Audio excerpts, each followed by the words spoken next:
Good afternoon, everyone. On behalf of Appropriations Committee Chairman Ben Barnes, I want to welcome everyone to the Appropriations Committee. Today's bill hearing. First, we have House Bill 1432 by Chairman Wilson, Minority Business Enterprises Coordination of Resources. Chairman Wilson. Thank you, Mr. Vice Chair, members of Appropriations Committee. I'm here for the record. I'm Chairman C.T. Wilson here testifying in support of HB 1432.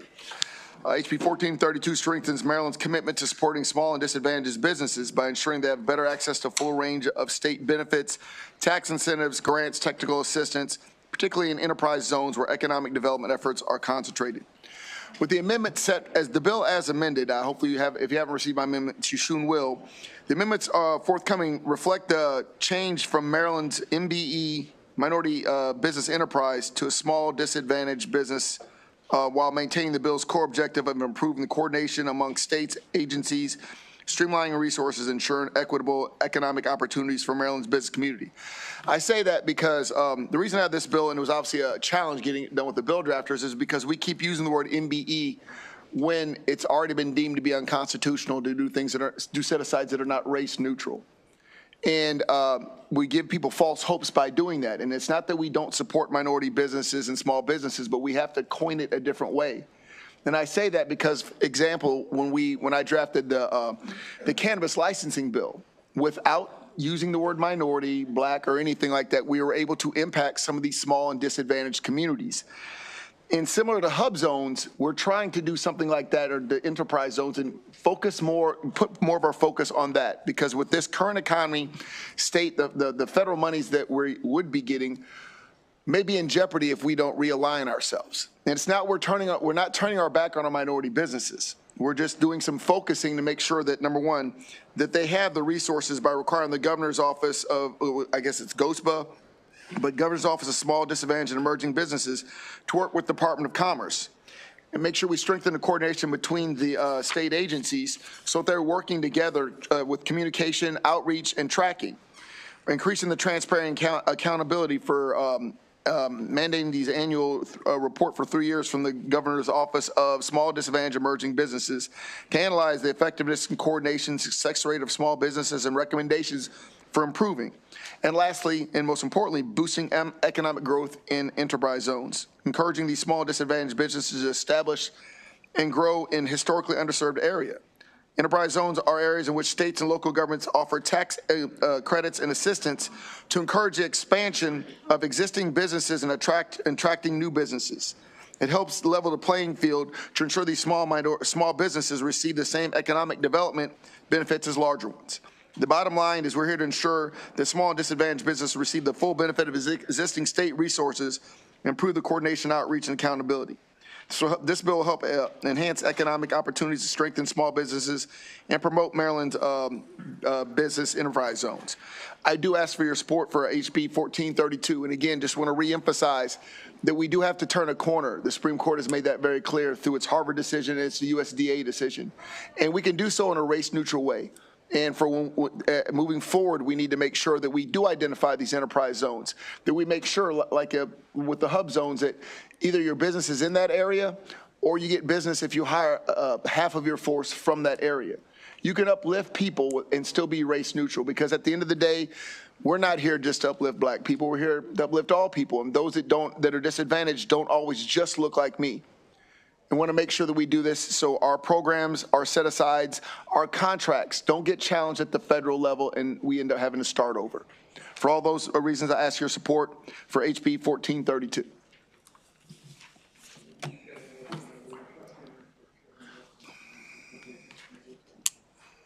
Okay, great. Thank you very much, Chairman Wilson. We do have one person who's providing testimony favorable with amendments.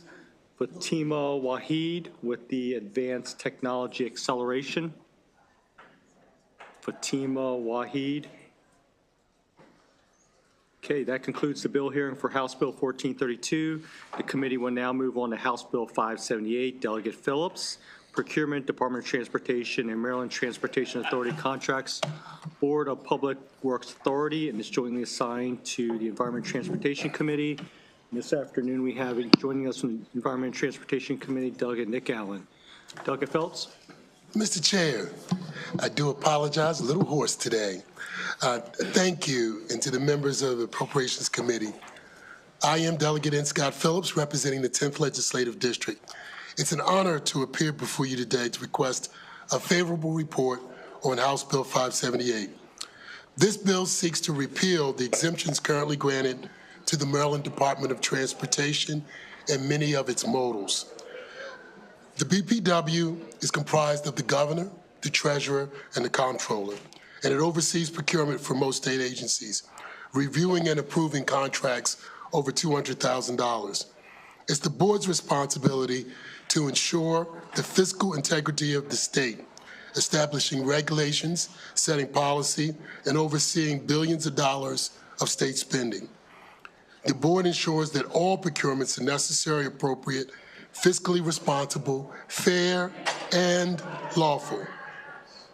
Yet for certain capital expenditures and land purchases related to state roads, bridges, and highways, MDOT and its entities are exempt from BPW oversight. House Bill 578 would repeal those exemptions, ensuring that these large-scale procurements receive the same scrutiny as many other state expenditures. This is why BPW oversight is essential. The board's oversight is crucial to maintaining fiscal integrity. When large procurements, and I'll give you an example, the Francis Scott Key Bridge, when those large procurements involving roads, bridges, and highways are exempt from BPW's review, we lose an important layer of accountability. The BPW is in the best position to ensure that expenditures are necessary, appropriate, and fiscally responsible. You will hear from MDOT. I received a visit yesterday at about 4 p.m. Up until then, I had no idea that MDOT had a concern. But you may hear about their concerns regarding potential delays and the cost of additional staff to accommodate BPW's oversight. MDOT will argue that the additional time spent on approvals by the board will create inefficiencies. However, I urge you to carefully consider these claims. First, MDOT already goes through a rigorous internal review process for every transaction. At least that's what they told me. They claim that the additional resources will be needed, I believe is questionable. If BPW can manage its workload and existing resources, there's no reason MDOT cannot absorb these additional oversight without substantial burden. Moreover, the fiscal expenditure for any needed additional staffing is projected to be under $200,000, an amount that is a small price to pay to ensure billions of dollars are subject to proper review. It is also worth noting that BPW's review process is preemptive. MDOT can still proceed with procurements if they are delayed by BPW oversight, as there are remedies for expedited reviews and mechanisms for resolving delays quickly. You will note also support from key BPW members, as you see to my left, our state treasurer and also the comptroller.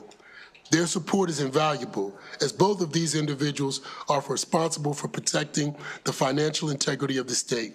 They recognize the importance of having consistent and thorough oversight of large procurement decisions. Their backing of this bill reinforces the notion that removing these exemptions is not just necessary, but it's a responsible step for good governance. In conclusion, this bill will ensure that MDOT, MAA, Maryland MPA and MTA procurements are subject to the same level of oversight as all of our other state agencies. For these reasons, I urge the Appropriations Committee to issue a favorable report on House Bill 578. Let's just do what's right for good governance in the state of Maryland. Thank you. Thank you very much, Delegate Phillips. And today we have joining us the Treasurer for the State of Maryland, Derek Davis. Treasurer Davis, thank you for being here. Thank you, Mr. Vice Chairman. You have the written testimony, so I'm going to hit a couple of highlights that the office has prepared, and then I want to say what I want to say. But we'll do the office first. Mr. Chair, Mr. Vice Chairman, members of the committee, thank you for the opportunity to speak before you in support of House Bill 578. As you know, I am Derek Davis, Treasurer for the state of Maryland. I come before you today as the General Assembly's representative on the Board of Public Works. As one of 3 members of the board, I understand the importance of oversight and transparency in the procurement process. Current law provides a blanket exemption for board review of capital expenditures by the Department of Transportation and the Maryland Transportation Authority for state roads, bridges, and highways. This means that the legislature and the public have limited visibility into the process and specifications for these important transportation projects. House Bill 578 improves the transparency, enhances the General Assembly's oversight by bringing certain contracts for capital expenditures worth $500,000 or more before BPW. Recent interest in the project to rebuild the Francis Scott Key Bridge exemplifies the importance of these procurements to the state's transportation network. House Bill 578 will provide a mechanism for the board to evaluate the merits of higher value projects at regular public meetings. For these reasons, I respectfully request a favorable report on House Bill 578. Now that we got that out of the way, it's really 2 things. If you look at, let's start with the MDOT, with their testimony. I take exception, and all the agencies do this now. They blame the Board of Public Works for taking a lengthy review time or adding time to the bill. That just simply isn't so. And I'm saying that as nice as I can. That simply isn't so. If you look at this particular bill, they indicated it would take 8 to 11 weeks to come before, or time that would be added if it came before the Board of Public Works. The Board of Public Works is, by the time something gets to us, it's near the finish line. Usually we do it within 12 days or so. And on the, I won't say rare occasions, but on occasion, we may ask for a deferred, usually me, because one of you, and the comptroller, but you all may ask, hey, can you hold this up, or can you do this, or can you take a look at that? So we'll request it, and then it goes on the next meeting, which is usually 2 weeks later.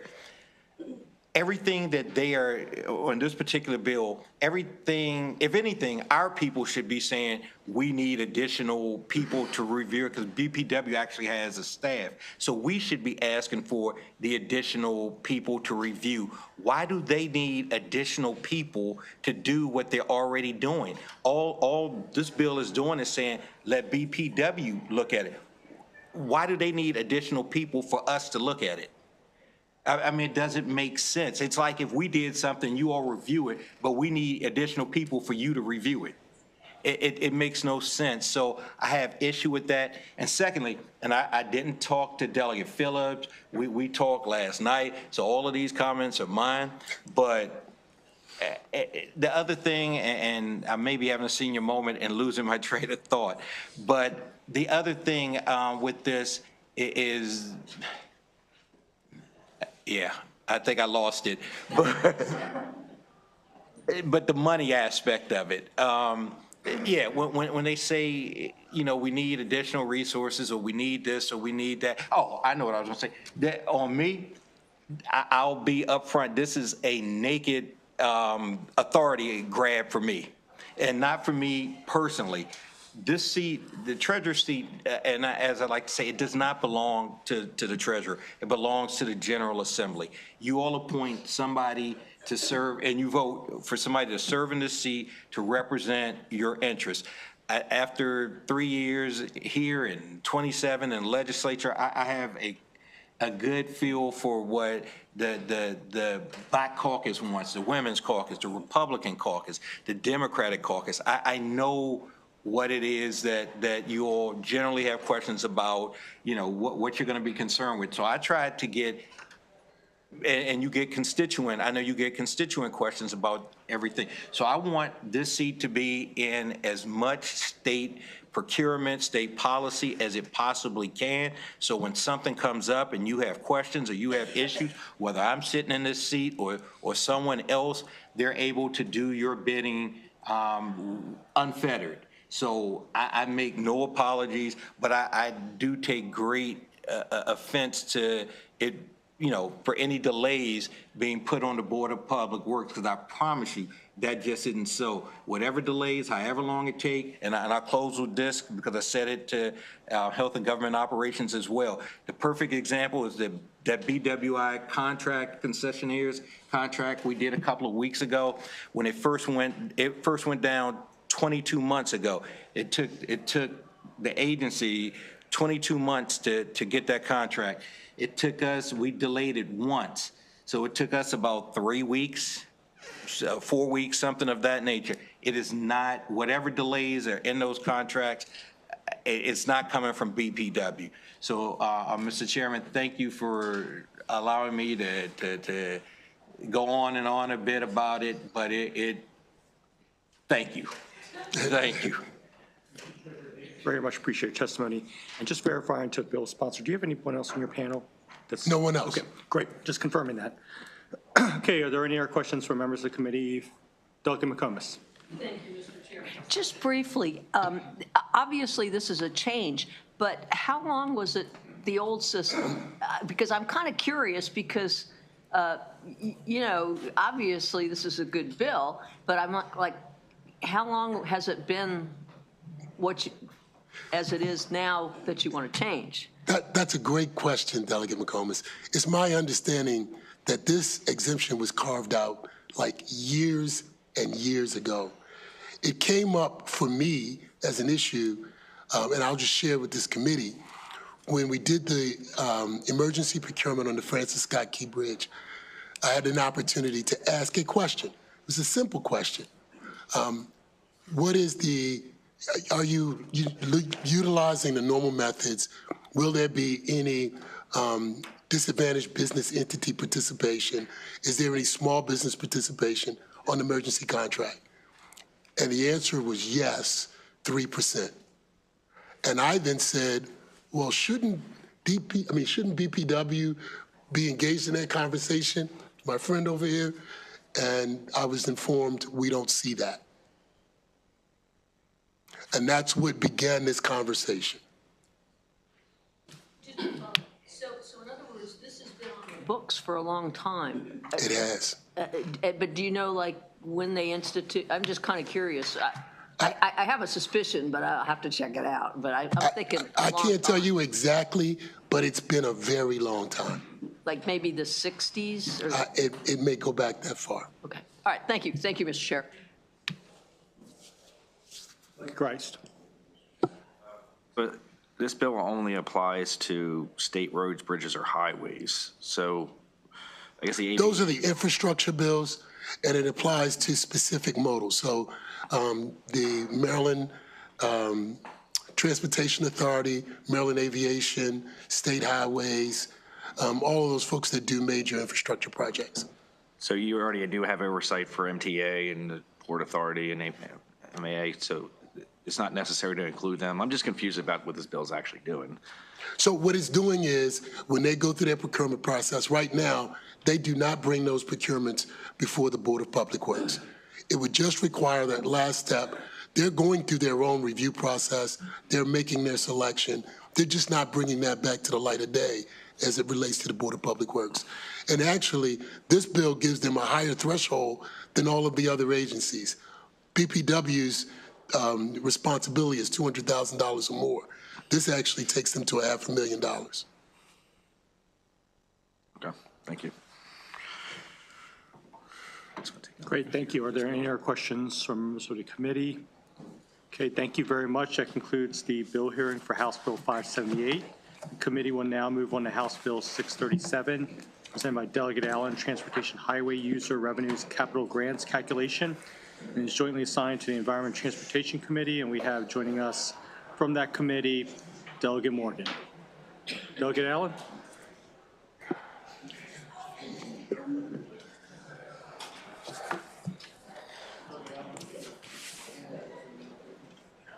I'm not sure if they're here. That's all right. Hans Carr and Jack Wilson and Michael Sanderson.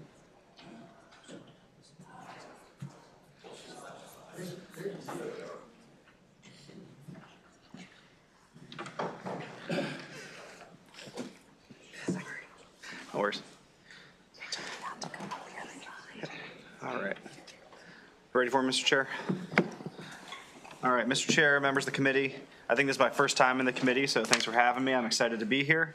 My name is Nick Allen. I'm here to testify today in support of my bill, House Bill 637, which deals with highway user revenue.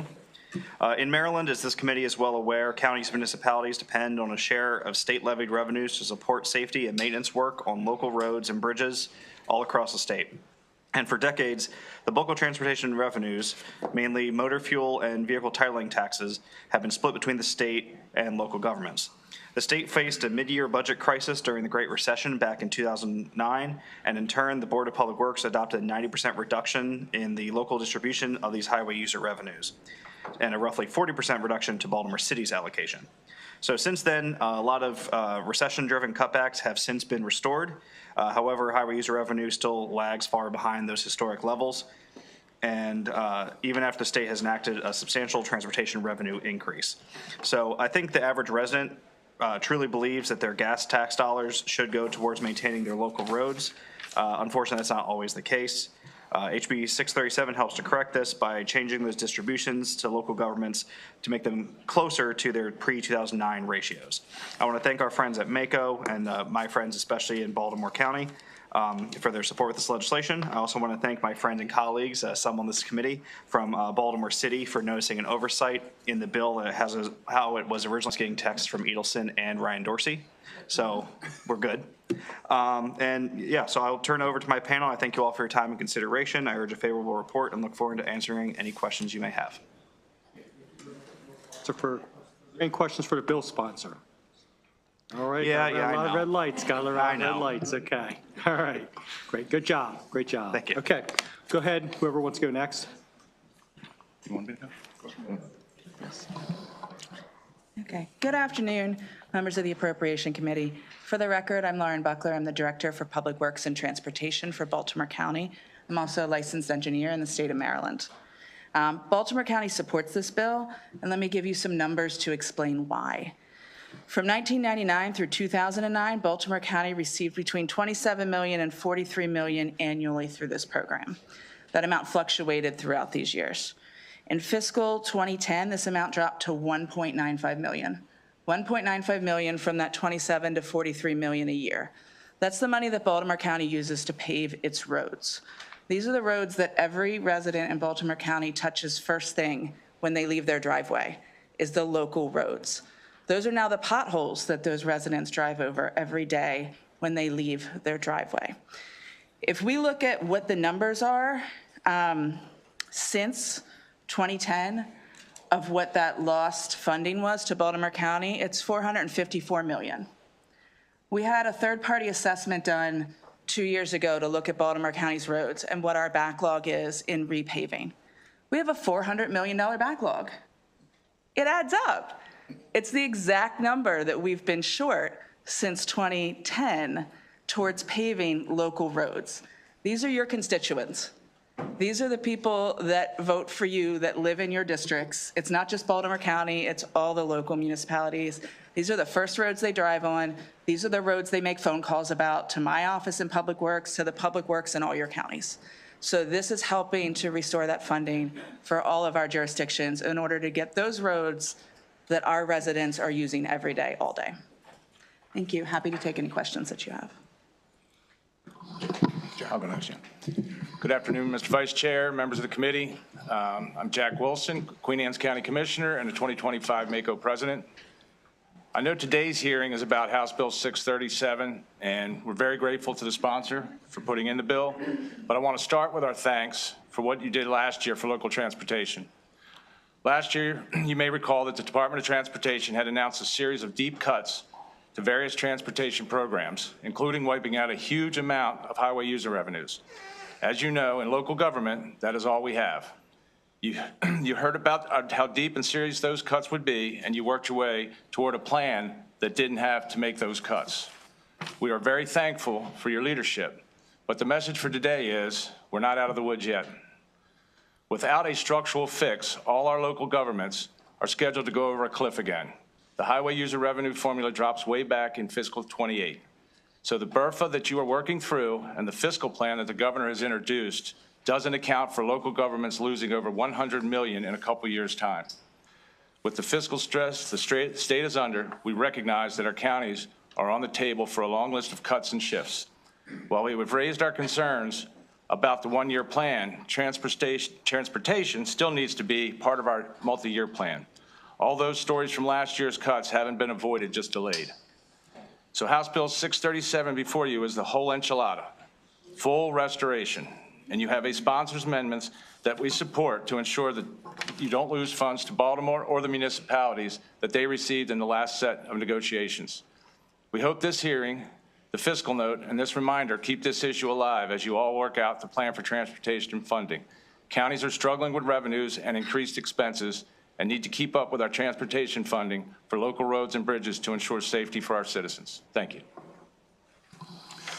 Mr. Chair, committee members, I'm Michael Sanderson with the Maryland Association of Counties. I'll echo the gratitude for this committee's hard work last year. We were here with a panel and then wave after wave of local stories about how losing the funds for local transportation ends up right on the ground. And you responded to that, and we can't thank you enough, but I agree with Commissioner Wilson. We're not out of the woods yet. The stories are a little different for the different channels of funds, but they all point in the same direction. We need a resolution.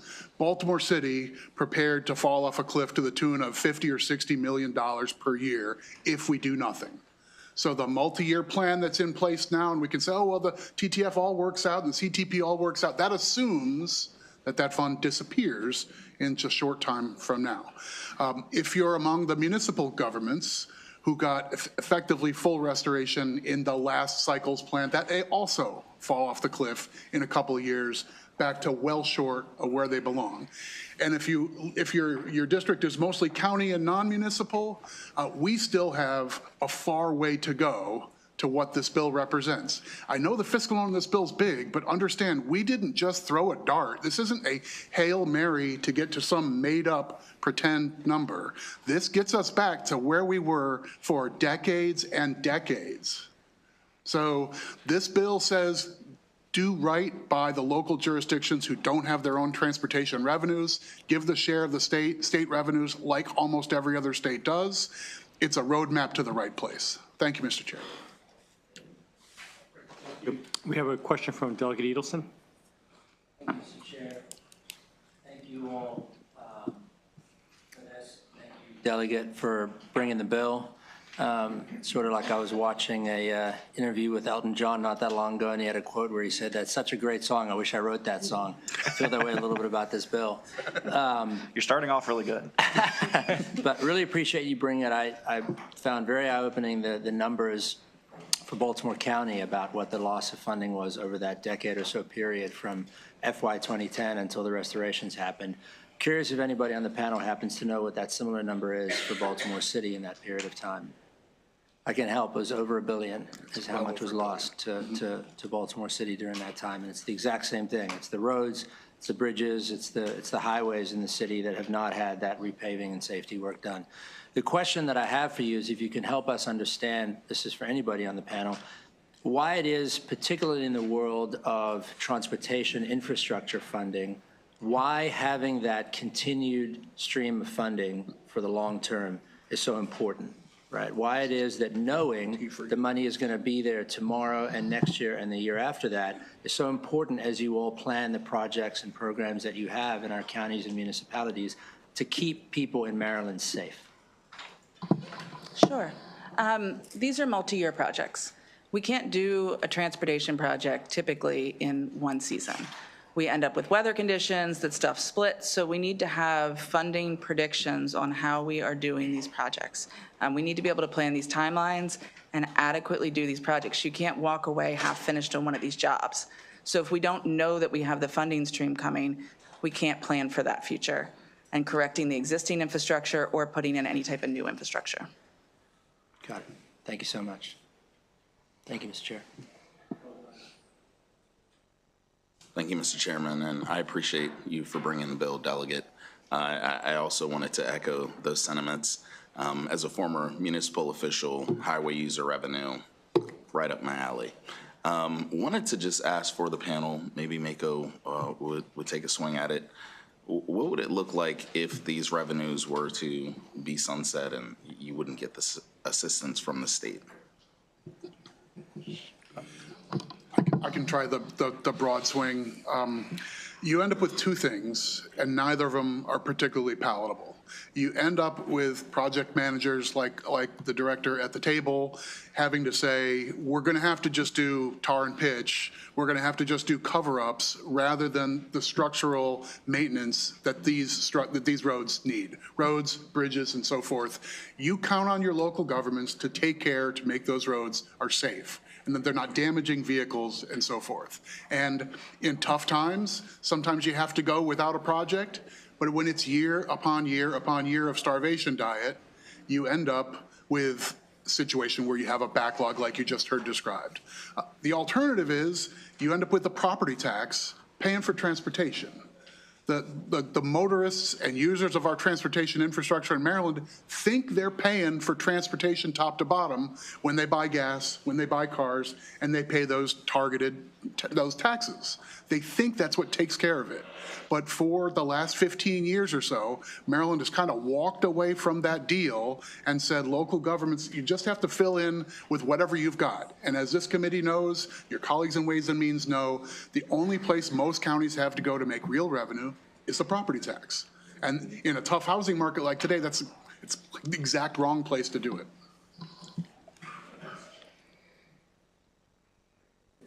Joining us from the Environment and Transportation Committee, Delegate Stewart, who is here today.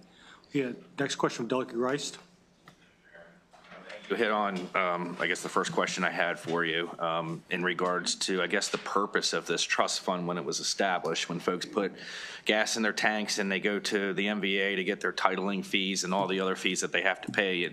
And most people just assume that all those fees, because it's a trust fund, that it's going to be diverted to the improvements of the roads that they're driving on.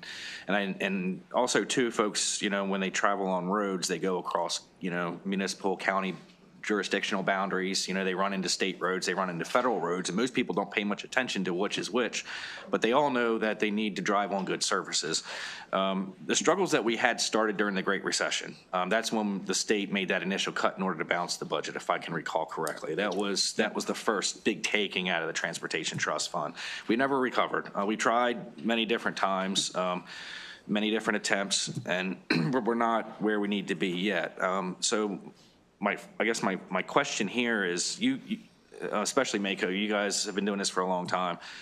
The struggle that we have is that we're also siphoning a lot of money from the Transportation Trust Fund specifically to transit, and that's making that struggle even much more difficult. I know that we're all very empathetic all across the state, to our roads and bridges, but at the end of the day, the decisions that are made shows priorities. It shows the priorities of this committee, shows the priorities of all governors, over the last 10, 15 years.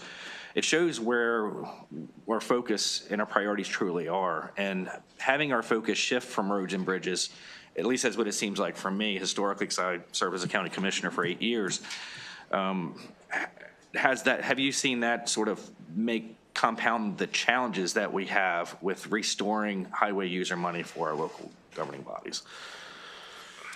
I'll try and take a swing at that. I think the Maryland structure of one unified trust fund to serve all the different modes of transportation is a simultaneous blessing and curse. But I think the complement to your view about the costs of mass transit is we can't lose sight that the revenue structure that Maryland's relied on for transportation revenues is how many pennies per gallon of motor fuel and a percent tax on vehicles and the like. Those values, even though a piece of it has a COLA escalator in it, those pieces do not and have not kept pace with the cost of the inputs to all of those modes, which are people and materials. When you go out and you need to resurface a road to keep it safe, that's buying asphalt, that's buying actual materials, losing large vehicles and contracting with the companies who have to buy them, and then hiring the people to do the work. And all of those things cost demonstrably more than in 2009 or 2019, for sure. So we have holes in the boat in multiple ways, and I think they all conspire to make this a tough spot, but we do need to get out of it. I'd like to add something there. Even if you ride transit, which is great if you can make that your lifestyle, you have to walk out your front door in any district that you live in Maryland and get to that transit. And you have to walk on some type of paved surface to get there. Even if you're going to take a subway, you're going to walk on some type of paved surface to get to that subway. So we have to fund the initial part of that system. And that initial part of that system is those local roads that every one of your constituents walks out their door and touches every day. If I could, real quick, to Delegate Rice's point about how all the roads intersect, whether they're local, state, or federal. Coming from Queen Anne's County, we obviously have the 301-50 corridor, which is probably a 75-mile stretch both ways before you hit the county line out of Queen Anne's. We've got even more disturbing news within the last year about the cuts that are coming to our district, which are going to be draconian in terms of keeping up with state highways. And since the Key Bridge collapsed, the 301 corridor has seen a 28% uptick in truck traffic. So obviously, those roads are not going to withstand the test of time like they have probably in the last 15 years leading up to this.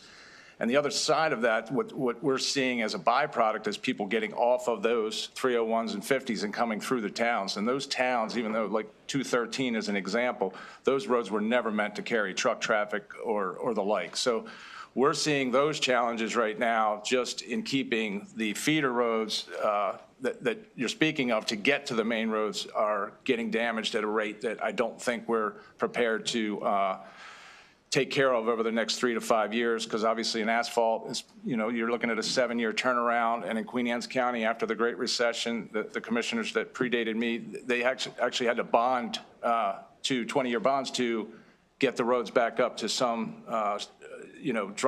literally drivable in the county. And that really just was tar and chip at that time.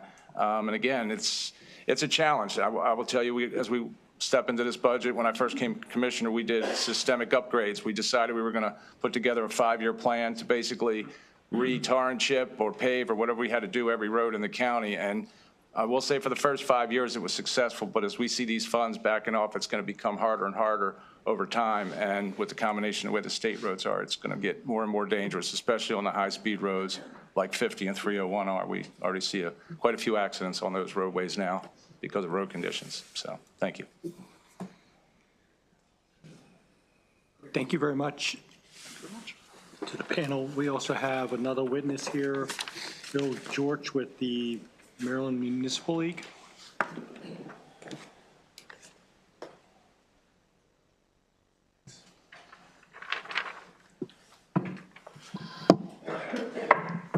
Good afternoon, Vice Chair, members of the committee. Bill George with the Maryland Municipal League here today in support of House Bill 637 with the sponsor amendment. Really appreciate the work of the sponsor on that to hold the city and municipalities harmless for those 2 years before the increase in fiscal year 2028. Most of the points have been made by the sponsor panel, and appreciate their perspective on this. You've heard our organization pound the table for highway user revenues for the past 15 years or so. Just a couple data points from the municipal perspective. The total dollars lost between 2009 and today is about $300 million for all municipalities.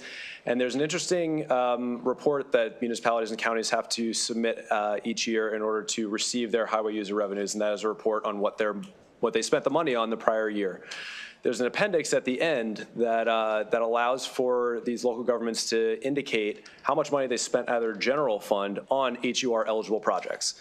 So for the most recent fiscal year data we have, which is fiscal year 2023, municipalities spent $60 million out of their general fund on HUR eligible projects. That year they received $42 million in HUR, meaning they spent 18 more out of their general fund than they received in HUR on HUR eligible projects. This is the type of backlog that was discussed by the prior panel, and the reason for the need for this increase in highway user revenues to local governments. So with that, I ask for a favorable report with the sponsor amendments. Thank you. Thank you very much. Do you have any questions for Mr. George with the Maryland Municipal League? Okay, great. Thank you very much. That concludes the hearing for House Bill 637. The committee will now move on to House Bill 1429, Delegate Holmes, Youth Services Bureau, Criminal History, Records Checks, Employees, Volunteers, and Interns. Thank you so very much. May I bring a panel up here with me? Sure. And we also have a panel member in the virtual room as well. Thank you all.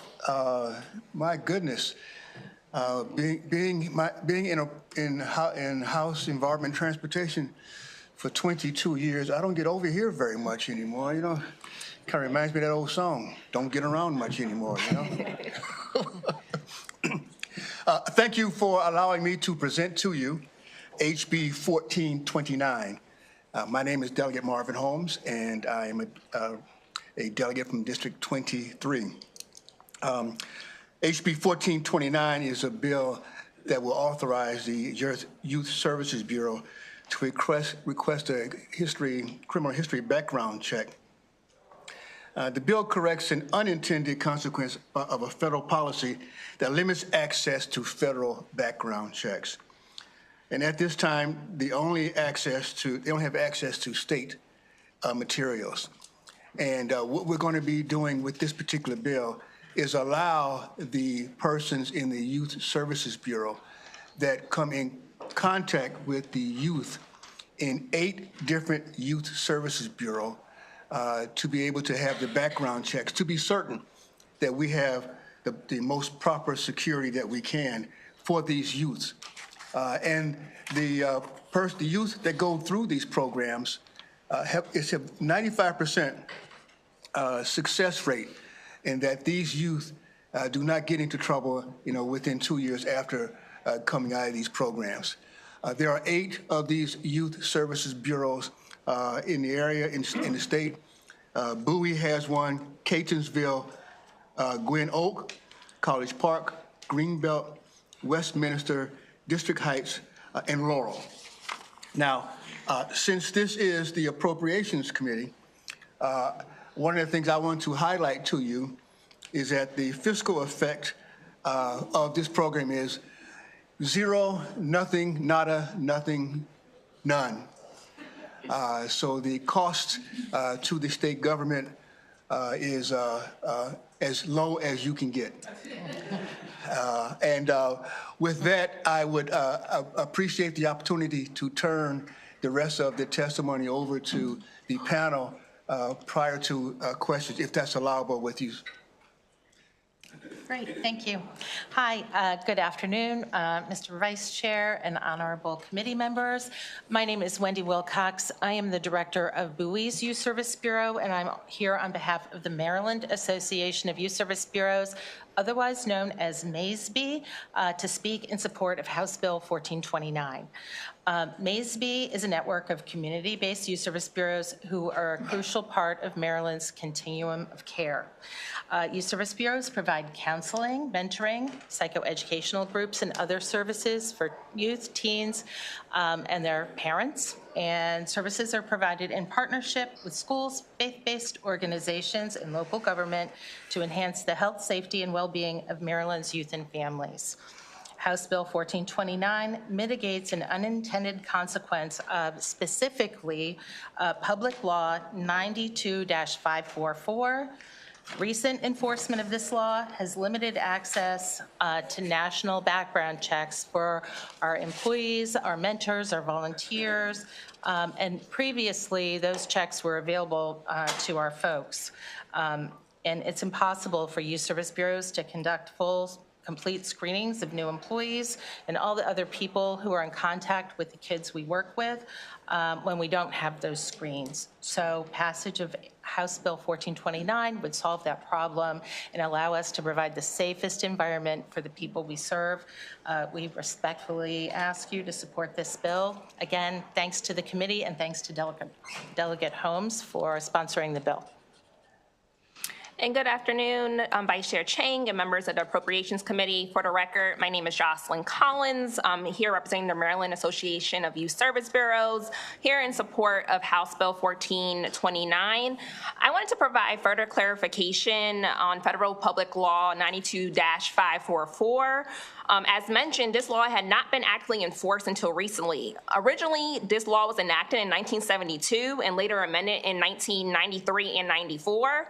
It grants the FBI the authority to exchange identification records such as national background checks for licensing and employment purposes, provided that state statute authorizes it. It wasn't until some youth service bureaus were denied access to national background checks for employment screening that they became aware of this requirement. In conversations with the FBI's Criminal Justice Information System Division, better known as CJIS, they learned that a state statute is necessary to authorize these national background checks. That is why we are bringing this bill here to you today. This legislation is a straightforward solution to address this issue. I also want to highlight the support of numerous youth service bureaus, medical associations, and the city of Bowie, who actually you'll hear from shortly, and various coalitions, and we ask the committee for a favorable report. Thank you. Thank you to the bill sponsor and to the witnesses. Are there any questions from members of the committee?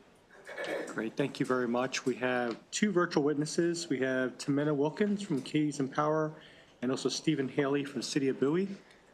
See who comes on.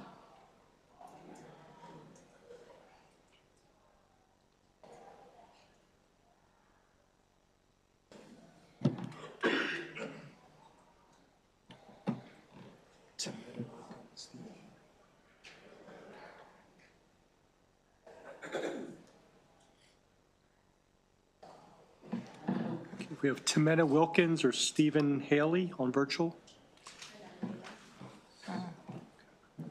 Okay, we'll look forward to seeing the written testimony.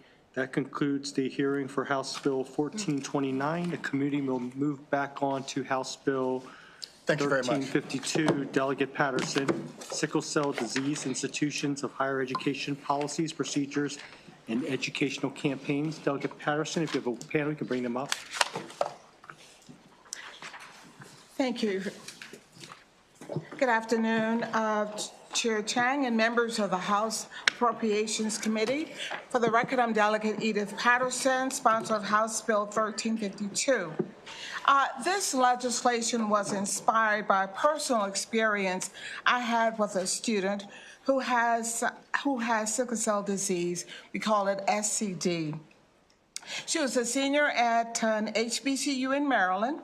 And during her crisis, she was unable to attend her classes, complete assignments, or engage fully in her education. In desperation, she was also a constituent, she reached out to me for assistance, and her situation highlighted the profound challenges that CSD students face in balancing their health and academic responsibilities. In full disclosure, she was assisted by the former chair of Appropriation, Delegate Maggie McIntosh, to get her case resolved. As you may know, CSD is a chronic condition that can significantly impact students' academic performance and overall school experience. While most students with CSD have normal learning abilities when they are not experiencing symptoms, the unpredictable nature of this disease often creates unique challenges that require thoughtful accommodations and support. These students experience frequent pain crises, fatigue, and other complications that can lead to missed classes, difficulty concentrating, and lower academic performance if proper systems are not in place. Hence, House Bill 596 seeks to address these challenges by encouraging the Maryland Department of Education and Health to develop education and awareness campaigns to implement tailored programs and policies to support students with CSD. They include accommodations, collaborations with healthcare providers, and it's critical to ensuring that schools are prepared to manage a student's medical needs, particularly during pain crises, and awareness training to educate professors, administrators, and staff about CSD. Awareness training would help staff identify symptoms, respond appropriately and address the crises, and better understand the needs of students with CSD. Given the significant challenges faced by the students, this legislation is essential. It's an essential step towards ensuring that schools provide the accommodations and support these students need to proceed academically. By requiring the Department of Health to create individualized plans, promote awareness training, and establish significant access to medical resources, Maryland can improve the educational experiences and outcomes for students with CSD and serve, more importantly, as a model for other states. In summary, House Bill 596 is a straightforward yet impactful measure to support students at institutions of higher education who have sickle cell disease. It addresses a critical gap in educational equity and ensures that students with CSD have the resources and support they need to thrive academically despite the challenges posed by their conditions. I respectfully urge you to give House Bill 1352, a favorable report. Thank you for your consideration, and this legislation was approved by the Legislative Black Caucus's Review Board. Thank you. I have two panels that will, members who will offer their own testimony why this legislation is essential. Thank you so much. My name is Tanika Hoffman. Chairman, thank you for the opportunity to share my story. And thank you, Appropriation Committee. My name is Tanika Hoffman, and I am the founder and the executive director of the Sickle Cell Coalition of Maryland.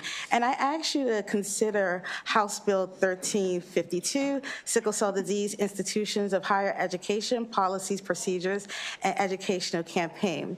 Between the ages of 18 to 25 years old, individuals who are sickle cell warriors begin to matriculate through university in our state. Patients also begin to face increased barriers in their life because of this disorder. In fact, this age range is when the disease begins to wrap up. More consistent pain crises, more consistent fatigue. And it's also a crucial time in a young adult's life where they're trying to figure out, what am I going to be when I grow up? Who am I going to be? But all too often, when you're going through the school system at the university level, our school administrators do not have enough knowledge or education to support us in our academic future and readiness. But I have been able to navigate this system. Unfortunately, I fall into the category of the majority of sickle cell warriors that enter university. I almost lost my life because of the lack of care and awareness, and that put me back a month my junior year. And my professors, they didn't fully believe me. Even though I was registered at the disability office, I still faced challenges and had to make up that semester with little help or little support, even from the disability office. I like to say sickle cell crisis feels like a Charlie horse. If any of you have ever felt a Charlie horse before, you know it's very painful and very excruciating. So imagine feeling that pain and having to immediately take opioids, because that is the only medication on market right now to help us. So you miss school because you're drowsy, you're sleeping in your dorm room. If those pain home medications don't work, that means that's an automatic trip to the ED, which means you can be in the ED from anywhere from 24 hours to, my case, 1 month. And coming back to the university and explaining that to people is very hard because I look normal. Yesterday, I was just discharged from the hospital. So it's really, really hard for our administration, faculty, as well as professors to understand that sickle cell disease is a visible disease and that we need support. We need counseling support, we need need extra time to make up tests. We don't want to be penalized because we've missed so many classes despite us submitting our work on time. A lot of warriors encounter that, well, you missed the class, so you're going to have to make it up next semester, which is unacceptable if you're engaging in the class and submitting your homework and your classwork. And so from that particular experience, I was able to overcome and receive my undergraduate degree. I double majored. I have a master's degree, and I also have 5 certificates at the master level. So I just ask that you would consider supporting sickle cell warriors. We're the first generation to make it into adulthood. We're also the first generation to make it to university and become productive citizens, as well as residents of our beautiful state. So I just ask that you would please consider this bill. Thank you.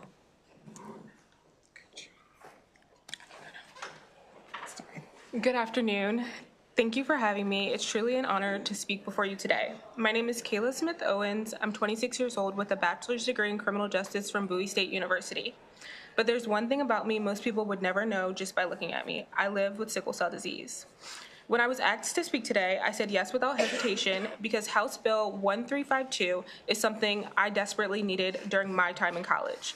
This bill ensures that no matter how many times a sickle cell patient is hospitalized, their school must accommodate them. This bill is not giving disabled students an unfair advantage. It's about giving them a fair chance. We often hear that college is supposed to be the best years of your lives, but for me, it was the exact opposite. My time in undergrad was marked with ableism, discrimination, and a complete lack of support from those who were supposed to help me succeed. Whenever I went to disability services for help, I was repeatedly told there's nothing that they could do. But I wasn't asking for special treatment. I wasn't looking for a handout. I was simply asking for the opportunity to complete my coursework just like every other student. At the start of each semester, my doctor provided a formal document explaining my condition and the accommodations I needed. I would personally hand these to my professors. One professor looked at the document, looked at me, and said word for word, "You should drop my class because I'm not doing this. I had cancer before, and since then I've decided I'm not doing anything that causes me extra work. Therefore, I don't do makeup work at all." I stayed in that class thinking that once I reported him to disability services, they would step in and require him to accommodate me. I was wrong. Halfway through the semester, I was left with no choice but to withdraw. Taking a W on my transcript was better than the guaranteed F I would have received if I had stayed in that class. My undergraduate journey lasts 6 years of fighting not just for my education, but for basic dignity and respect. And I wasn't alone. Even now, 3 years later, students at my university are still experiencing the same discrimination that I did.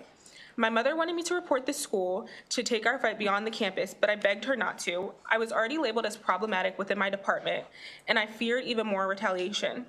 Today, I regret not speaking up louder because no student at my alma mater or any other institution should have to go through what I did. That is why House Bill 1352 is so important. It will finally hold colleges and universities accountable. It will ensure that faculty and staff educate themselves about sickle cell disease and its complexities. It will ensure that students with disabilities receive the accommodations they are legally entitled to. Everyone deserves an education regardless of their health condition, and for that, I extend my deepest gratitude to the delegates who are championing this bill. I want to leave you with this. Graduation day should be a time of joy and celebration. And for me it was, because I'd worked so hard to get there.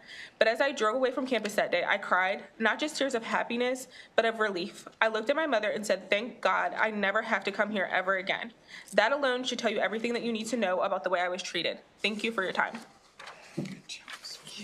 Very much the bill sponsor and to the gentleladies for providing your testimonies. Thank you for being here and being here in person. Very much appreciate it. We have a question from Delegate Metzger. God. Thank you, Mr. Chair.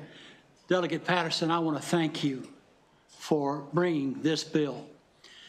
I know that sickle cell is very near and dear to your heart, and collaboratively with your panel, I have often wondered, we have found cures for many diseases, and it just baffles my mind sometimes that we don't take the time to look at this disease that's taking lots of great Americans and great people around the world. And with you, young lady, just getting out of the hospital yesterday, God bless you for being here today. So that's also very near and dear to your heart. Delegate Patterson, if there's anything that I can do to assist you in going further to pursue sickle cell anemia, I will be with you. But what I wanted to ask is, because I live in an area that has quite a bit of poverty, and there's quite a few people in my constituency that has sickle cell. Does poverty have anything to do with the disease at all? I would say yes, because the majority of sickle cell patients live on the poverty line, and it's due to frequent hospitalization, cost of hospitalization, cost of doctor's appointments, and added support. And unfortunately, a lot of our warriors can't afford health insurance, so they're normally on state insurance, and it's just not enough. Sickle cell disease is the least funded genetic disorder, even though it's the first genetic disorder ever discovered and the largest. And so we're working very, very hard to educate and advocate for our warriors and caregivers, but I hope that answers your question. Well, it does, and I will be more than happy to work collaborative again with something Let else. me just add that sickle cell disease is a genetic disorder. It is a genetic. It impacts everyone regardless of the socioeconomic income level. However, people who are low income have a greater risk because of the cost with treatment. And I have another bill dealing with sickle cell disease as relates to centers and treatment. So we do have some challenges, and I appreciate your offer to take us up on that, because in Maryland, the challenge certainly is going to be the centers. And frankly speaking, and Johns Hopkins Hospital issue. Have they ever determined what causes sickle cell? Yes. So let me take you back about You're giving me an education. Okay. About 5,000 years ago in West Africa, the mosquito that gives us malaria was beating us up. And so we genetically changed our DNA. It's a mutation. It's a mutation of the DNA so that you can be protected against malaria. So if you get malaria and you have sickle cell trait, which is the carrier form, you're better able to resist. And so wherever malaria was prominent, you can have a descendant from that area. And then with migration and the transatlantic slave trade, sickle cell spread it all over the world. I like to call it the malaria belt, so it includes West Africa all the way up to the Middle East, Oman, India, and then the Mediterranean Greek islands, where they have sickle cell trait as well as thalassemia trait, which is another disorder that tried to prevent us from passing away from malaria. So it stems from malaria. That's the history of it. Thank you very much, and God bless you. Biology 101. Question from Delegate McComas. Thank you, Mr. Chair. I'm going to just give you the good news and the bad news here. We had a dinner with the Johns Hopkins Hospital folks, and the problem is the head of the hospital said they have been trying very, very hard to get a professor or a doctor to head the Department of Sickle Cell, because they evidently are very, very close to a cure. Very close from what he said, but they just have been unable to hire the department head. So that's kind of the bad side of it. But anyway, that was pretty promising what he said, that they're on the cusp of curing it.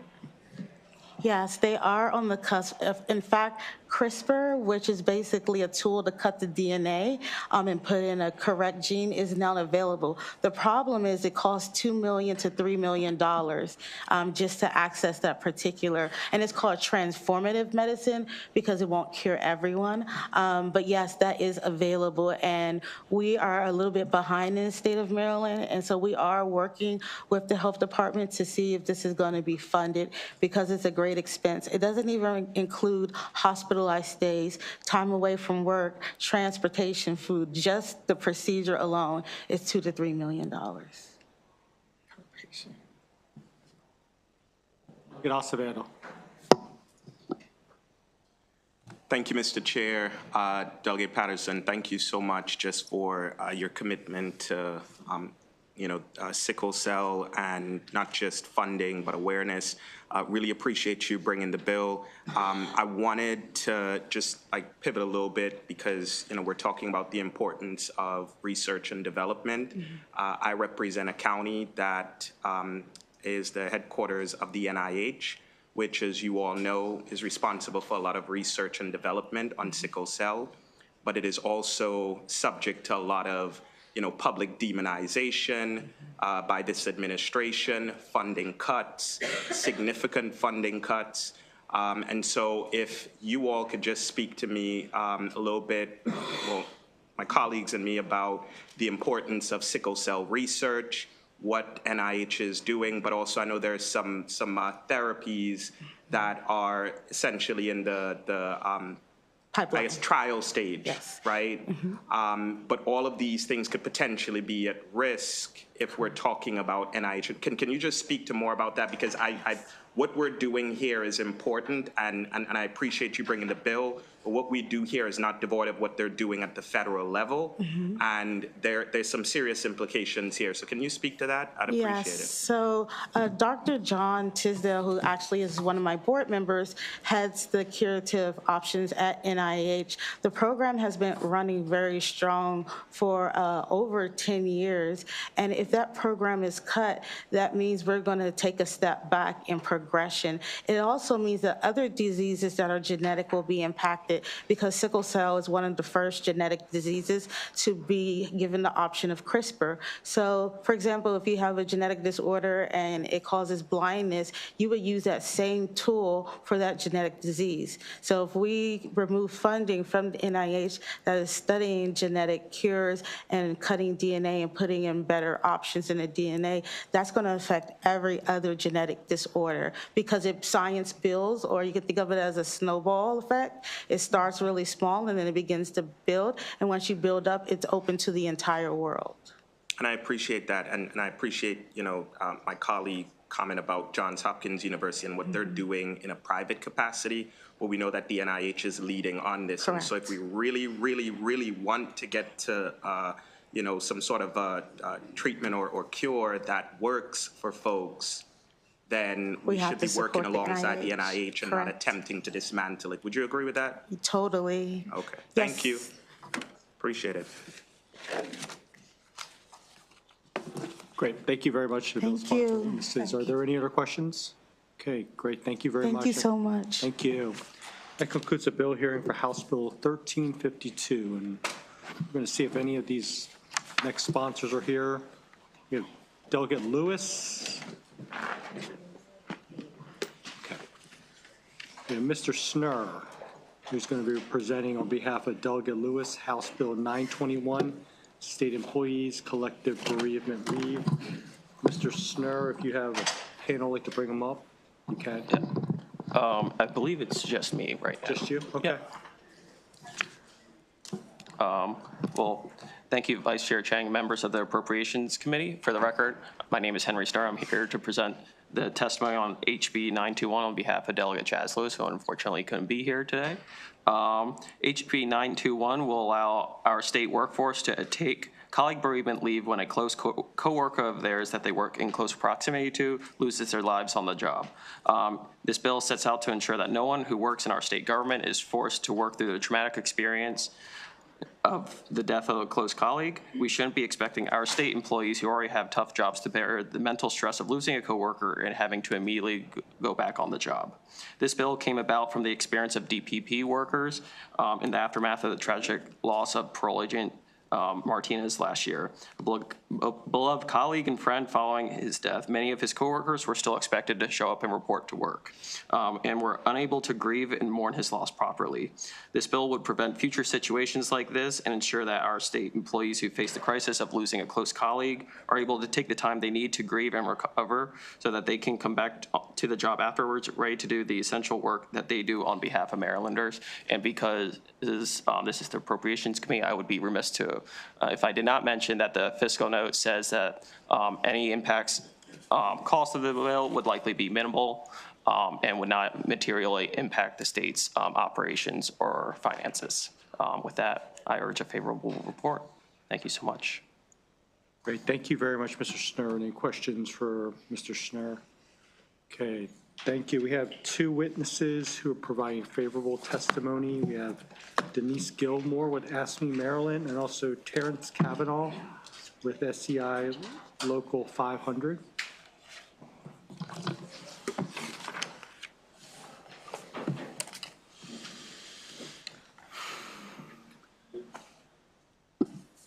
Sure.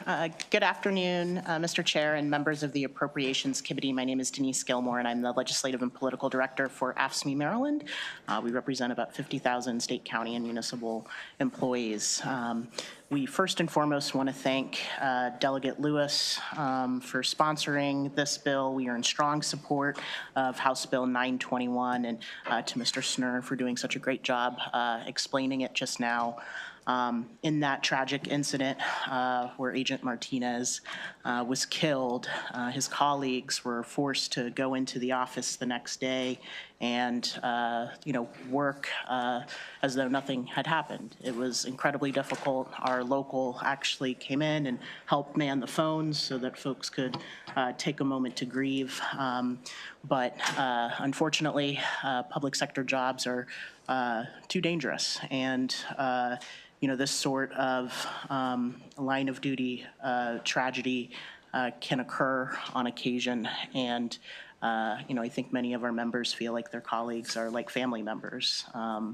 Unfortunately, this incident isn't covered under the state's existing bereavement leave, so expanding it to cover colleagues in these tragedies we think is appropriate and the right thing to do. So we urge a favorable recommendation, and again, just thank everybody for their consideration and support for our union in what has been a very tough year. Good afternoon, Chairman Chang, members of the committee, Terry Kavanaugh, with SEI, here for SEIU Local 500, here to lend our support for this important bill. I won't repeat what the sponsor and Denise already said about the bill. I would just echo some of those comments. As you all know, the connections you make with coworkers who you may be sitting next to every day are very, very strong. And if the unspeakable should happen, that somebody dies at work one way or another, to recognize that those relationships are very strong and should be respected, so that people can have an adequate time to grieve the loss of that coworker.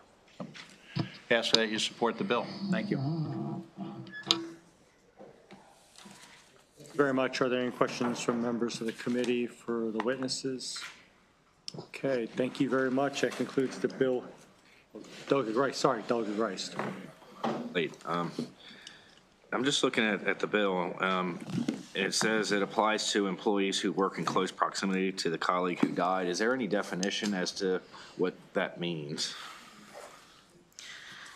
I would defer to the bill sponsor, I think, on just specifics on that. But for us, we would certainly consider it to, count in the instance of Agent Martinez, his office, which in that case was the Silver Spring office. So would it just be the office or like the entire Yeah, I mean, under the facility bill, it says that it has to, so the bereavement leave, so the legislation provides an employee up to 5 days of paid bereavement leave immediately following the death of the colleague who's employed by the same agency as the employee seeking leave, provided that the colleague's death occurs on the job and that the employee seeking leave works in close proximity. So it both has to be the same agency and that they work in close proximity, which is generally the same office, same facility, I would imagine.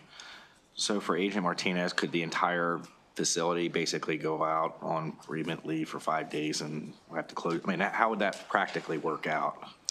Yeah, I mean, we, look forward to working out the details as we would on any leave bill that you all pass. We would hope to have the opportunity to bargain the details with the agency, but, I think it would just impact that particular office. And look, I think you'd rather have people spending time mourning than trying to show up to work in a situation when they're not fully capable of giving their all anyways. So, we think it's a win-win from that perspective. Thank you. Thank you, Mr. Chair. Thank you both for being here and to the sponsor for bringing the bill. Just to follow up on Delegate Rice's question. So in the example of Delegate Martinez, Agent Martinez, so I know we spent a lot of time with the Department of Corrections. They did something similar to this. It's just there wasn't a requirement, but they brought in, my recollection is, late should have been done much quicker, and again, more standardized, which is, I think, what the point of the bill is. They were able to shift folks from other offices to come in and cover the shifts for folks who were severely impacted by Agent Martinez's death. Is that correct? Yeah, sure. Yeah. Okay, great. So it's more sort of codifying essentially things that we would hope the agencies would be doing on their own to begin with. I think that's correct. Great. Thank you, Mr. Chair. Are there any questions from members of the committee? Okay, that concludes the bill hearing for House Bill 921. The committee will now move on to House Bill 914. Delegate Vogel.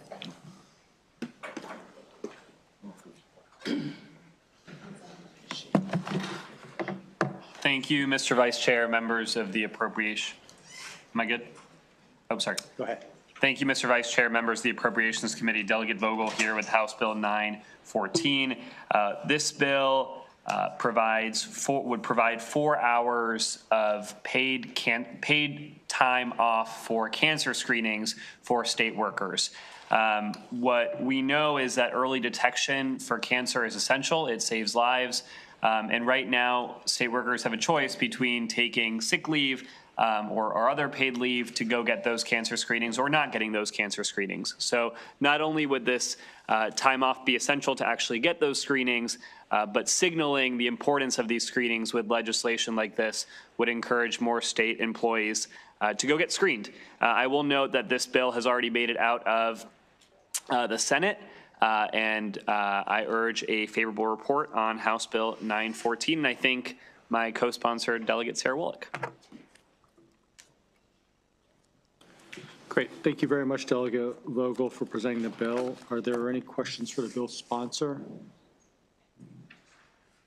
Okay, great. Thank you. We have one witness for favorable, Terrence Kavanaugh with SEI Local 500.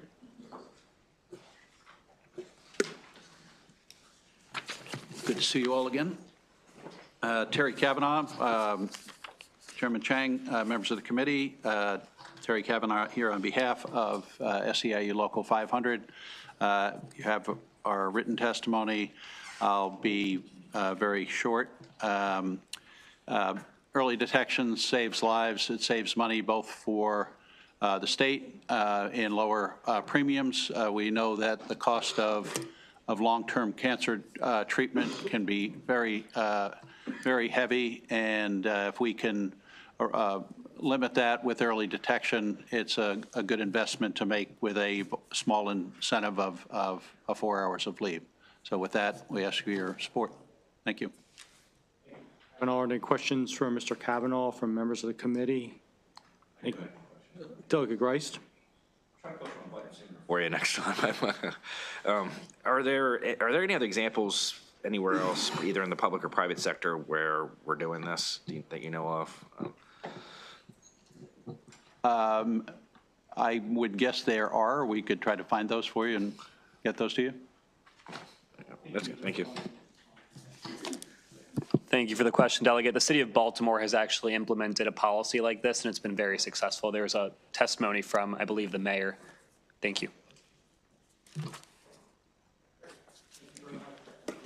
Hearing for House Bill 914. Next, we'll see if any of these sponsors are here. We have Delegate Williams, Delegate Roberts, Montgomery County Delegation, Delegate Grammer,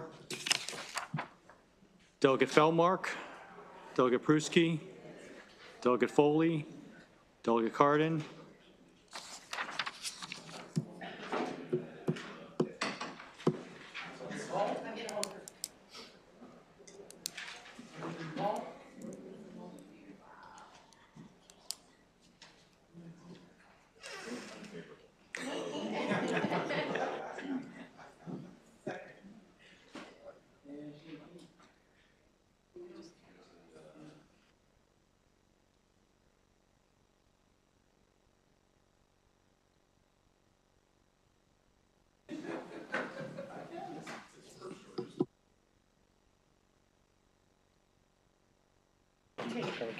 Montgomery County Delegation.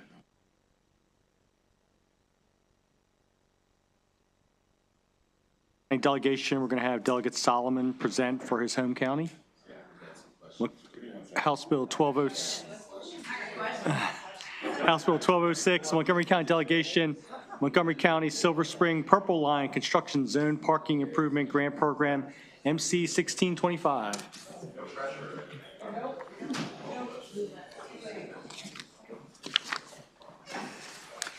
And we have witnesses here, Stephanie Hessling with the Greater Silver Spring Chamber of Commerce. She's here, she can come up. Yep. Okay, great. Okay, Delegate Solomon, thank you so much for covering.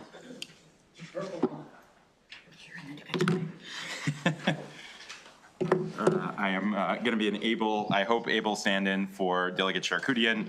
I will just say right off the bat, this bill was approved unanimously by the Montgomery County delegation, and I know in partnership with this was a slightly different bill. This is a partner improvement, parking improvement grant program for businesses that have been impacted by the Purple Line. So for those of you who have not driven around parts of Montgomery and Prince George's County, we have entire swaths of our community and businesses who have literally lost their parking for now going on, 7 years? Well over 5. Well over 5. And we know that the things that are the improvements that will be made are not imminently coming anyway, and so this is the creation of a $50,000 grant to make sure that businesses get some sort of a relief. You know what? Delegate Charkoudian, do you want to pop up? Yes. This is our bill. I just made it too. Thank you. Okay. And this would come from the Department of Transportation, but I'm going to pass it over to Delegate Charkoudian. Yeah, it says do not press, but it's not on, is it? Good. Oh, there you go. Okay, thank you. Hi, Delegate Lord Charkoudian for the record, asking for a favorable report on House Bill 1206. Thank you, Delegate Solomon, for taking it. Did you already explain everything? I started to, but I'm going to defer to you. Okay, the crux of it is that we're thrilled to have the Purple Line, but anyone who lives along or works is in a Purple Line district, you know that it is absolutely horrible situation for businesses and residents along the line during the construction. The entire community is going to benefit. The entire region is going to benefit economically. But right now, because of the public-private partnership, because of the multiple delays, because the previous administration so poorly managed this project, we are 10 years in and people cannot get to, people are climbing over Jersey barriers to get to some of our businesses. People are walking across lawns to get to businesses where construction has closed off the, access. I could go on and on. I won't. I'm sure Stephanie will. So this is a modest piece. It's specific to downtown Silver Spring, where in addition to the Purple Line closing access to many of the roads, there's new bus lanes that have taken parking away, and I'm just really trying to mitigate and keep these businesses alive through the construction period. There is funding. The way this is written is it's 2 years of funding. There's actually funding this year in the Department of Transportation's Business Support Grant, and they have changed it so it will allow for what this bill is intended. So we actually only need this bill for the second year, which is fine because we obviously can't put money into this year without changing this year's budget. So the way it's written would put money into this parking mitigation for next year. And I ask for a favorable report, and we'll take questions after we hear from Stephanie. Okay, great. Well, I can't go into too much detail because I know I only have 2 minutes, but my name is Stephanie Helsing. I am the president and CEO of the Greater Silver Spring Chamber of Commerce. And on behalf of the 320 employers, mostly small businesses and minority-owned businesses, we are extremely excited to have a favorable report for this bill, number MC 1625, that was introduced by District 20 delegates Charkoudian, Moon, and Janelle Wilkins. First, I want to thank District 20 for their tireless support of Silver Spring and Montgomery County as a whole. I did submit written testimony, so I'm going to kind of cut to the chase here. It's the Chamber's position that this appropriation will have a very positive impact on Silver Spring businesses that are most directly affected by the ongoing Purple Line construction. With the completion of the project still years away, the viability of these businesses has been directly and negatively impacted through no fault of their own. The Chamber's heard from businesses wondering why the project has taken so long and why things look the way they do, and hearing about loss of contractors, improper budgeting, underground utility challenges doesn't dispel their very real fear of losing their business after having already endured over 5 years of construction. Parking accessibility and recently its affordability has become a daily hurdle impacting the businesses and customers. So facilitating parking to encourage access to these businesses during construction seems like a small ask for us in the scheme of things. In closing, the Chamber would like to again express its heartfelt appreciation and thanks to the delegates for their unwavering attention to detail and understanding that there was a need that was being unaddressed and putting this bill forward. And so in summation, thank you very much for your consideration, and we are hoping for a favorable report as well. Great, thank And I you am very happy to much. take questions. Are there any questions for Delegate Charkoudian or the witness? Okay, Delegate Greist. So where will this money come from? Which fund? It's a Department of Transportation, so presumably the Transportation Trust Fund. Transportation Trust Fund, okay. It's $25,000. And so who's the property, who's it owned by? Who's, sorry, Who which owns property? the property that we're talking about as far as this parking?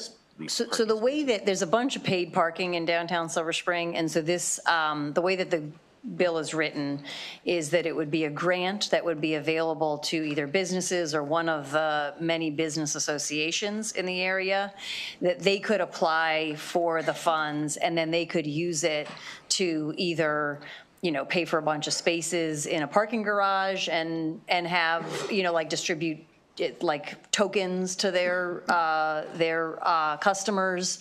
It sort of leaves open how they want to solve the parking problem, but the crux of the problem is all street parking is gone, and people are climbing over Jersey barriers to get a cup of coffee, and so most people just aren't going to downtown Silver Spring. There's parking garages that are a little further away, and so what the businesses have said when we've brainstormed with them, like what can we do since we can't control the pace of the Purple Line, they've said, gosh, if we could at least like have something with our customers where we could cover their parking for them, or we could, you know, to make it a little bit easier. And so that was the spirit with which this sort of bill came about. And if I may, I know that MDOT right now is also working on a pilot program for validated parking through a number of the access systems with QR codes, which would also be something that would be applicable to the use of these funds. This could be used for that, yeah.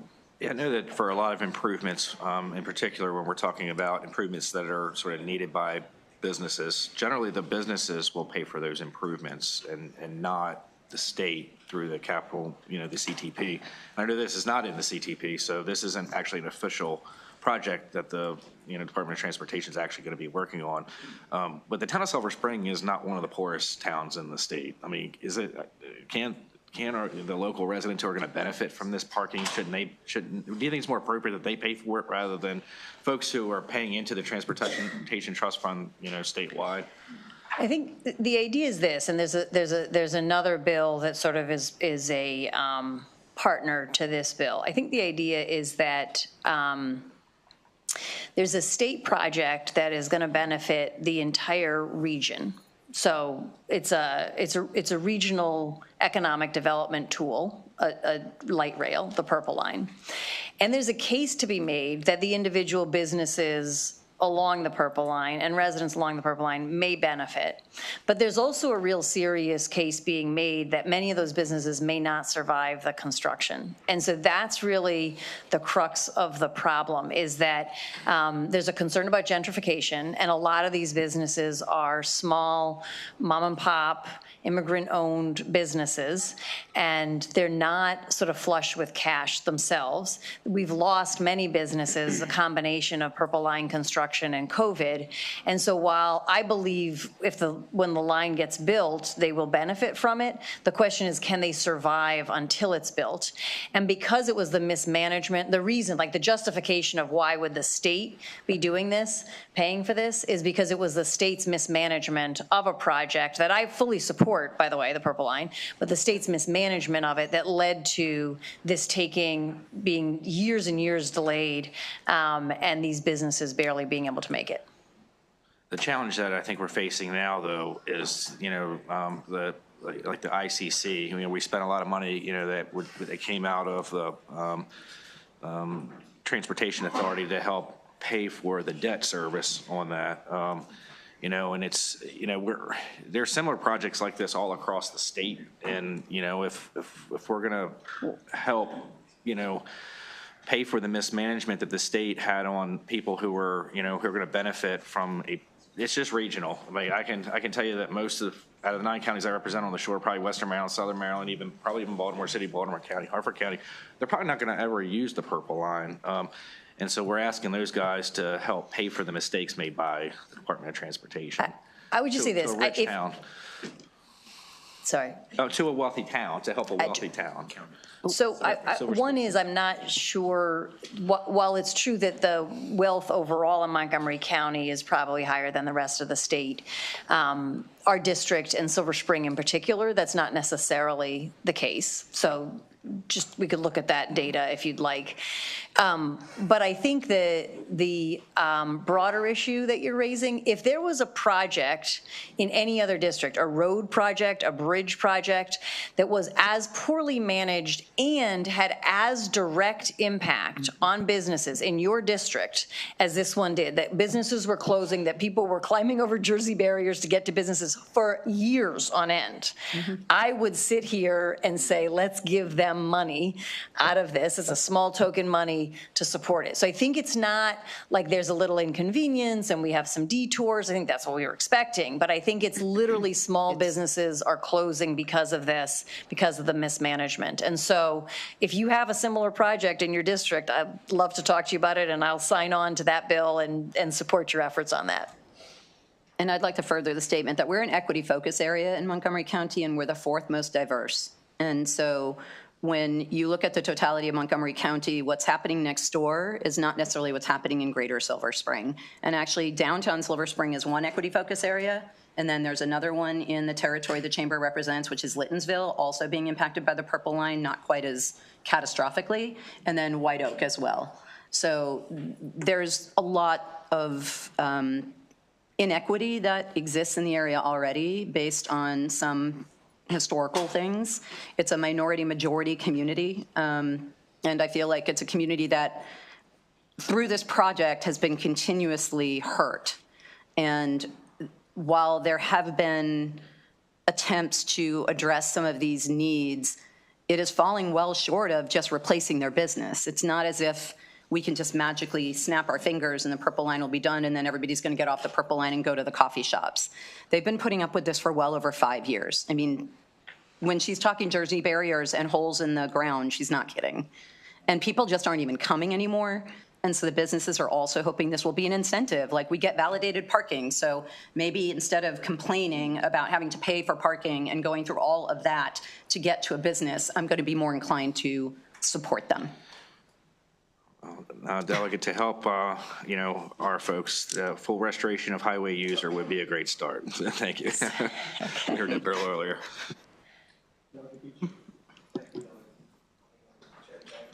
I was just wondering what the percentage of population that actually rides the rail line there. Well, right now, no one, because it's not built. Right. So we, are you asking like what the projection is of what the ridership? I actually don't know that. No idea. Yeah. Yeah, I was just wondering because I agree with Delegate Grice. It's like you're asking people to, pipe in. And I agree exactly with what you said, that we would certainly help if it was, in another district, but in this case, it's like, we're asking, to pay for parking already, and, the line hasn't even been built. So how far will this go? Is this a one-time? So to be clear, sorry. That's all right. Yeah, it is a one-time ask. And to be clear, it's once the Purple Line is built, this won't be needed. This is needed because all of the parking spaces are taken by, so if you come to downtown Silver Spring, you've got the construction zone and then you've got detours because of the construction zone. And so the street parking that had been there is essentially all gone. So just like for an entire district, there's essentially no street parking or very limited street parking. And so you've got the paid some paid meters, some paid, what do you call them, garages. And so this is to create this incentive so that the businesses who normally would have someone just pull up in front, run in and get a coffee, get in their car and keep going, maybe pay 25 cents for parking or $1. But now someone has to park like down the street, pay for it in a garage, walk to the coffee shop, right? This is to make that sort of less burdensome to hopefully bring people back to these businesses for 1 year or for 2 years. Thank you.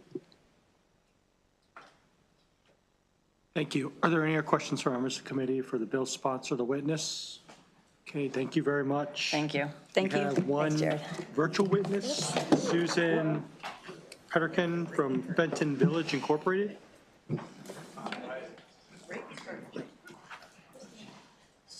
Susan Peterkin, Fenton Village Incorporated.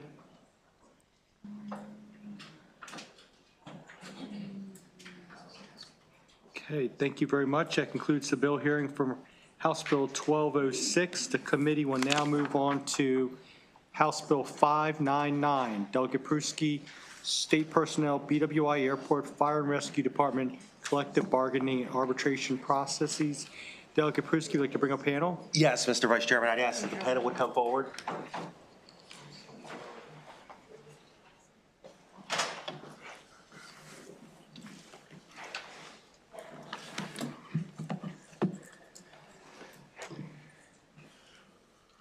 Good.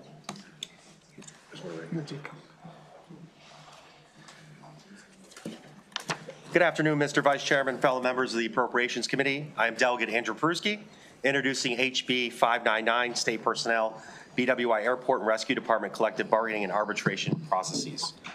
Currently, at BWI Airport, there are just under 100 staff members in our Fire and Rescue Department. Their job is to protect and serve airline passengers, personnel, and employees at the airport.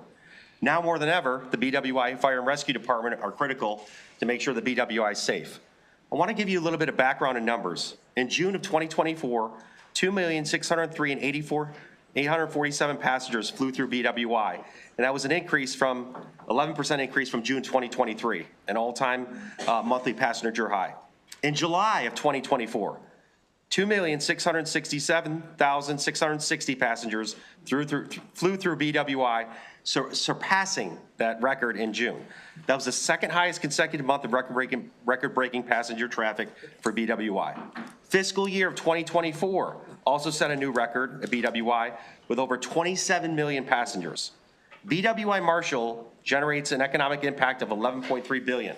The airport, its visitors, and employees help support in this area 107,000 jobs throughout Maryland. So some would say, why am I here? What is this bill about? The BWI Marshall International Airport Fire and Rescue employees have collective bargaining. The answer is yes, but what they don't have is established process for binding arbitration. And to that event, after an impasse after collective bargaining, and that is why you'll hear from my panel today on why.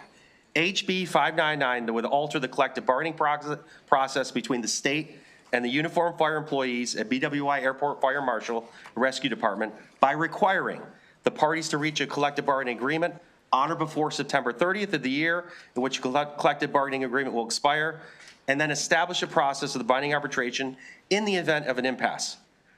Let me note, the Maryland Transportation Police that also work at that same airport, MDTA, are the police that enforce the law at the airport, currently have the binding arbitration as a part of their contract process. Today, you will hear from some of the employees in this panel on why they work at BWI Airport and what they do and their advocacy for this bill. And let me be clear why the bill is being brought forward. It's about improving working conditions, equitable fairness for their employment, similar to the MDTA police. I thank you for allowing me to testify, and I ask you for a favor report for HB 59 for the hardworking personnel at BWI Thurgood Marshall Airport and our fire rescue personnel. Thank you. Great. Thank you, Delegate Pruski, for presenting the bill. Each of the witnesses, if you could provide a 2-minute testimony, please. Thank you. Yes, sir. Good afternoon, Vice Chair Chang and honorable committee members. I'm here to speak in support of House Bill 599.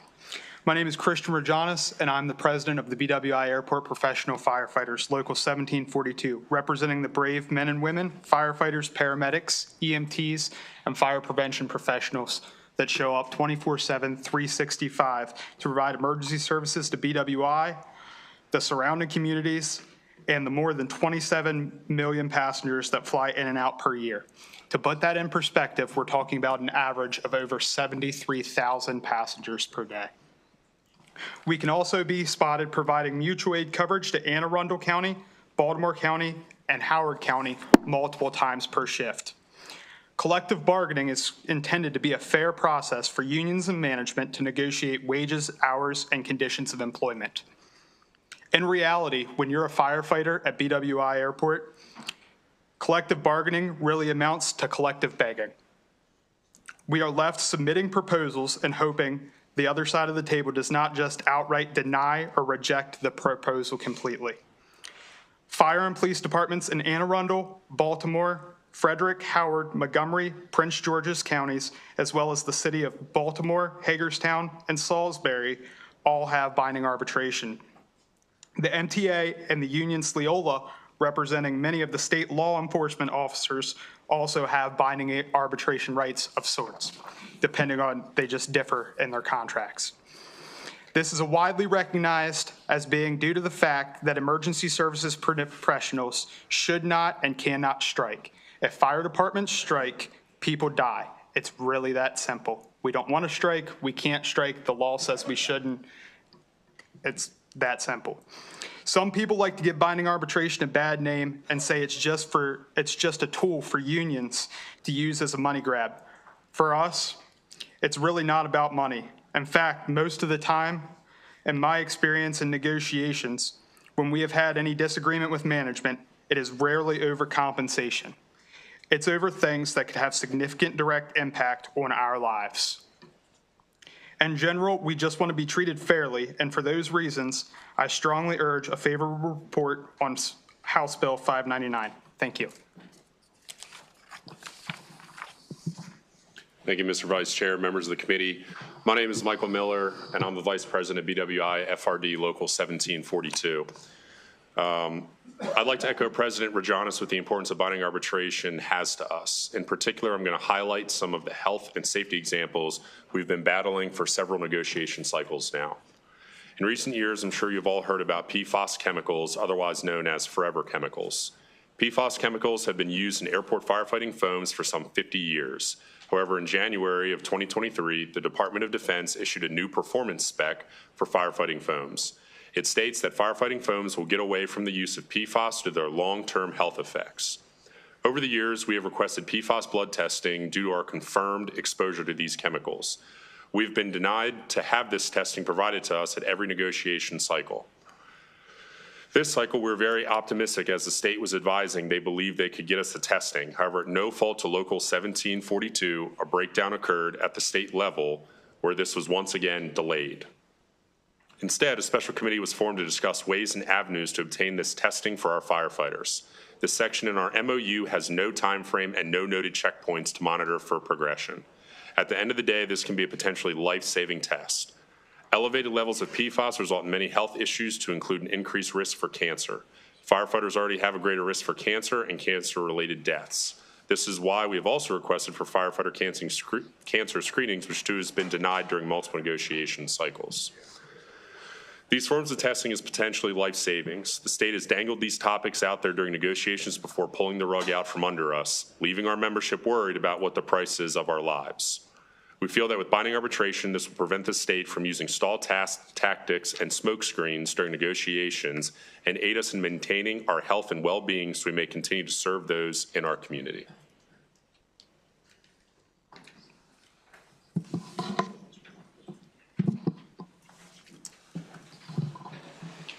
Good afternoon, Vice Chair, members of the committee. My name is Larry Payne, and I'm a shop steward with IAFF Local 1742 at BWI Airport Fire Rescue Department. Today, I want to speak on one of the issues that we face with our promotional process that I feel like this bill can help rectify. For as long as I've been at the airport, the topic of a 2-year promotional eligibility list has been widely supported by the membership, but rejected by management. A 2-year list would mean that after the conclusion of all promotional testing and/or interviews, successful candidates who did not rank high enough during the current promotional process would remain on the eligibility list for a 2-year period and would be able to be slotted into any appropriate positions that open due to, say, retirements, other promotions, shift transfers, et cetera. The current system uses a 6-month list that goes into effect before any promotional testing is initiated. The 6-month list has the option to be extended an additional 6 months, but this choice is up to management discretion, which is an unknown and inconsistent variable. If the list expires after 6 months and a retirement happens 2 months later, the candidates who would have been eligible are now forced to sit by and wait for the next promotional process, which could be a 1.5 years or possibly longer. This feels like a no-brainer addition to our contract, but has been met with constant rejection from management over multiple negotiation cycles. This is something that is industry standard amongst other fire departments. It has the potential to save the agency money in overtime spending, and is something that other agencies in the state of Maryland, primarily Maryland State Police and Maryland Transit Authority Police, have in some capacity, so we know it's something that can actually be done. We feel this is one of the many issues that arbitration can help us rectify. I thank you all for your time.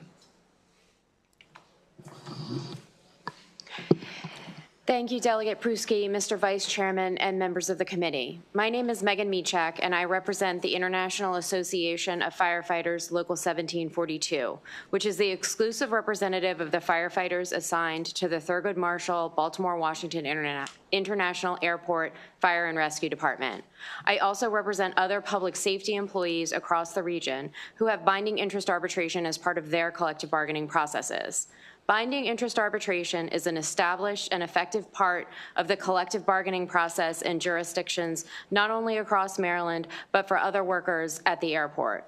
Public sector employees, including the brave men and women of the BWI Airport Fire and Rescue Department, cannot strike. As a result, binding interest arbitration is crucial for ensuring the collective bargaining process is fair and collaborative. Binding interest arbitration is a tool in the collective bargaining process. It offers a well-established procedure for resolving disputes that the parties, despite their own good faith efforts, cannot resolve themselves. Under this bill, a neutral arbitrator will have the opportunity to mediate disputes in an attempt to bring the parties together. Oftentimes, after months of collective bargaining, including tough negotiations, a fresh and objective eye can break the parties' deadlock. If the parties still cannot agree, the arbitrator will issue a decision by selecting the more reasonable position, taking into consideration important factors like the state's ability to pay for monetary terms and the impacts of the proposals on the workers and on the public. In jurisdictions where the collective bargaining process ends, if necessary, in binding interest arbitration, the parties work hard to avoid that outcome because they recognize that cooperative labor management relations often require compromise. As provided for in this bill, binding interest arbitration will ensure those compromises are fair for the state and the employees by providing objective, reasonable, and if necessary, binding guidance to the parties. Thank you. Much, Ms. Michak, for your testimony. We also have one more person in favor of this legislation, Bruce Bariano. He wants to come up and provide testimony. I'll just do a ditto. I'm just favor. I work for the BWI firefighters. They're great people. And I don't know if it was mentioned previously, but not only do they give services to the airport, but a lot of times in the surrounding areas, Anne Arundel, Howard, other counties, if the situation warrants it. So I think a case has been made, been a good hearing over in the Senate, and I would urge a favorable report. Thank you very much. Thank you. Are there any questions from members of the committee for the bill sponsor or the witnesses? Delegate Christ. So how often is there an impasse? And then my follow-up question is, what's the turnover rate at BWI as far as your employees? So as far as how often is there an impasse that I know of, there's only been one time that the union, since its inception, if you will, as a IAFF local, has gone without a contract.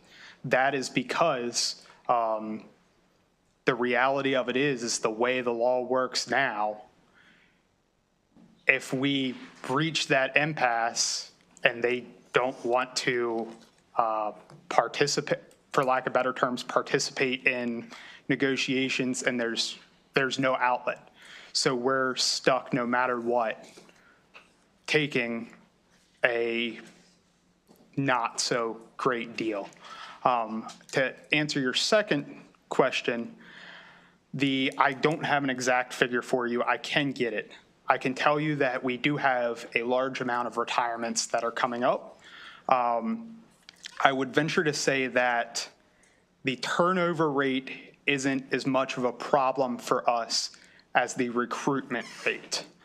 Most departments that are from bigger career departments, mind you, we're 100% career, have people lining up at the door to work for them.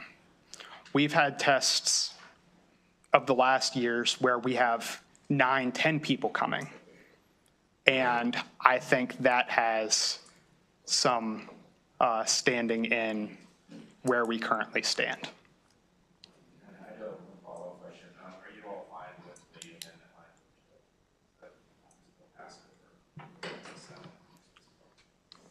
language? We are fine with that. And to be clear, that language is something that, as a president of an IAFF local, I knew coming into it that an arbitrator would do anyhow, would take into account the budget anyhow.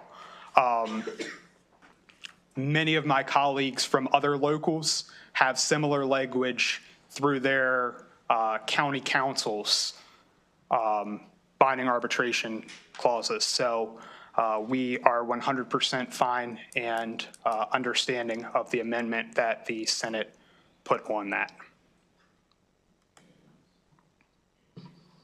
Thank you, Delegate Grice. Are there any other questions for the bill sponsor or the witnesses? Great, thank you very much. That concludes the bill hearing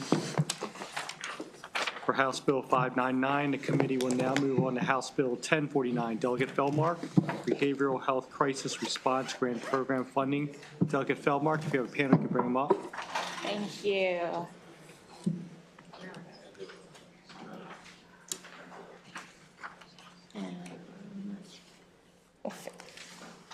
I believe I have a few witnesses here. Come on up.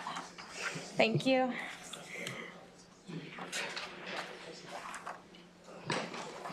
Good afternoon, Mr. Chair.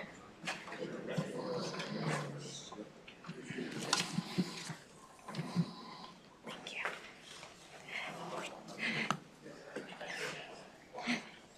Thank you. Good afternoon, Mr. Chair, committee members. For the record, I'm Delegate Jessica Feldmark, and I'm pleased to be here to present House Bill 1049. This bill would extend for the next 3 fiscal years $5 million annually to fund the Behavioral Health Crisis Response Grants Program. This program provides funding to local jurisdictions to establish and expand community behavioral health crisis response systems, including mobile crisis teams, walk-in clinics, stabilization services, and school-based crisis intervention services. Grant recipients deliver life-saving service at the local level across the state. A rapid and coordinated response to behavioral health crises helps ensure timely access to appropriate care, improving mental health outcomes while reducing emergency room visits and lengthy hospitalizations, preventing unnecessary engagement with the criminal justice system, and saving money in the long run. While I know this may be a difficult time to mandate future funding, providing for early, appropriate interventions in response to behavioral health crises is the fiscally responsible choice, because failing to fund such services would lead to even more costly consequences. I thank you for your consideration. I'm happy to answer any questions and respectfully request your favorable report. For Delegate Feldmark, we're presenting it, and then whoever would like to start, they can provide their name, and then also a 2-minute time frame. Thanks. Good afternoon, Mr. Vice Chair and members of the committee. My name is Charlotte Fleckenstein, and I'm the Policy Fellow with the Maryland Association of Counties, testifying in support of House Bill 1049. As the delegate just mentioned, this bill supports the Behavioral Health Crisis Response Grant Program, fiscal years 2027 through 2029. This program has played a critical role in expanding community-based crisis services and ensuring that individuals in crisis are able to receive appropriate and timely care. House Bill 1049 strengthens this essential program by providing a dedicated funding stream to enhance and sustain crisis response efforts. Predictable and stable funding will allow counties to improve service delivery, invest in mobile crisis teams, and expand access to critical behavioral health support. In turn, these things could reduce some of the burden on emergency rooms and law enforcement. With the demand for crisis services continuing to rise, this funding will ensure that counties, who are often the first points of contact for individuals in crisis, are able to meet community needs and provide effective, timely interventions. We thank the sponsor for bringing the bill forward and for recognizing the need for it. By securing additional resources for crisis response programs, this bill works to reinforce Maryland's commitment to a comprehensive and accessible behavioral health system, and as such, MACO respectfully urges a favorable report on House Bill 1049. Thank you.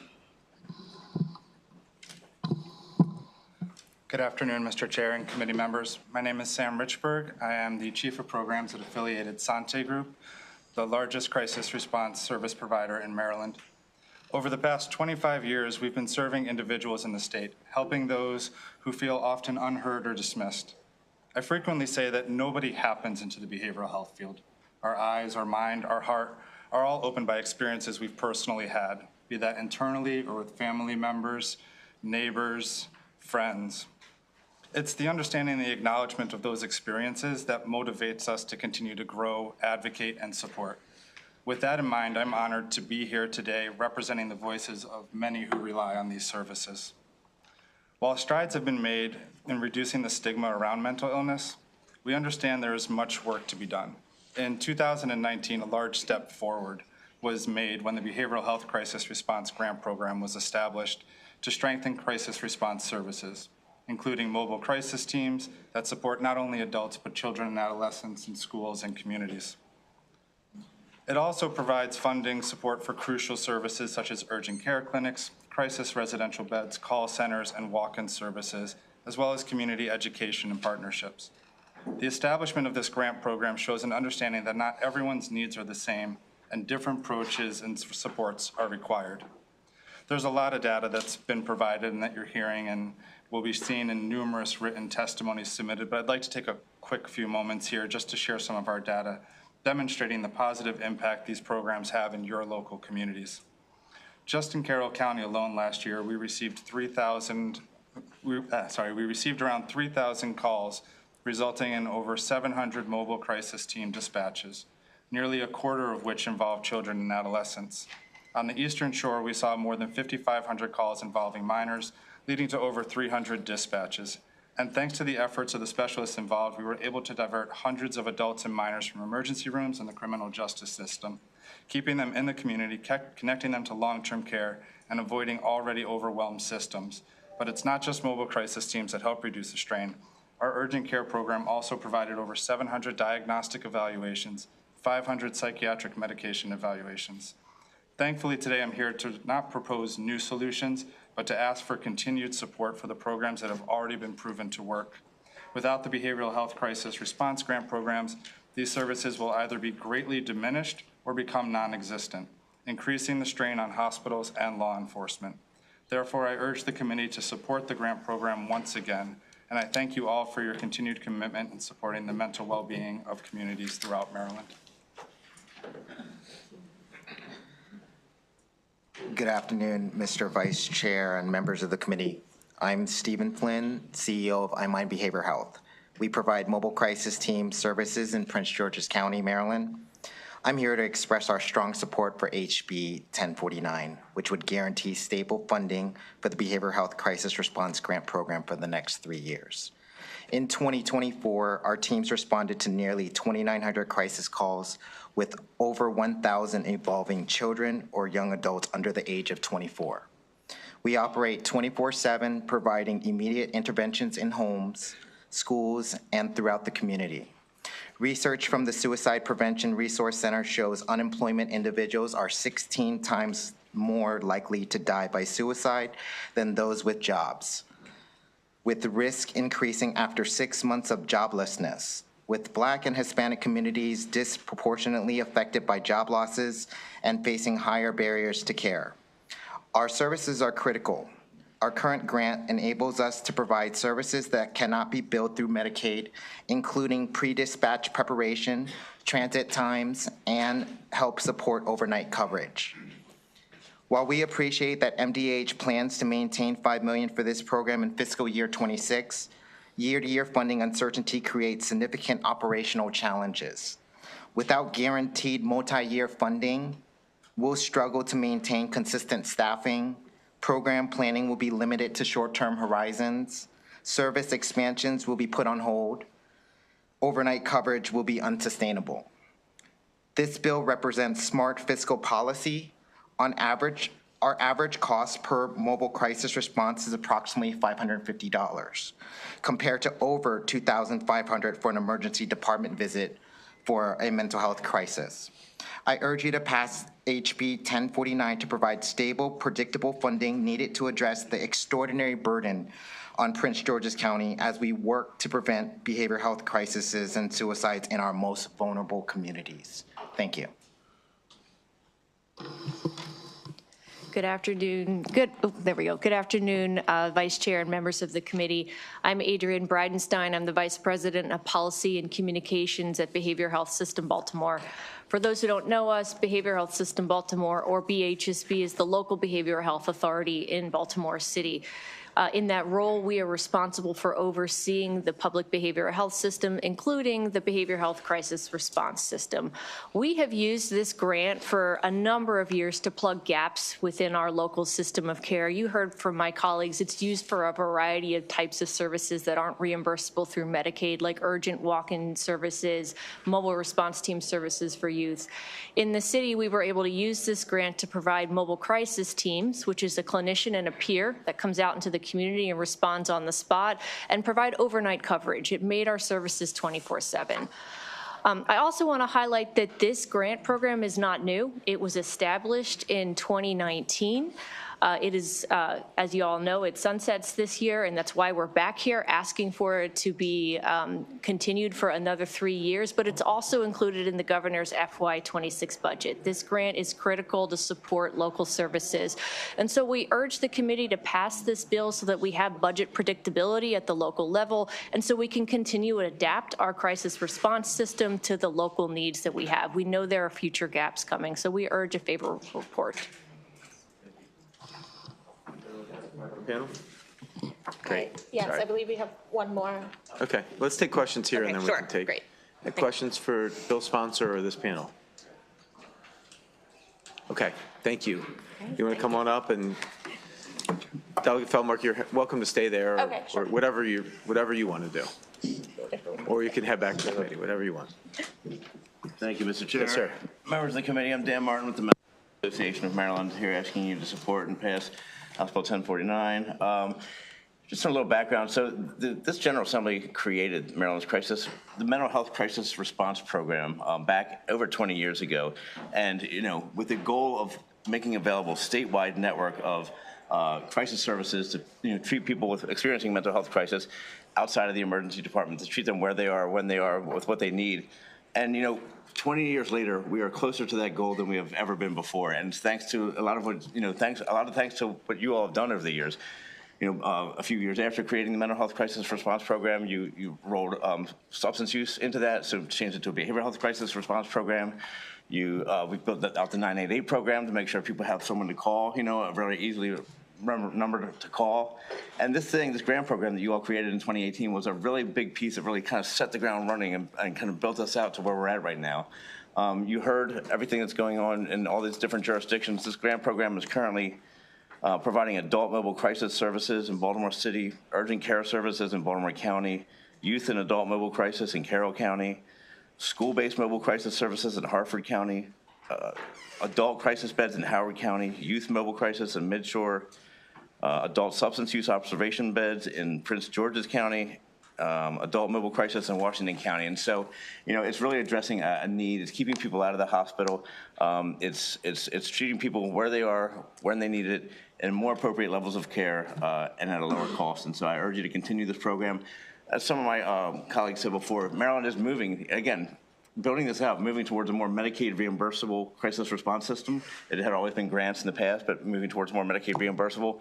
But as we continue to transition to that, there are serious gaps across the state that are not going to be covered by Medicaid reimbursement, in the short term or in the long term. So this grant program really is necessary, again, as we continue transitioning and building out the system. Thank you. Thank you. Thank you, Mr. Chair.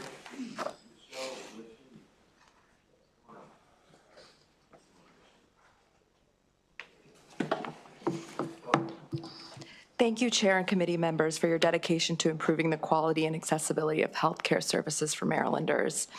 My name is Michelle Lifshin, representing Honor Own of Maryland, asking for a favorable report on HB 1049. We represent a statewide network of more than 16 peer-operated wellness and recovery organizations who served nearly 7,000 people last year.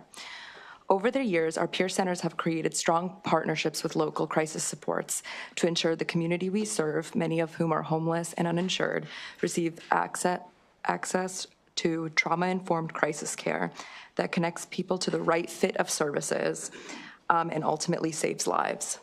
The demand for crisis services is greater than ever.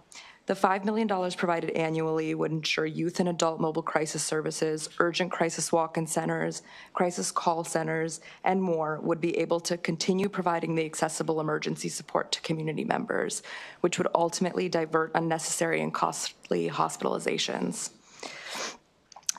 What this means in practice for the crisis system in our state: more staff, longer hours of operations to serve more individuals, improved array of services, things that will ultimately save our state money. Delivering crisis response services in a timely and trauma-informed manner requires adequate resources to maintain strong infrastructure. Dedicating this funding to support these services decreases reliance on law enforcement, with important, immediate, and long-term positive impact for our families and communities. We urge you to vote favorably for this crucial bill. Thank you. Thanks for your testimony. Any questions for the witness? Okay, have a great day. That concludes the bill hearing. We're going to now move to 1402, Delegate Grammer. Come on up, and Fatima Waheed, if you're here, in support of the bill. And I think we're joined by our friends, HTO. Welcome. Mr. Chair, there also should be a Hayden Dubois remotely. And I'll get started with your permission. We're joined. All right, thank you, Mr. Chair, Mr. Vice Chair, members of the committee. For the record, Delegate Robin Grammer here to present House Bill 1402. House Bill 1402 puts in place program integrity measures for Maryland's social welfare programs. What if we as a state could save millions or even tens of millions of dollars by simply validating and verifying the eligibility of Maryland's social welfare programs? Healthcare-related expenditures, especially Medicaid, have put pressure on many state budgets, including Maryland's. As our budget suffers from significant deficits, we can avoid cutting costs, or we can avoid cutting programs and avoid raising taxes by verifying the eligibility of program recipients. House Bill 1402 puts in place systems to verify the eligibility of many recipients. The bill puts in place reviews for death records, wage changes, tax filing forms, incarceration, and prize recipients. The bill puts in place a potential 6-month lockout for able-bodied people who fail to report a change in eligibility. Many Marylanders claim that resources are never available for people who do the right thing and obey the law, and our wait lists show that.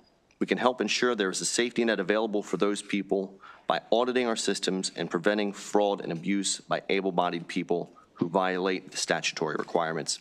Be happy to take questions and ask for a favorable report on House Bill 1402.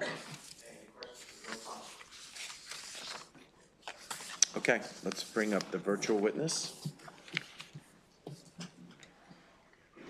Hayden, welcome. You have 2 minutes. Thank you so much, Chair Barnes, Vice Chair Chang, members of the committee. My name is Hayden Dubois. I'm a visiting fellow at FGA Action, which is a nonprofit organization dedicated to advancing policy solutions in a number of issue areas, including social welfare reform. Thank you for the opportunity to testify today. House Bill 1402 is a simple but extremely important piece of legislation. As Delegate Grammer alluded to, it would require both the Maryland Medicaid program and food stamp program to conduct regular data cross-checks with available databases, including vital health statistics, new hire directories, incarceration records, and more, in order to ensure individuals are actually eligible for the program. It would also prohibit individuals from being enrolled on the basis of self-attested information for critical eligibility factors like their income, and require the Maryland Department of Health to submit a waiver to temporarily lock out able-bodied recipients who fail to report changes that would affect their eligibility. These programs and provisions are vitally important because fraud isn't some hypothetical situation. It is unfortunately all too real. According to the U.S. Department of Agriculture's most recent quality control report on the Supplemental Nutrition Assistance Program, Maryland's food stamp error rate for the most recent fiscal year was 19%, which is well above the national average. Almost all of those errors were due to overpayments of benefits rather than underpayments. Likewise, the Government Accountability Office reported that in an audit of Medicaid redeterminations in Maryland, 17 out of 20 randomly selected redeterminations were not performed with consistent program integrity guidelines. That's why common sense provisions like data cross-checks, eligibility reporting, and fraud lockout can help states crack down on this type of fraud and improper payments. Consider that, according to the Kaiser Family Foundation, Maryland has more than 35,000 individuals with disabilities stuck on a Medicaid waiting list today. Every dollar that is diverted to improper payments, whether that be waste, fraud, or abuse, is a dollar that can't go towards helping the truly needy and those vulnerable Maryland residents in dire need of assistance. For all these reasons. Thank you, sir. Yep. Thank you so much. Thank you. Delegate, I'm just looking at this bill for the first time, so forgive me, maybe I'm missing something. Fiscal note says that MDH expenditures are going to increase by $31.5 million. That would be split between us and the federal government, but yes. It's only $15 million for us. Just curious, because I know you've been up on some bills that had fiscal notes, so how do you reconcile that? Absolutely, great question. I rarely bring a bill with a fiscal note. I think the most shocking statistic that this bill looks to get at is that Maryland has more than 35,000 individuals with disabilities stuck on Medicaid waiting lists. And I think we all understand the importance of Medicaid and what it's aimed at. But I think we would also probably all agree that Medicaid is not aimed to serve, and none of our social welfare programs are aimed to serve people who they're not statutorily eligible for. And that really is the impetus of the bill, is to frankly get it auditing and checking. Here's the other figure we should consider. The U.S. Department of Agriculture reports Maryland's food stamp error rate for the most recent fiscal year was an astonishing 19%. So I think it's really about verifying eligibility so that people who've done the right thing, found themselves in a bad position, and who need help for the first time in their life have that help available, not people who are playing the system. Thank you. And Delegate Mangione, who I know is also not a fan of fiscal notes, probably has a hard-hitting question for you. Go ahead, Delegate Mangione. Thank you, Mr. Chairman. Thank you, Mr. Chairman. And yes, you're right, which is why I wonder, and I do think this is a great bill, actually, and I think the attempt here to, it offers us what I would say a strong framework for trying to prevent waste, fraud, and abuse. And the chairman's right, as we're very much aligned in terms of fiscal notes. But, and I know the fiscal summary from Legislative Services will usually give you an idea how much it costs, but, and maybe they don't have this number, but any idea what we would save if something like this were implemented, and that 19%, and maybe we can try to get numbers offline, but I'm curious as to. Well, I rarely do this, but frankly, I'd start by challenging the fact that we're going to take $35 million to do an audit. If you look at what they're doing in the federal government, and I hate to even say the word Doge, but a lot of it, frankly, is automated. And if we get beyond the politics of it, if you use things like artificial intelligence to point to EINs, there's a lot you can do with data really for free. So, you know, I get the point of having a fiscal note. I challenge the fact that it's $35 million, even if we do split it. What does it cost? I think the first thing to remember is if we can identify people who shouldn't be getting benefits, and those benefits suddenly go to a person who's sitting on a waiting list somewhere, that's a great savings. That's a great, you know, an audit that puts benefits in the hands of someone who really needs it. So I wish I had a figure for you. I'm waiting for a couple emails back from the library, but I don't have that for you immediately. And we can touch offline, but yeah, when the testimony says 19%, I'd assume something like that. Just 19% of fraud alone right there just an would be a considerable amount of savings. absolutely. So, Sounds like we just need a couple 19-year-old Doge bros and we'll be all right. There you go. there we go. Friendly amendment. Second that. Held off exactly what I was going to say, the 19%. I'd like to know what the value of that would be, so. Yeah, you know, I have to say that not all bills are perfect. If the committee really does want to take this one up, you know, I defer to your leadership on this bill, but I think the premise of it is good. I think the numbers are true, and I think, you know, getting benefits away from people who are violating the statutory requirements to people who need them is a worthwhile effort. Well, everybody's got their thing, so this is your $15 million fiscal note. We're happy you brought it to us. Any other questions? Can't wait to see the bill on the floor. All right, have a good one. Take care. Thank you, Mr. Chair. That concludes the bill hearing. Delegate I think you missed a witness. Oh, I'm so sorry. Go ahead. I think I did call you, but. Yes, my name is Hussein Wahid. I'm with the Advanced Technology Acceleration Initiative, University of Maryland, College Park. And we have come up with a model that is transformative economic efficiency from interactive specifications and standards. They play a significant role in reducing the risk for waste, fraud, abuse, misuse, and misclassification. It has already been proven over several decades, and that's one of the reasons the standards and specifications developed by Maryland have become national standards. They're well recognized, but they are not uniformly used within the state, within agencies, within groups. There is knowledge about it. It is used when it suits, perhaps, or when it can be acknowledged, and at the same time, it can be assessed as zero value. As an example, if it produces $70 million a year in efficiency, that 7 can be removed and it becomes 0. And that would be an administrative conclusion. That is just an example, but this has escalated during the pandemic and the epidemic that we face now, because there is very little technical review going on. Almost no one understands what a techno-economic review process is, although it is utilized with universities all over. And that is one of the reasons the Center for Advanced Life Cycle Engineering at University of Maryland is #1 ranked, because the methodologies, when they are applied, produce results and they do not cost anything. They have been in use by many industries, thousands of them, and I went over just to support this initiative for about 100,000 inspections, surveys, and they produce same type of results that we have seen all along. That is transformative economic efficiency, producing hundreds of millions of dollars in economic efficiency right there. Thank you. Thank you for your testimony. And University of Maryland's walking in right now, so I'm sure we'll get to the bottom of this whole thing. Any other questions? This witness? Thank you, Mr. Chair. Thanks. Have a good day. If I can just add a comment, nothing No, sir, happens your on- testimony's up. Thank you. Delegate Williams, House Bill 1078. And I think you just have one virtual witness. We'll pull up after your testimony.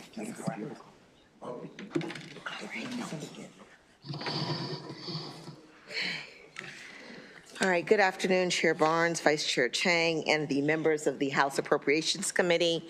I'm Delegate Nicole Williams, testifying in favor of House Bill 1078, also known as the Prince George's County Federal Bureau of Investigation Headquarters Appropriation.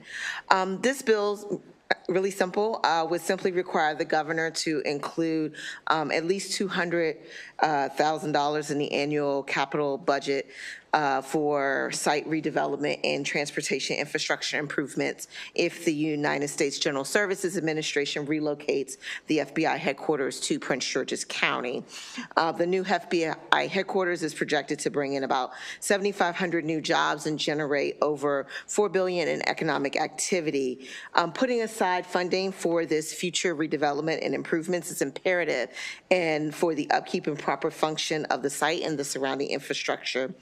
This bill would ensure a critical investment in supporting a government agency that has the potential to bring a large number of jobs, billions of dollars, to the state of Maryland. Also, in reading the fiscal note, it will note that although that this really does not have a fiscal impact on the state, there's already about $200 million in GO bond funding that has already been authorized.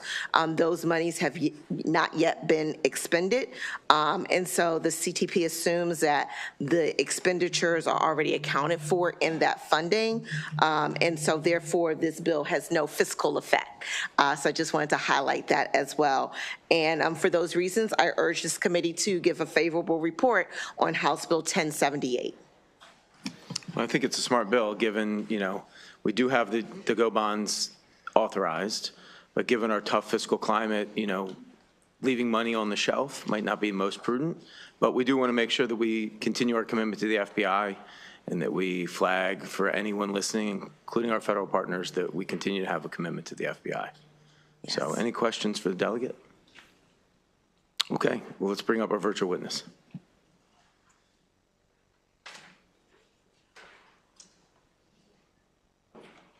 Delegate, I don't think he was able to make it. Okay, no problem. Well, I hope you will vote favorably on this bill, and I look forward to seeing it on the floor. Okay, thanks for the bill. All right, thank you. Have a good day.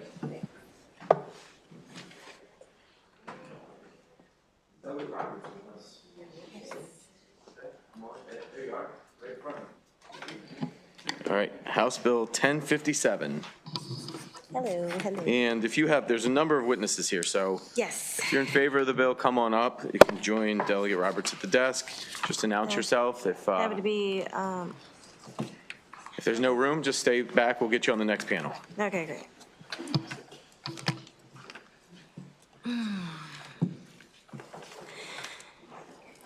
So, can I start?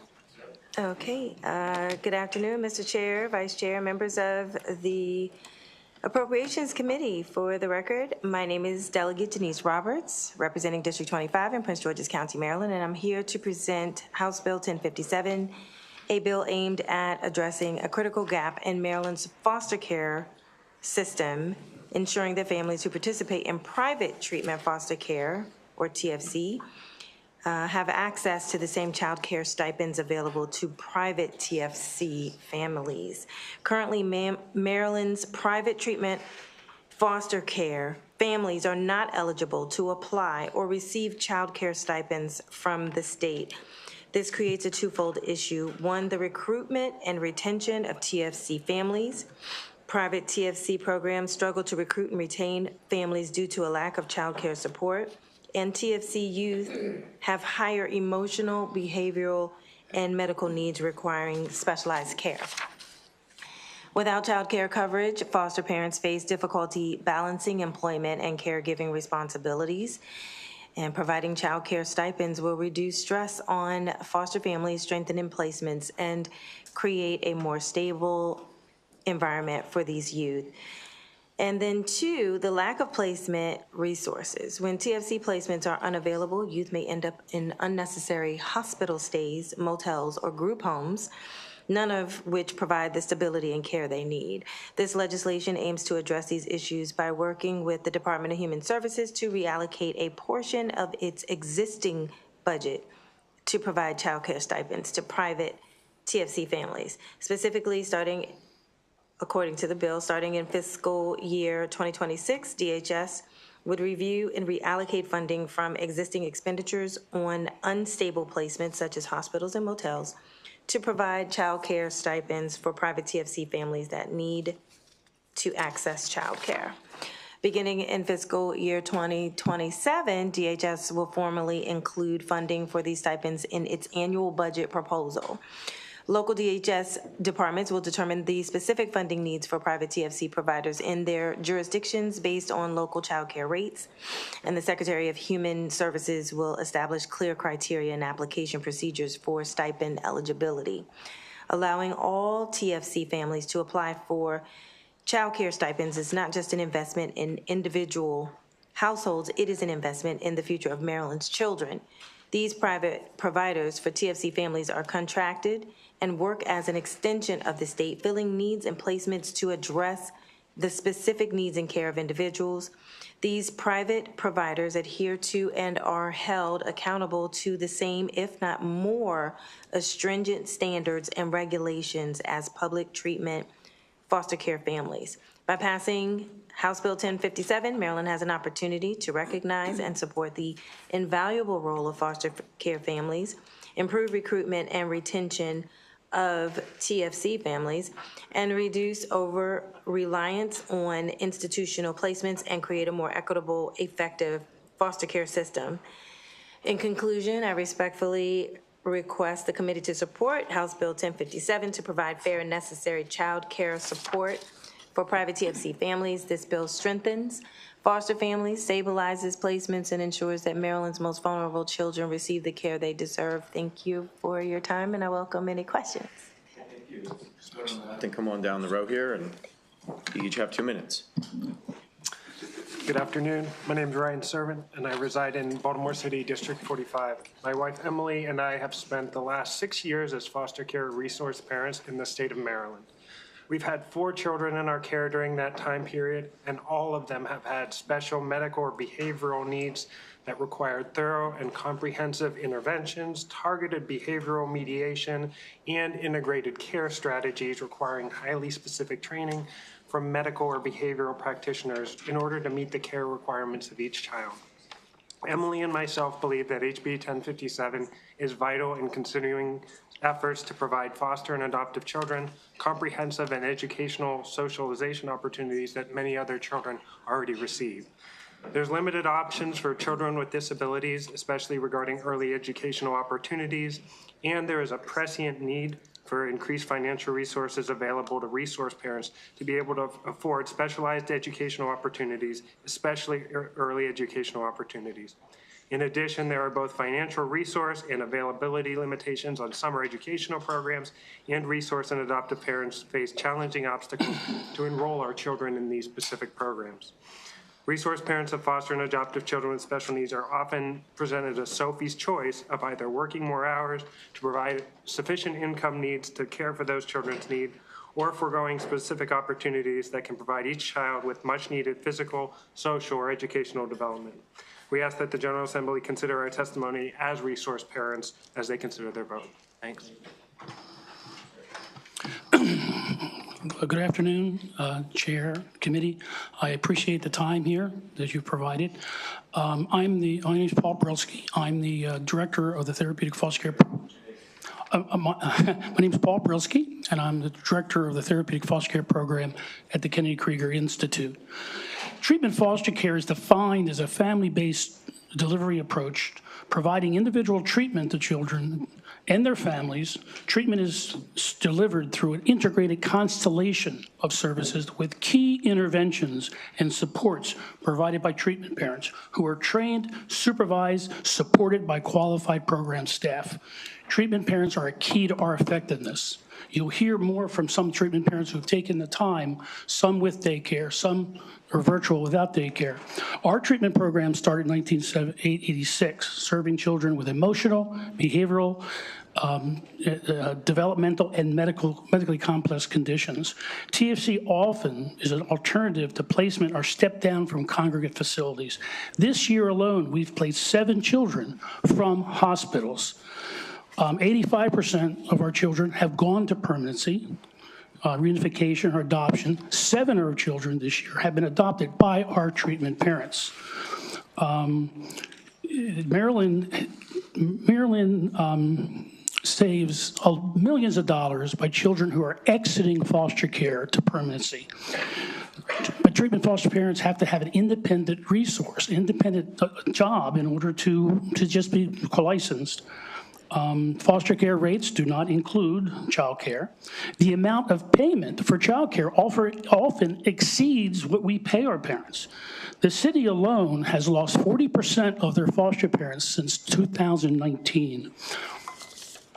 You can That's just- the bell. Quick conclusion sentence. Yes, quick conclusion is, this is not just about childcare. There were 11,500 children in foster care in 2006. There are 3,600 now.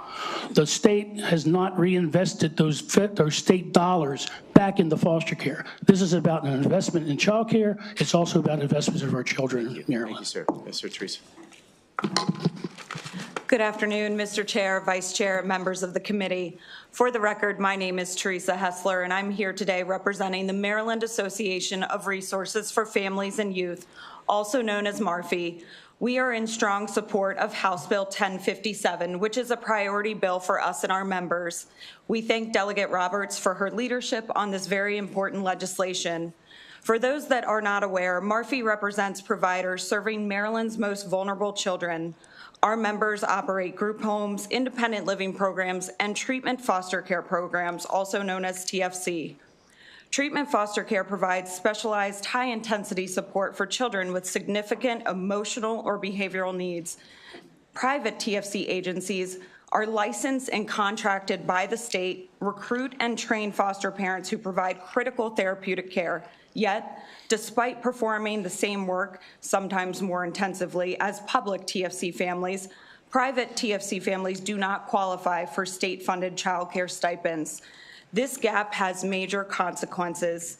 It discourages qualified families from stepping up, as many cannot afford child care and work at the same time, and it limits placement options, forcing children into institutional settings, as you have heard, motel placements, or prolonged hospital stays, costing the state significantly more.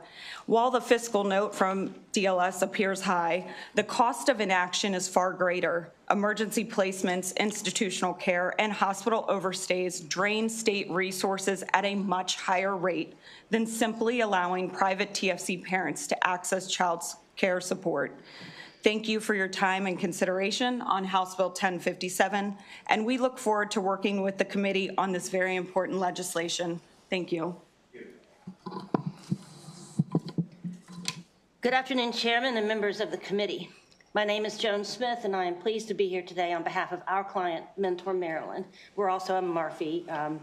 We also participate in MARFI. We're here in strong support of House Bill 1057. Mentor Maryland has been serving children in foster care since 1991, supporting over 225 youth to have a home and familiar support in private treatment foster care homes. Mentor Maryland's medically fragile foster care program specializes in providing treatment for the state's most medically vulnerable children. One of the top barriers to recruiting foster parents is the lack of child care and respite services available to those caring for complex youth. Senate Bill 1057 directs the Department of Human Services to review its annual budget and allocate a portion thereof for providing child care stipends to private treatment foster care homes similar to those available for public foster care homes. The public policy served by this change would permit the state to broaden its services to this vulnerable population. Furthermore, the bill requires private foster care homes to meet the same or exceed the same standards of a public foster care home. Finally, since the implementation of this legislation requires reliance on the judgment of the leadership of DHS, we would hope to work with DHS leadership to determine appropriate levels of child care stipends called for under the bill, and we look forward to establishing meaningful working relationships with those leaders to help this vulnerable population. We urge a favorable report on House Bill 1057. Thank you.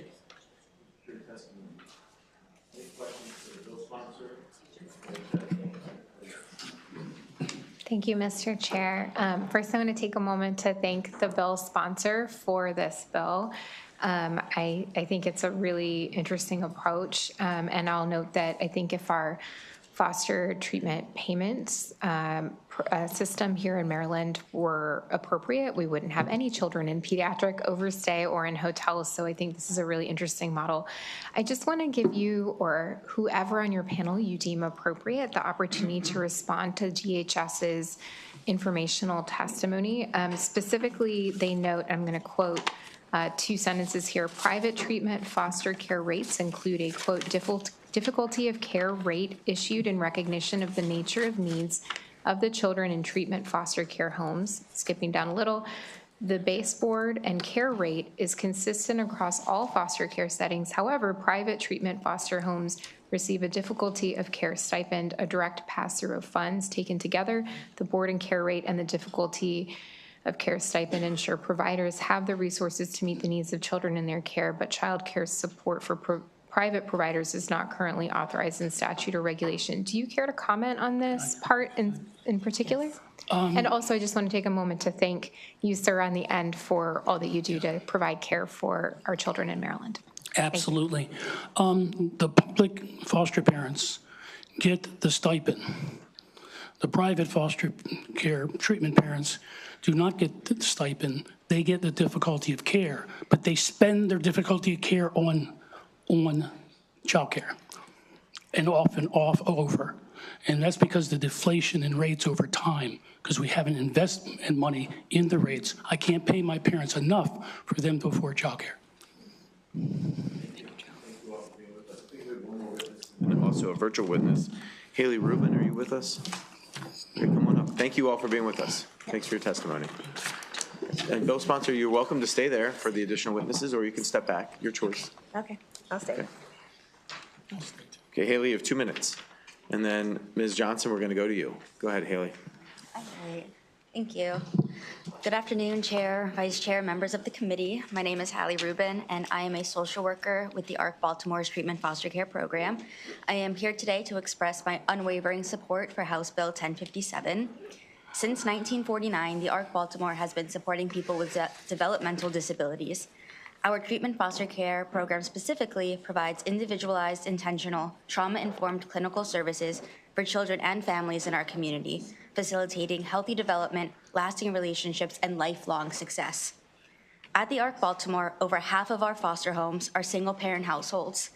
It is also required that our families have a source of income, meaning that they have to work, and even our retired parents often work.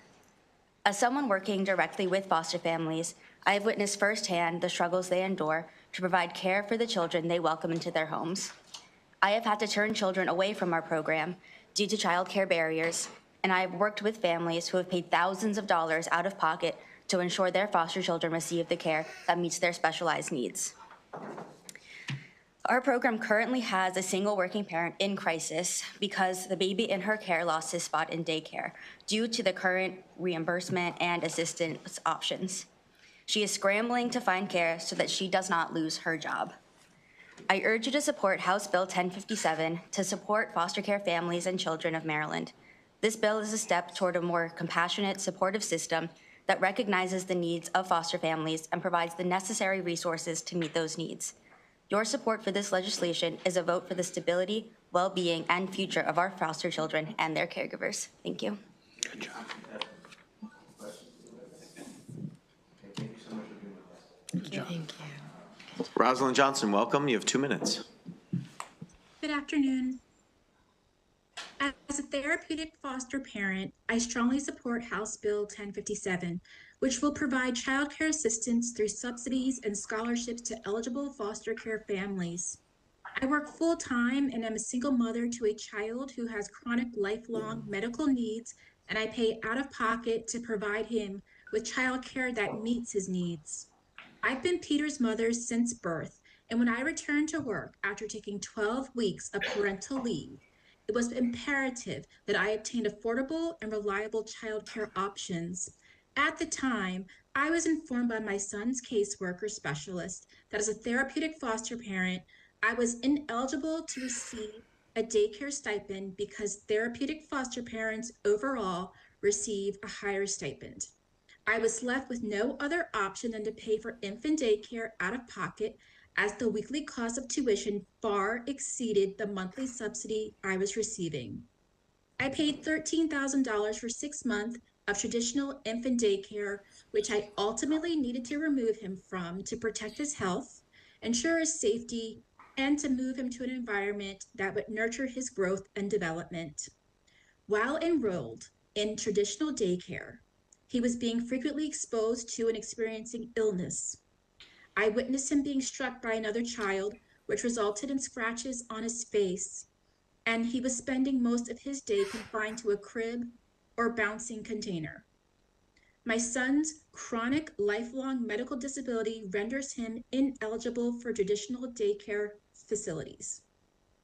He has now been on a waiting list for the only special needs daycare that I'm aware of since June 2023, which has led me to opt for live-in childcare for my son by way of an au pair, as well as babysitters.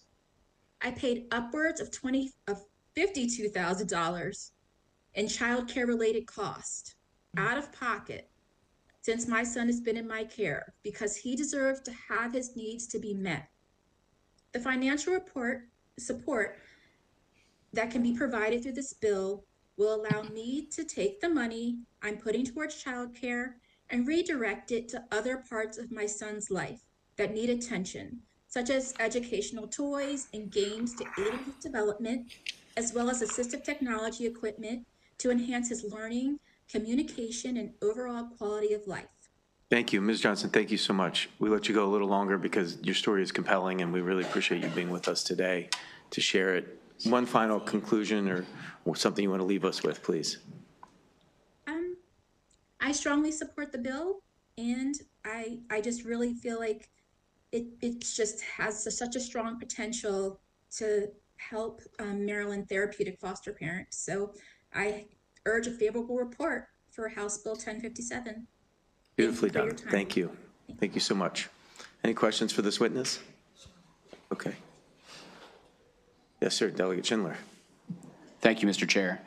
This question could be for anyone, but would you help us to understand that I appreciate that it's a wonderful intention to help recruit more foster parents. I think that's really the unintended consequence of this. But what is the difference in stipend between a public and a private therapeutic foster parent? Do you have any examples? The board rate's the same. I think it's about $900 a month, tax-free.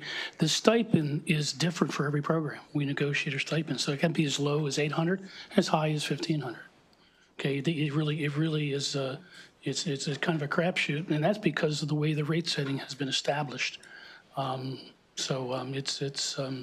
regardless, even the highest stipend I'm aware of would not cover this situation and a lot of situations I'm aware of. And to me, it's a deal considering the alternative this young man is lifelong hospitalization for the rest of his life. Thank you. Okay, thank you. Thanks for your advocacy as well. Delegate, thanks for the bill. Includes the bill here. Have a great day. Thank you. Is Delegate Foley with us? Oh, come on up. House Bill 661. And if you have a panel, bring them up. We yes, have Mr. seats Chair, for 4 I do. people, so sure. 4 people can fill that. We'll take questions for those 4, and then we'll move to the next panel. Okay, thank you. Ray Baker, Terry Kavanaugh, Donna Edwards, Denise Gilmore, and then we'll have 3 professors after that, Amanda Dotson, John Hudgens, and Marcus Johnson. Okay, thank you very much. So I'm back. Chair Barnes, Vice Chair Chang, and members of the Appropriations Committee. For the record, I'm Delegate Linda Foley, and I'm presenting HB 661, State Personnel Collective Bargaining Faculty. I want to thank you, first of all, for your support of a similar bill for graduate assistants that you passed out earlier.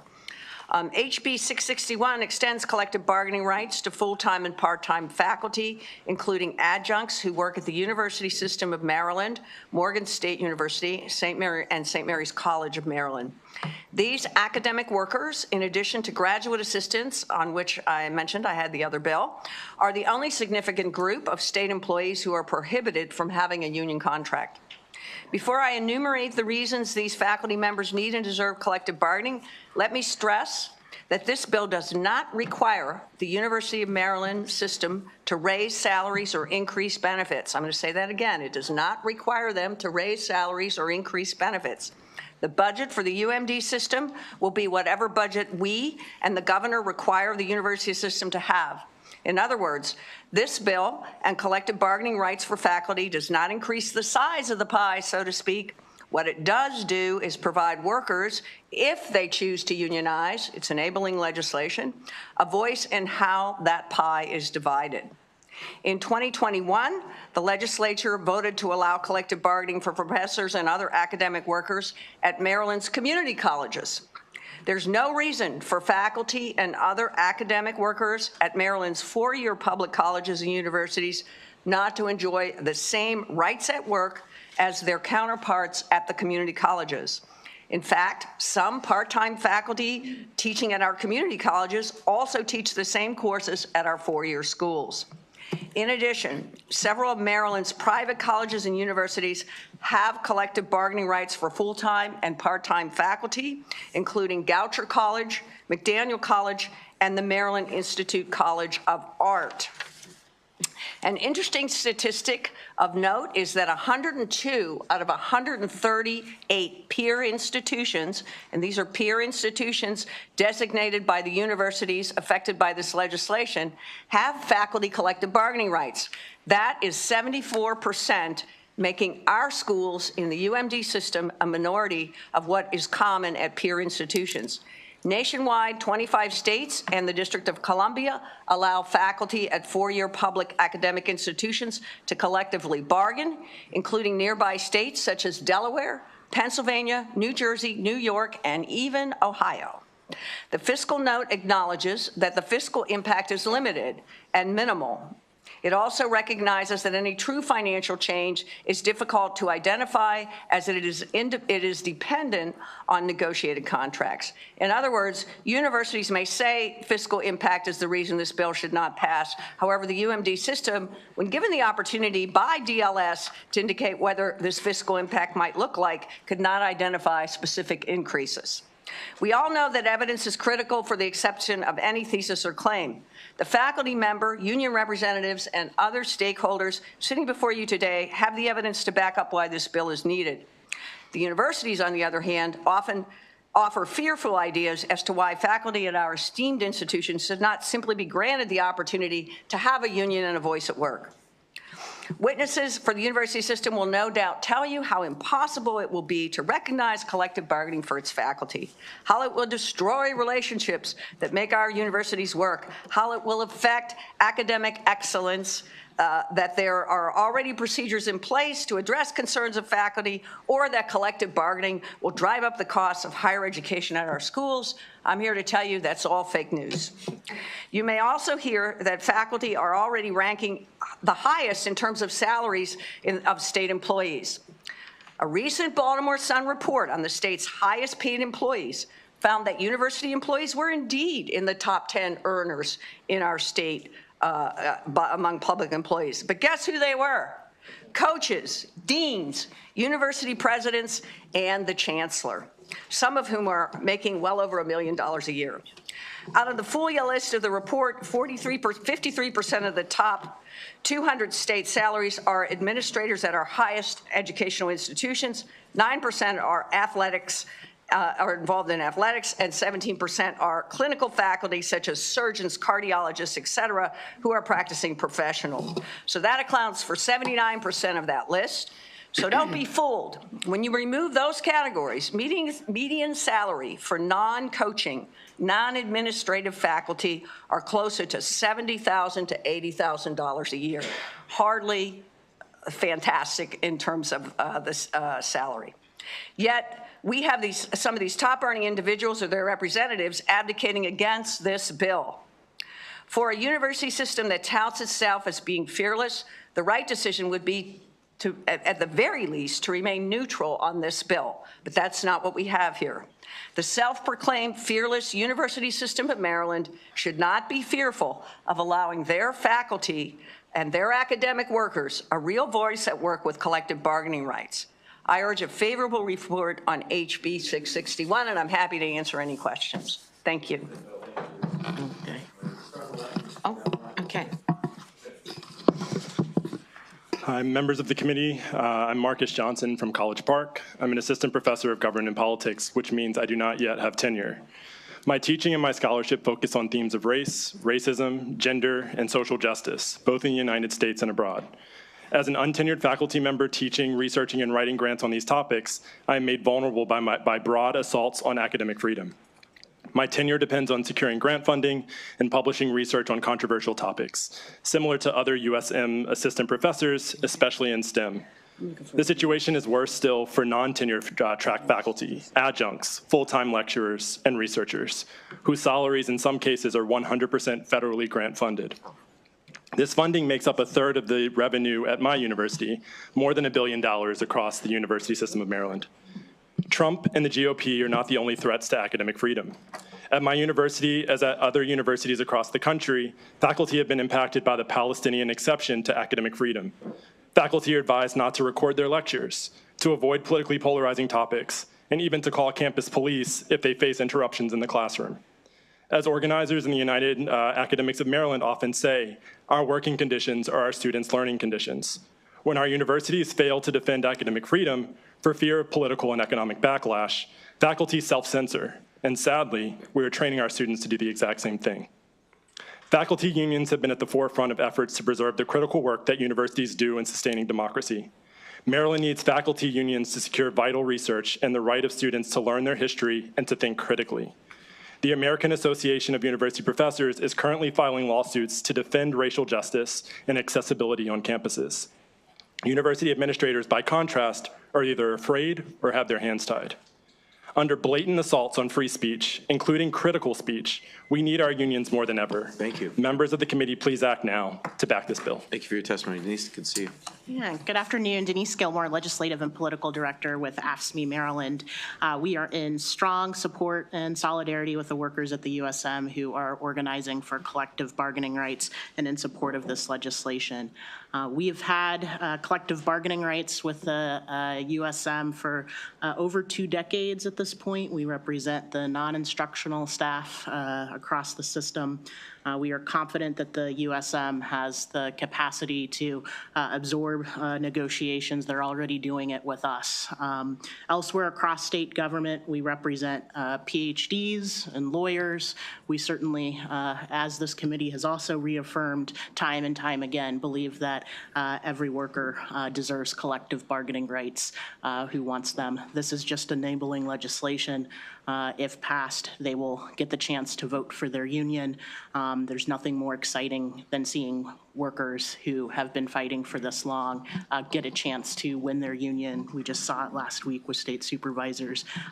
We ask you to extend the same opportunity to these hardworking Marylanders at our higher education institutions. Please provide a favorable report. Thank you.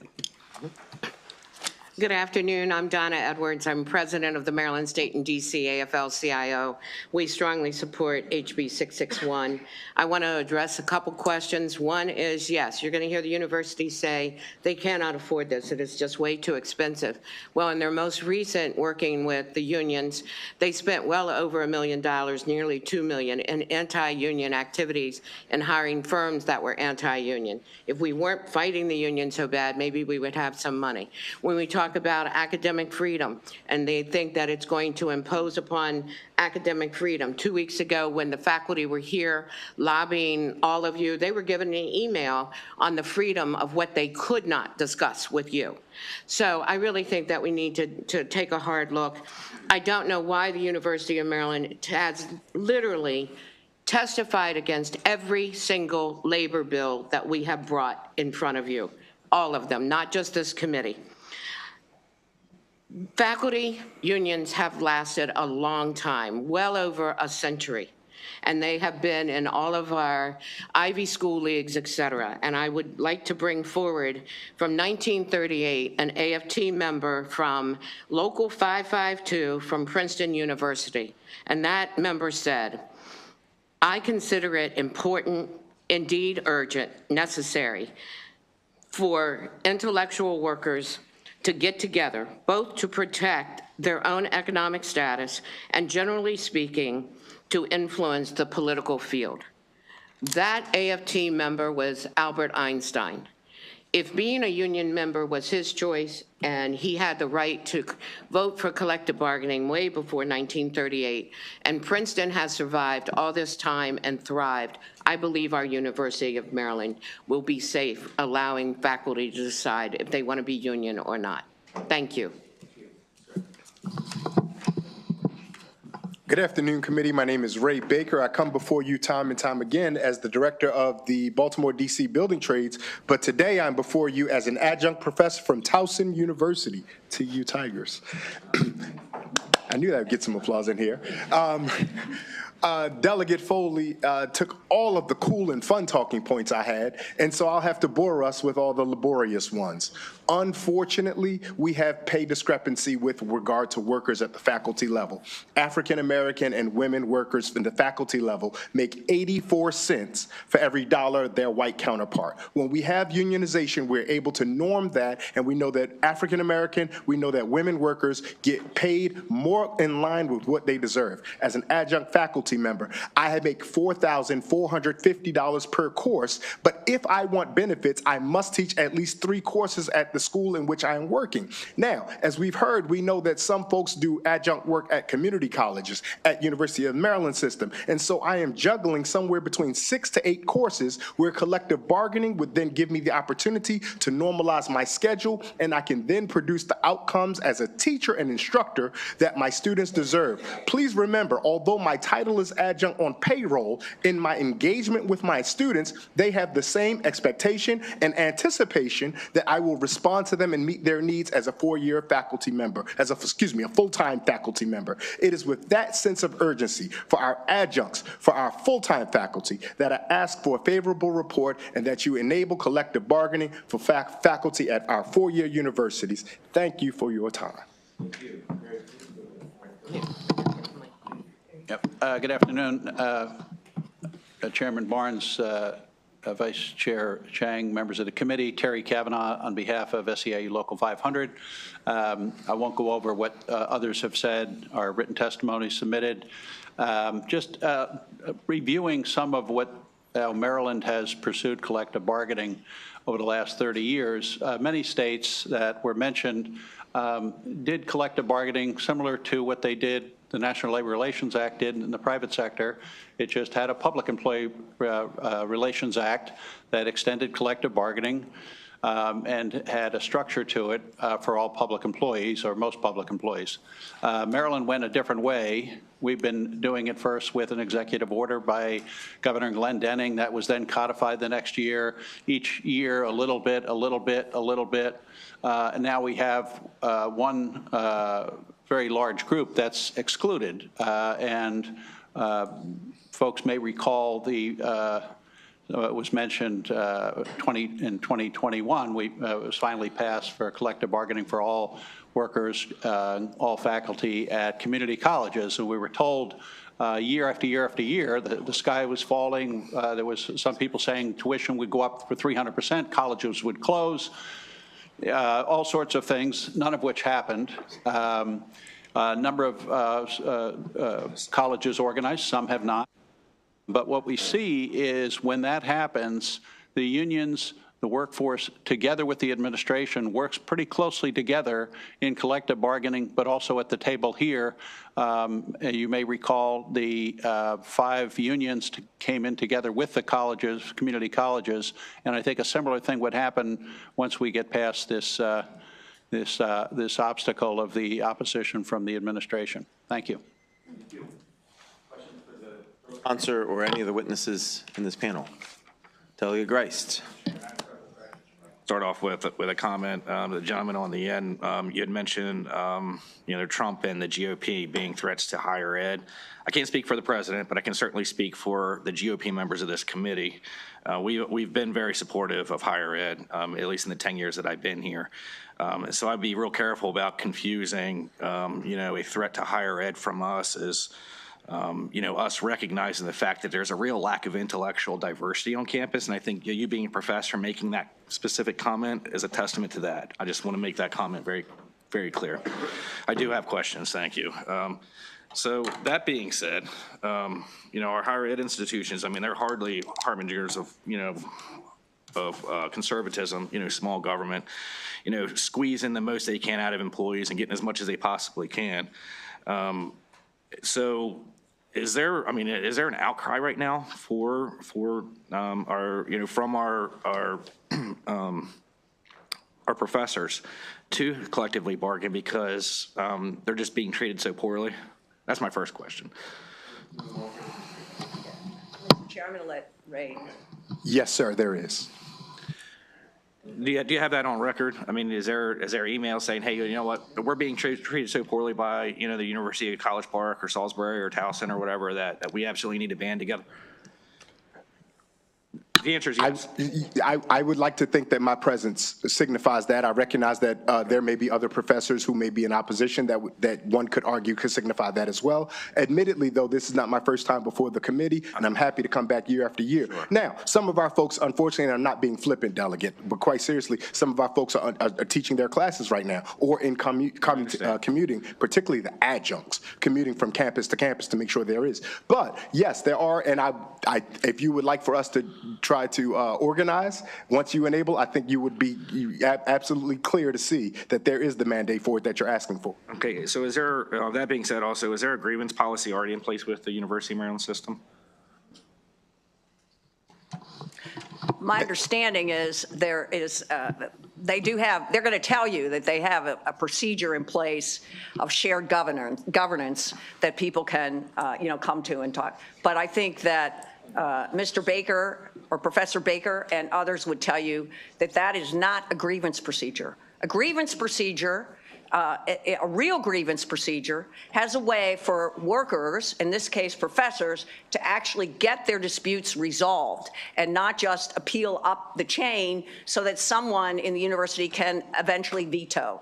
And that's really what's in place now. This is what collective bargaining does. One of the beauties of collective bargaining is that it gives workers an equal playing field so that they can then appeal to a neutral third party to decide about whether or not they're being treated fairly and not leave it up to the administration or someone else who's in charge of them. So I think part of the reason for having collective bargaining is to have a real grievance procedure.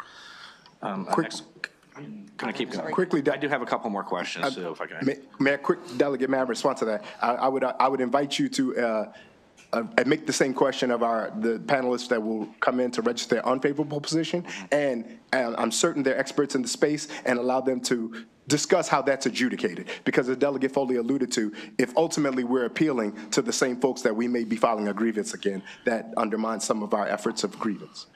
Delegate Foley, you had mentioned in your testimony that our professors and our faculty, they're not making as much money as some of our counterparts in other states, and you were saying that if we were able to enable collective bargaining, that would potentially fix that.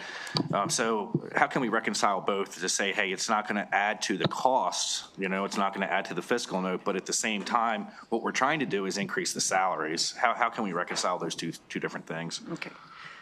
Thank you for the question, Delegate. First of all, if I could correct you, I did not say they were making more or less than professors at other universities in other states. I don't know the answer to that. I do know that the salaries range from around $70,000 to $80,000 is like the average.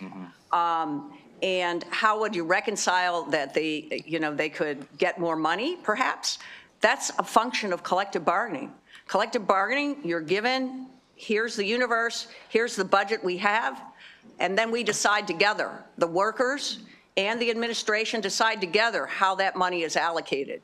So that's potentially a way that salaries could go up. Salaries might not even be an issue in collective bargaining. I've been in collective bargaining situations where salary isn't an issue. It depends on the situation. One more, if I may, Mr. Chairman, then I'll be done, I promise. So this one's for Denise. This is enabling legislation, and it seems like we'll have 2 or 3, 4 of these almost every session where we're enabling different units to collectively bargain. It is a choice, obviously. So in the past, how often do these units choose not to join a union? Does it happen at all, if ever? Or how often does that happen? I don't have any exact figures of that.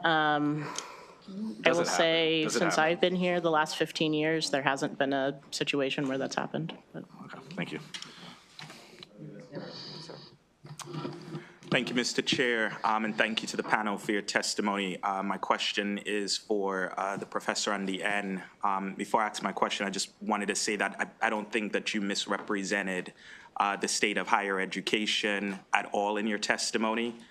We all are privy to the news about the cuts to higher education and what those requirements of higher education institutions to eliminate DEI and also critical race theory, which comes out of higher ed. So one, I appreciate your testimony, and I certainly don't think you were partisan in your observation. It's clear who's doing the cutting. But I wanted to come to your testimony where you talked about academic freedom and the importance of that as it relates to workers and those who are seeking, whether they vote or choose to be in a union or not. And the reason why academic freedom is important, because as I mentioned earlier, with critical race theory, that was developed, the folks that developed it was as a result of academic freedom. And so can you speak a little bit more to the experiences of professors on your campus as it relates to academic freedom and some who are not in unions right now, and the impact that has not just on learning, instruction, but some of the ideas that can come out from that, such as critical race theory that is not taught in K through 12? Absolutely. I think the most vivid example right now is to talk to faculty colleagues of mine that are on federal grants that have received emails over the last week or two that their grants have been suspended. This has major impacts for research. This has major impacts for projects that are in the field in other countries, even here in the US, that are now stopped. And so if we think about the academic freedom and the implications of research that's now stalled, can't be published, can't be reported out, that has a huge impact on then the knowledge that we have as a society and also what we can teach in the classroom. Taking that down to a more granular level on the day-to-day teaching, there are clear effects both in terms of what students are comfortable talking about, but also likewise what faculty are comfortable sharing in the classroom. One of the things that I do to make classroom more accessible is I record all my lectures. At the beginning of the semester, I was told to be careful and maybe even consider not recording my lectures, or to be very explicit about what recordings could be used for my students, for fear that this could be shared out on social media, misrepresented, and things like that. These have real implications for what I'm willing to talk about in the classroom, which means this has implications for what my students learn. I have a contract for 7 years. That gives me a little bit of protection. Many of my colleagues have class-to-class contracts. That means that they get a contract at the beginning of the semester, and that contract ends. It can be not renewed for any reason. In fact, many faculty receive an email at the end of their term to say that your contract has not been renewed, even though there's a renewal that will come that's uncertain. And a class can be canceled even 2 weeks, a week, a day before the semester begins if that class doesn't fill. All of these have implications for what faculty are willing to teach, in part because of the implications that has for their ability to hold their day-to-day job. Thank you. Thank you, Mr. Okay, thank you, Delegate. Any other questions? Okay, thanks for the bill, Delegate. Yeah, Mr. Chair, we have another witness. I'm going to bring him up. We have another in-person witness. Yeah, we have a few more. Okay. Yeah, But the witnesses at the table can step back, and we'll bring up the other witnesses. Thank you very much. Thank you. Thank David you. Mayer. Thank you. David Mayer, John Hudgens, and we have 2 virtual witnesses. And Delegate, you're welcome to stay at the table with the additional witnesses if you'd like. I just want to make sure the other witnesses are clear. Sure.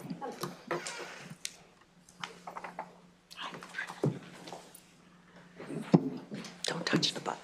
Okay. Put this over here for you.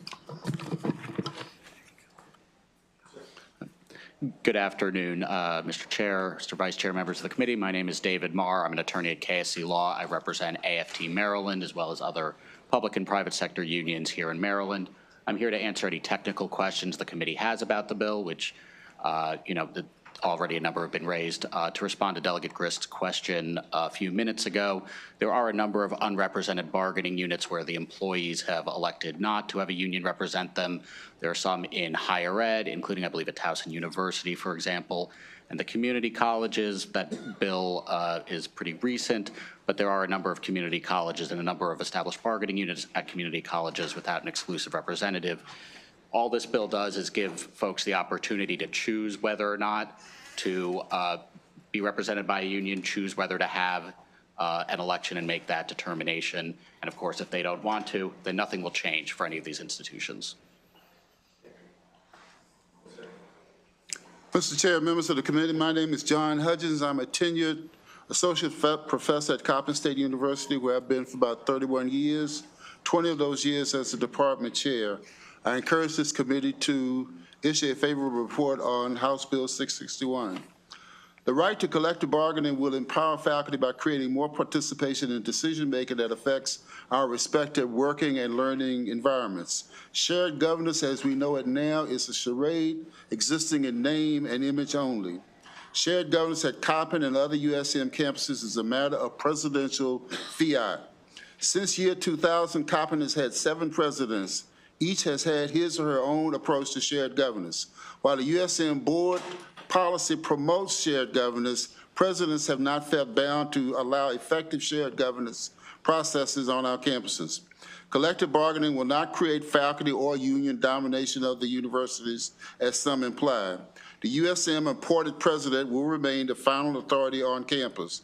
Collective bargaining will improve accountability by requiring administrations to explain and justify actions proposed on behalf of the university, especially when those actions are contrary to the stated preferences and wisdom of the faculty. HBCUs have long been regarded as presidential universities. Faculty are to be seen and not heard. The collective bargaining agreement at Delaware State University, a sister HBCU, demonstrates a desired clarity and certainty in the functioning of the university, which is not present in this system. Collective bargaining also is practiced at Lincoln University, which is in Pennsylvania, and Howard University in DC. And I might add, I think Howard was the first university in the country to actually have collective bargaining. So I seriously encourage you to support this bill to allow for greater faculty voice in the ongoing operations of our universities. Thank you. Thank you, and thanks for being with us to testify today. Questions for these witnesses? Okay, thank you so much. Thank you. We do have 2 online in support. Delegate, you're welcome to stay there while they testify as well. Amanda Dotson, you have 2 minutes. Good afternoon, Mr. Chair, Vice Chair, and members of the committee. My name is Dr. Amanda Dotson, and I've been a yearly contractual lecturer at Morgan State University in the Department of Physics and Engineering Physics since 2017. I am proud to work at Morgan State. I'm a vital part of the campus community through my teaching, my service at the department on committees, co-writing grants, and work with students outside the classroom as a mentor, informal advisor, and club advisor. For the past 4 years, I've taken on an additional 5th course as an overload to ensure that popular classes have enough sections for students. Despite my role within the department teaching core courses required not only for physics majors, but biology, chemistry, engineering, and math students, and electives for all other majors, the shared governance of the University Council has not been sufficient to address issues that I and other lecturers and instructors face. Most instructor and lecturer contracts are a 9-month contract that must be reissued on a yearly basis. That's mine as well. Despite my yearly contract, I am not transient. I have been here for 8 years, and I plan to stay for longer. But I also have no opportunity for promotion or defined clear career path as a non-tenure track faculty. My current 9-month salary is $51,000 for teaching 4 classes. $51,000. I would love to have that median $70,000 or $80,000. I have access to subsidized benefits, but this is not the norm for people who are in contractual positions. Lecturers have no opportunity for career advancement or promotion. We have no way of addressing these issues as a unified voice, as many contractual employees are afraid to speak up individually to administration about these issues of job security, a lack of career ladder, and lack of adequate benefits for fear that their contracts will not be renewed. I am fortunate that my current department chair understands the critical role I play in the department and feel confident that I'll receive a new contract every year. This is not the same as job security.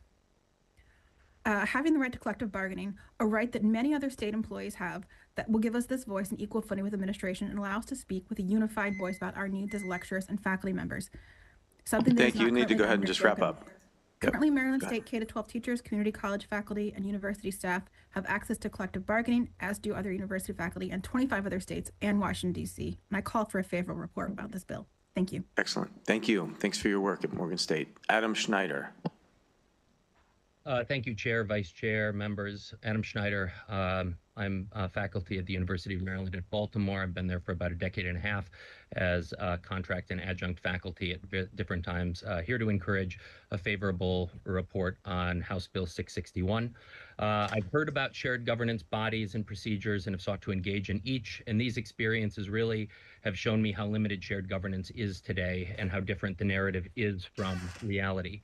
Just in the past 6 months, I've heard from faculty leaders at Frostburg State, whose president touted creation of a budget advisory committee when he was accused of disregarding shared governance. And advisory is important here because at best, that's what shared governance is. It's advisory. But Frostburg State did not engage that committee when making maybe the most significant budget decision in its history, so-called retrenchment, which would have slashed faculty, may have crippled its programs, its accreditation, and its ability to serve Western Maryland. This decision was approved by the Chancellor, the Board of Regents, made without prior consultation with faculty, and the plan was announced the first time in the system without communication with the Council of University System Faculty. That is the Senate of Senates.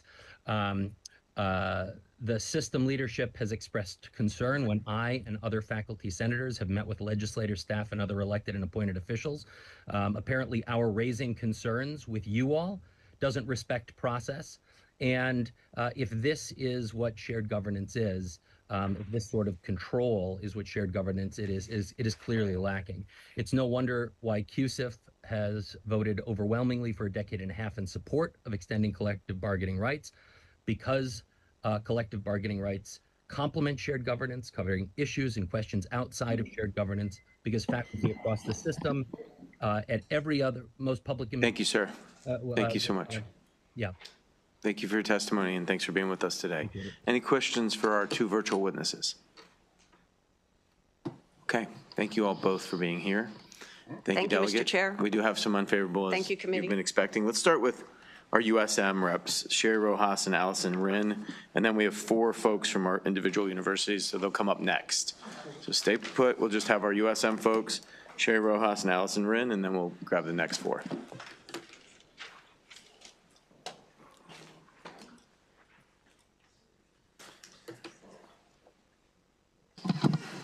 We ready? Chair Barnes, Vice Chair Chang, and members of the committee, thank you for the opportunity to offer testimony on House Bill 661. I'm Dr. Allison Rinn, Senior Vice Chancellor for Academic and Student Affairs in the USM.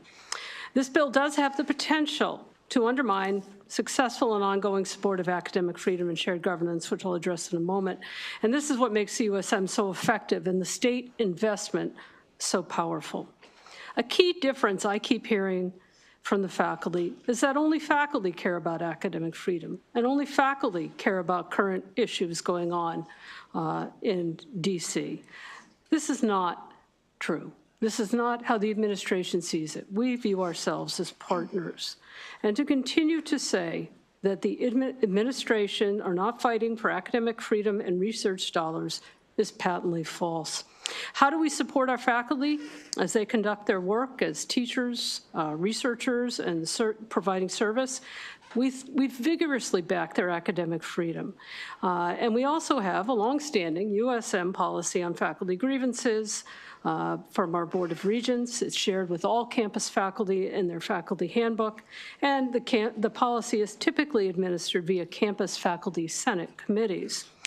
And again, academic freedom is a long-standing tradition in American higher education. It's essential. Today, it's more important than ever. All of us, via our professional organizations, other affiliated groups, are working to preserve freedom to teach, research, and serve our students and universities.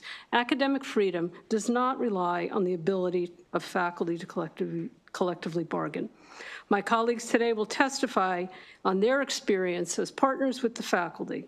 We are not here to imply that we agree each time, but there is, on our part and on theirs, collegiality and respect. Thank you. Good afternoon, Chair Barnes, Vice Chair Chang, members of the committee. Thank you for the opportunity to offer comments on House Bill 661. My name is Sherry Rojas. I'm the Senior Director of Labor for the USM office. This is more than just enabling legislation. The practical reality is that there are union groups both at the table and on the sidelines supporting this legislation who stand to benefit financially from it and who will begin organizing efforts immediately. Those efforts will undoubtedly include promises to increase wages or win other economic enhancements, but the imposition of additional policy changes, increasing costs to our institutions, particularly under the current budgetary environment, would be more than challenging for our campuses. Faculty collective bargaining is not the most common practice in the U.S. In fact, on average, only 27% of all faculty across the country are unionized. This bill oddly removes the governing body's decade-old authority to define the exclusionary categories across the system, yet keeps the state's similar authority intact for the state. Nothing in this bill would restrict these newly established units from electing to negotiate on a consolidated basis, something we would argue is not appropriate for these units. And with over 17,000 faculty across the USM, that could potentially require consolidated negotiations under one contract for a group 3 times the size of the total number of AFSCME bargaining unit employees covered by the consolidated MOU. One final note I'd like to make is that there are already established grievance processes and procedures in place, formal ones, to address workplace issues. Expanding collective bargaining rights doesn't change that. Whether represented or not, faculty must avail themselves of the existing and established processes to address issues they may have, and retaliation is strictly prohibited both by law and by the policy. For all of these reasons, and for the reasons that will be noted by my colleagues, the USM respectfully requests an unfavorable report on HB 661. Thank you. Thank you, Mr. Chair. Thank you, Chancellor. Thank you to you both for your testimony. We are looking at a budget crisis, and I believe the governor proposed some cuts to USM. And I believe some of the institutions within USM have indicated that they would be making some cuts, layoffs, et cetera, to staff. And so I'm going to ask the Chancellor the same question that I asked WMATA, that came to us for money and also indicated that they had to make cuts. And that question is, when you are making those cuts, are those cuts going to be towards admin salaries, which seem to occupy the highest of state employees, or is it just frontline workers? And if it's both, can we get some sort of commitment in writing that that is something that's going to be done across the board? It's not just frontline workers, but also admin salaries as well that seem to occupy, again, as I said, a large bit of these funds. This is a little bit of a question that we'd expect to see in our subcommittee hearings on the budget, and I know the Chancellor's not with us, but to the extent you can briefly respond. Yes, I'm the Senior Vice Chancellor for Academic and Student Affairs, not for Administration and Finance.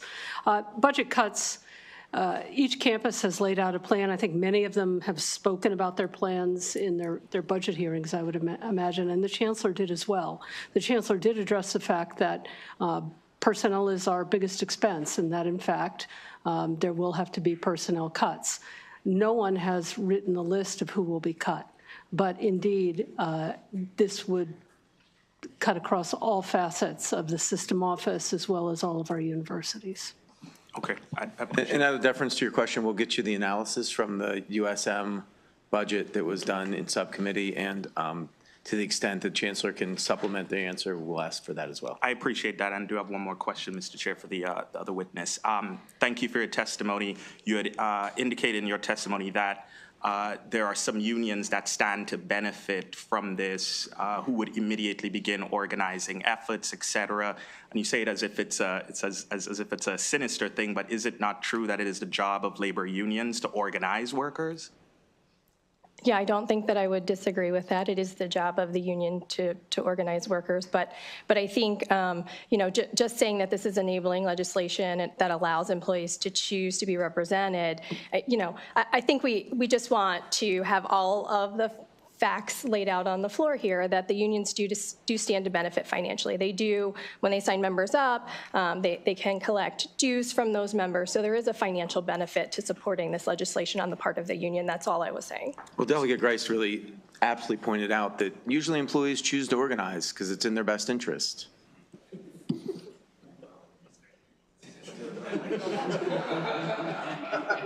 Thank you for pointing that out earlier in your question, Delegate Rice. It's coming back in. Any other questions for USM?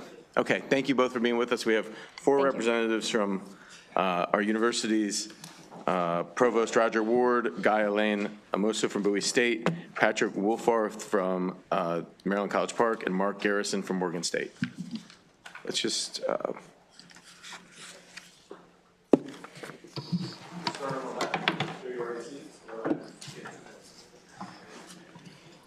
Thank you.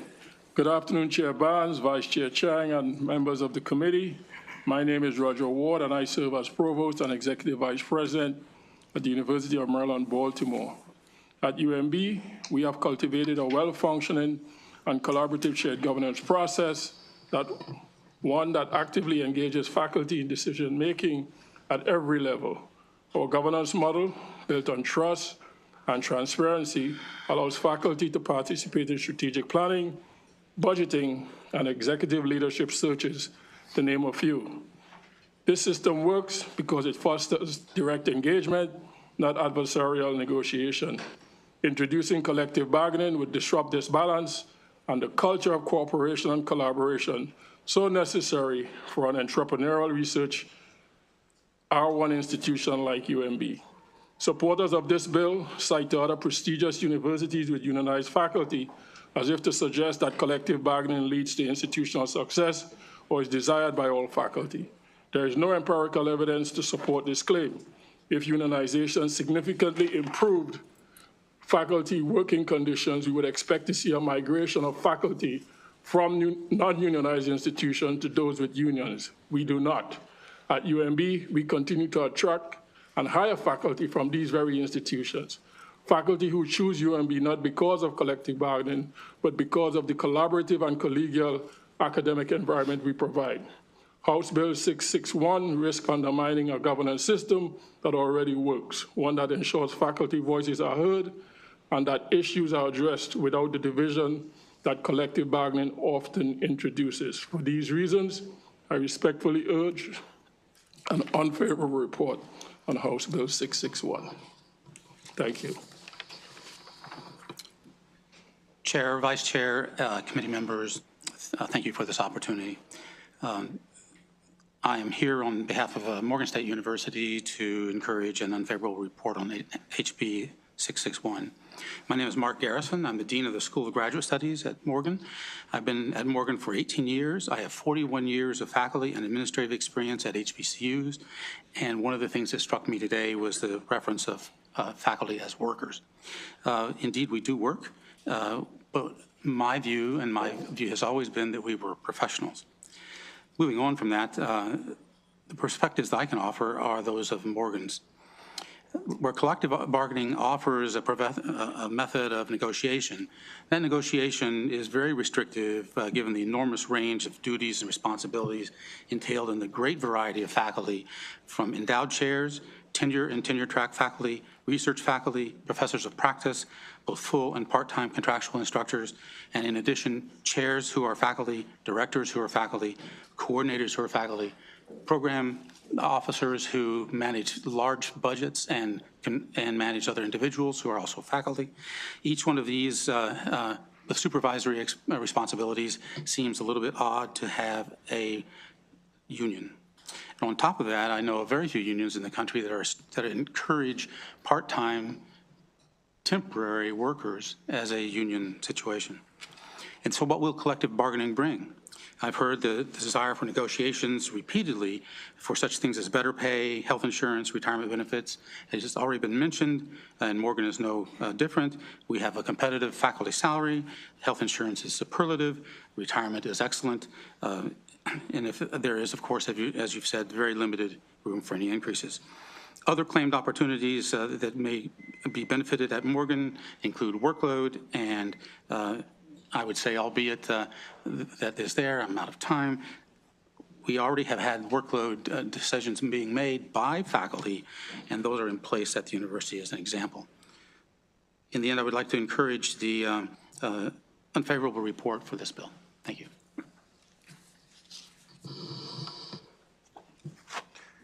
Good afternoon, Mr. Chair, Mr. Vice Chair, members of the Appropriation Committee. My name is Guillaume Amusu, Dr. Amusu, and I'm the Provost and Vice President for Academic Affairs at Bowie State University.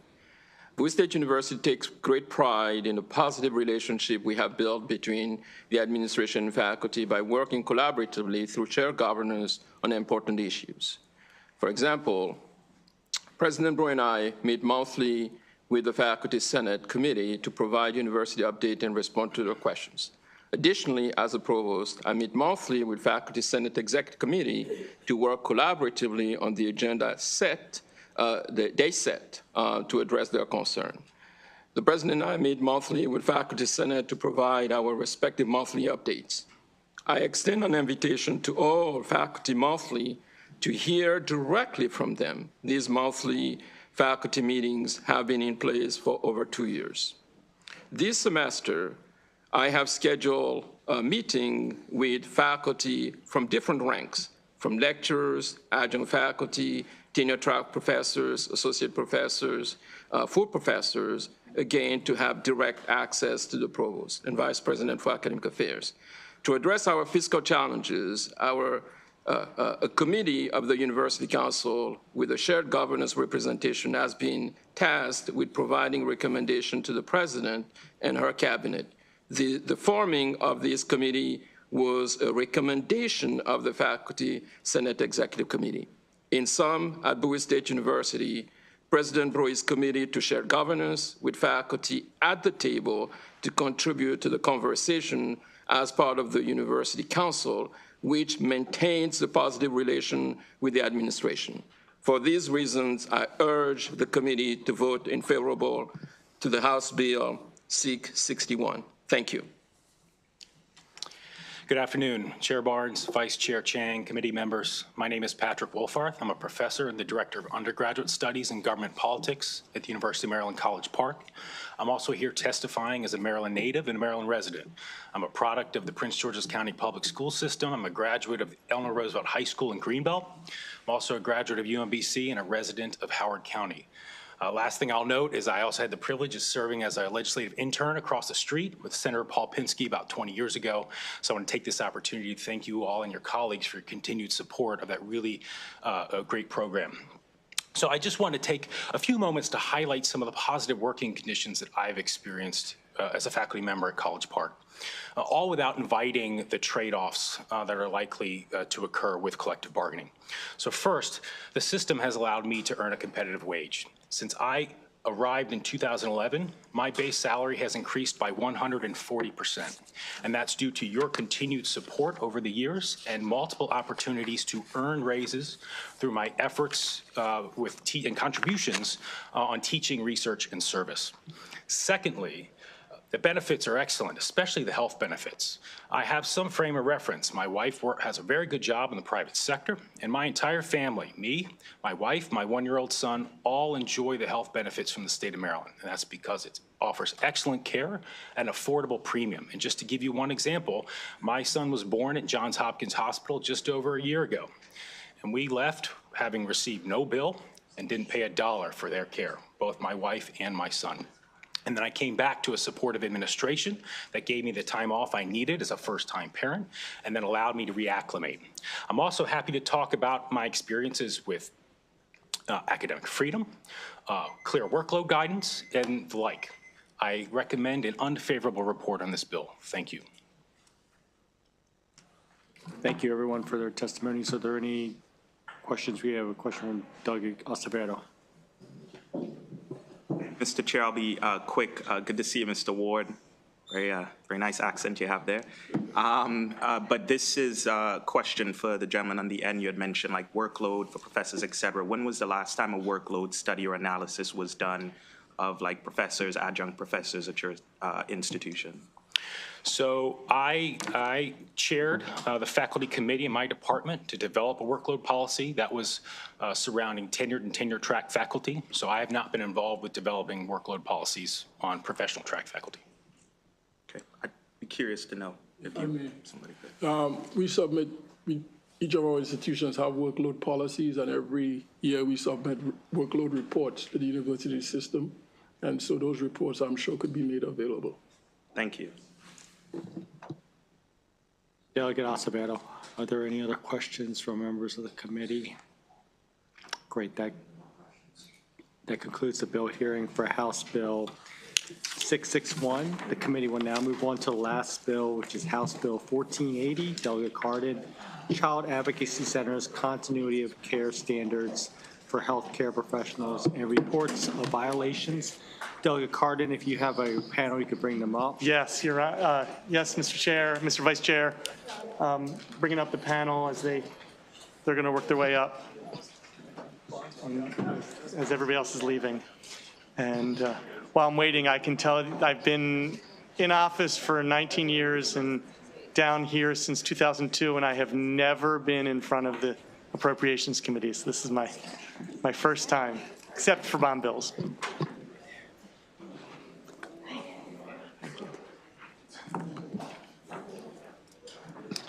All right. Mr. Vice Chair, members of the committee, John Cardin here on House Bill 1480 asking for a favorable report. I'm going to start by saying that this is about child advocacy centers.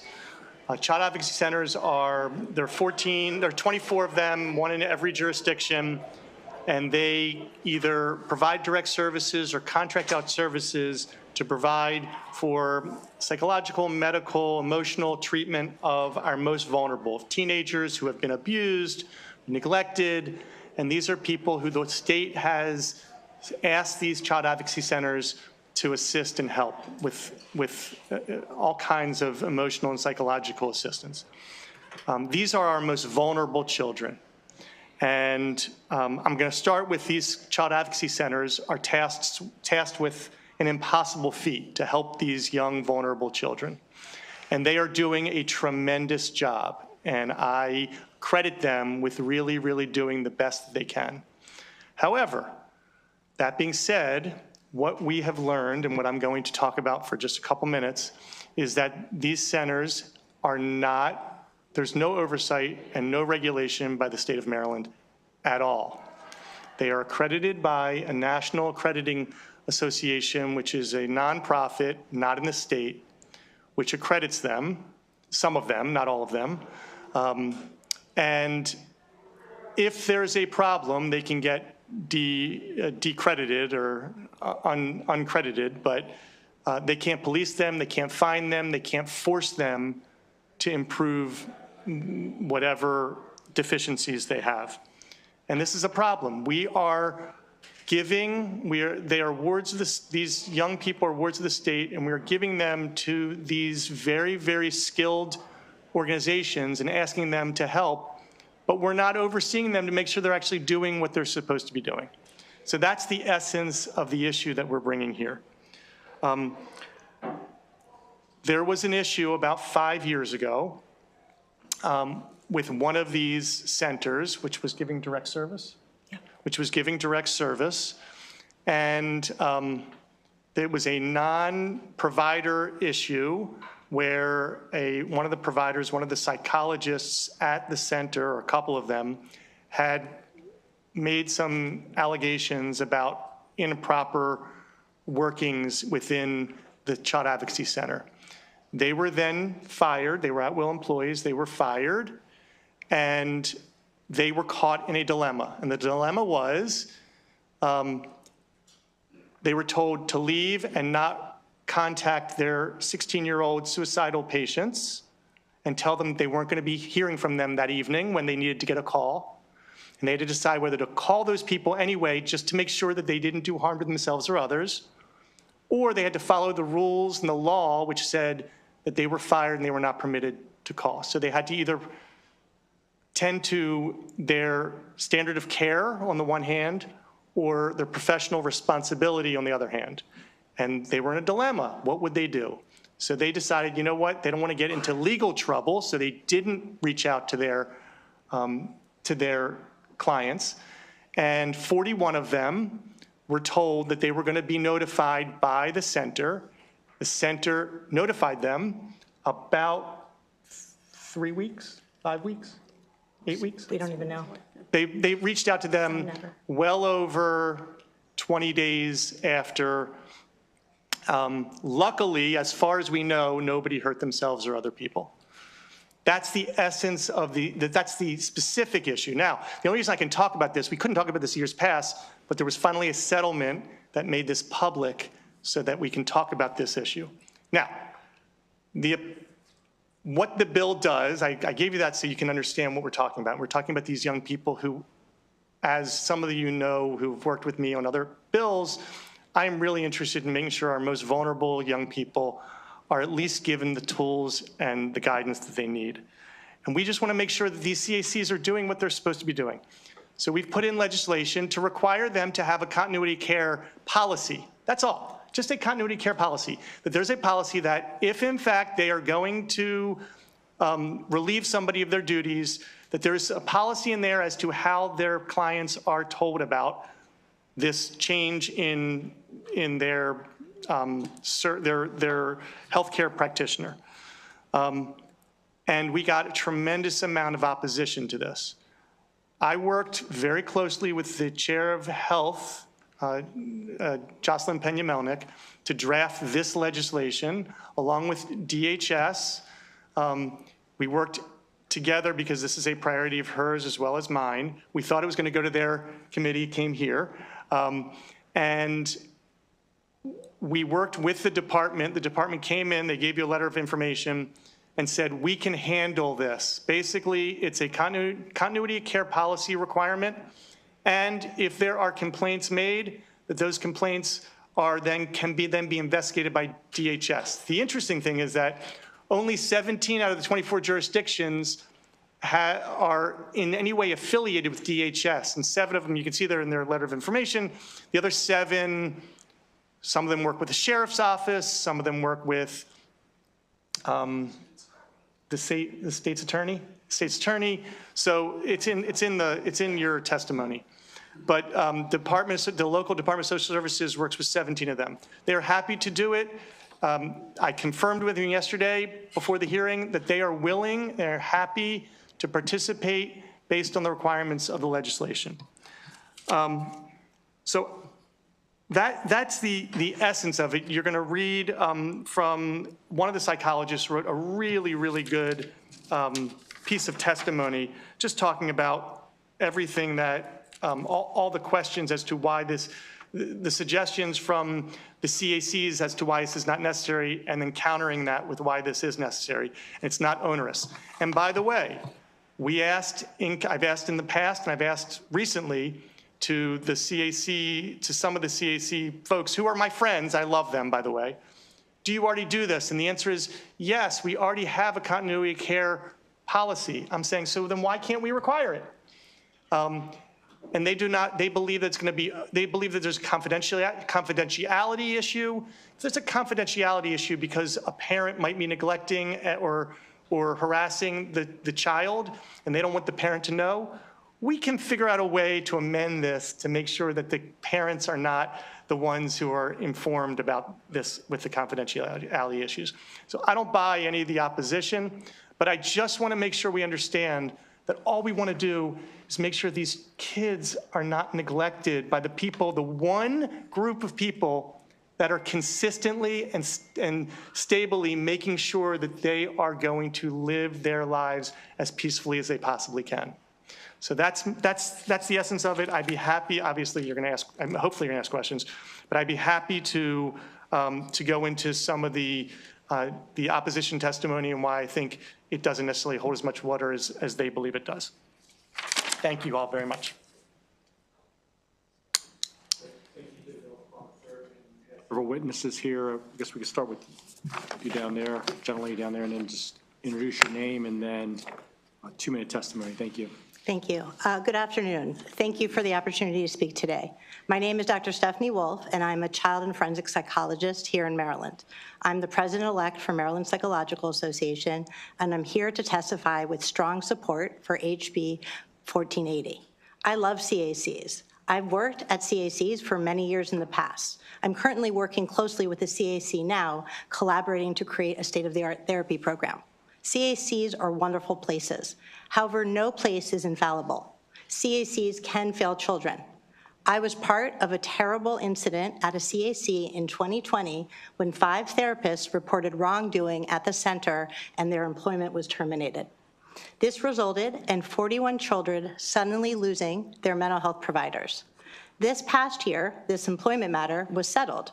Our firings were changed to resignations, and we were compensated with back pay. The CAC did not admit that they did anything wrong. We didn't need them to.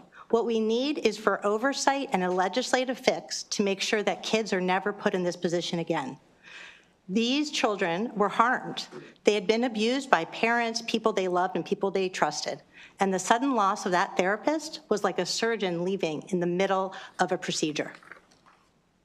The lack of required continuity of care plans at CACs allowed this to occur. These kids required more than just a new therapist. They required a goodbye. They required an understanding of what happened and a new therapist trained in the treatment they were receiving.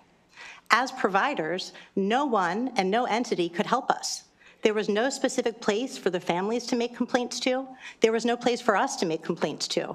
We went everywhere. We contacted the National Children's Alliance, their accrediting body. We contacted the Maryland Children's Alliance, who's going to be testifying today, and we contacted psychology and social work boards.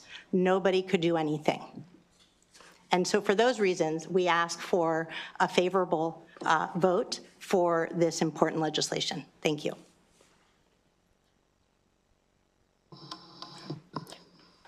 Hello, my name is Dr. Renee DeVord-Lucas, and I'm a psychologist specializing in treating children and teens impacted by trauma. I previously worked at a child advocacy center and helped support families in the aftermath of physical and sexual abuse.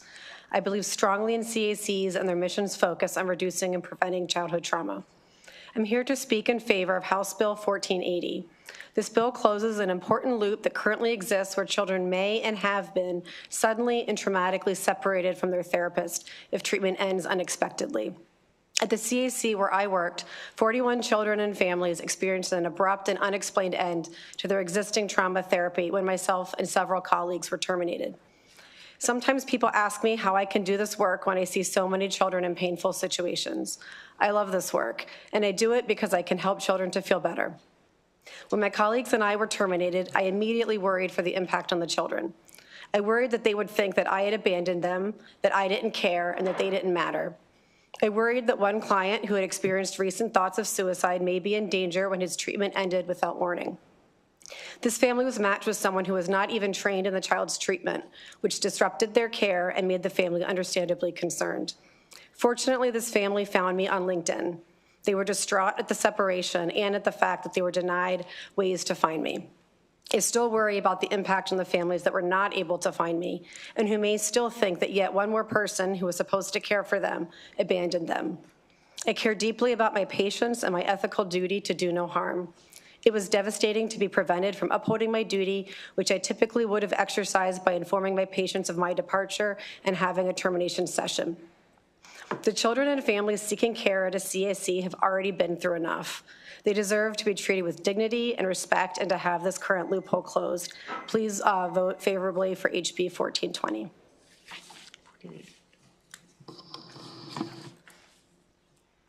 Good afternoon, Chair, Vice Chair, and members of the committee. I'm Dr. Stephanie Olarte. I'm a child and adolescent psychologist, trauma specialist, and I'm also Vice Chair of Maryland Psychological Association's Legislative Committee. It's been argued that no children were harmed during the 2020 incident in which several providers were fired from a CAC without having the opportunity to say goodbye to their patients, many of whom were in trauma treatment. You might be wondering why this room isn't filled with families to tell you about the harm that their children had to endure as a result of this. The Code of Ethics outlined by the American Psychological Association guides psychologist conduct with current and former patients.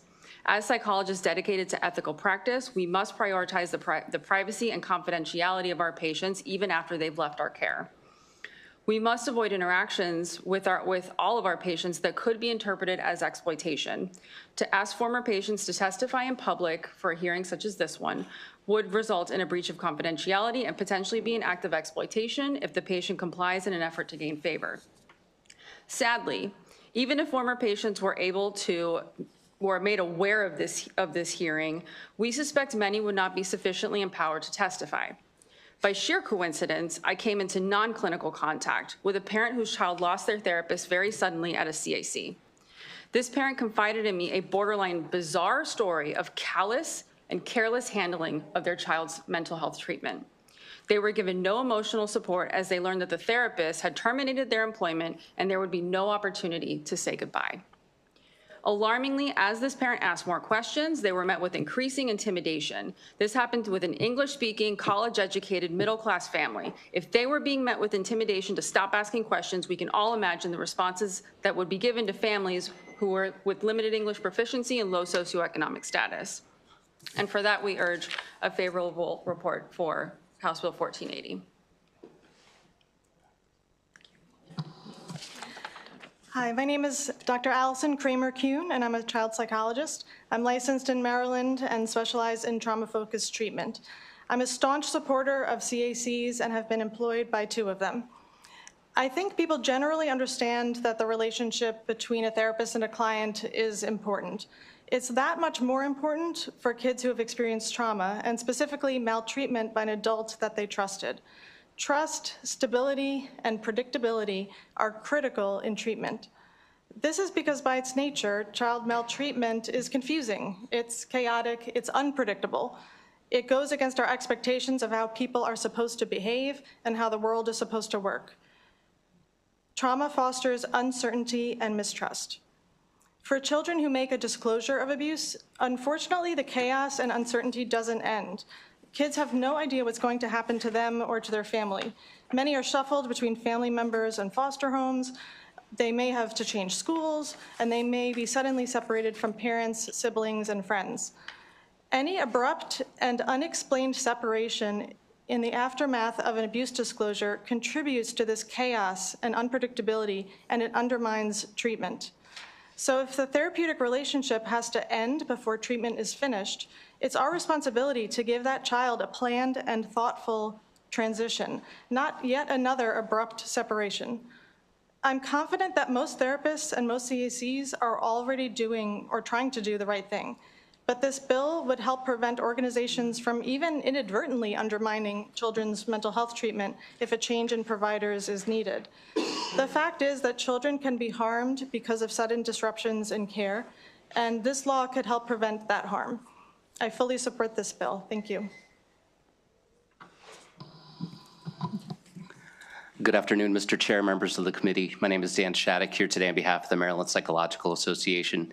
You've heard a description of the circumstances that bring us here today, and I want to speak to what this bill is really going to do. As has been said, this is our 3rd year bringing forward this legislation, and we have a lot of key support. Delegate John Cardin has been the most steadfast supporter in this effort. We've also had support from the HGO chair, Delegate Jocelyn Pena-Melnick.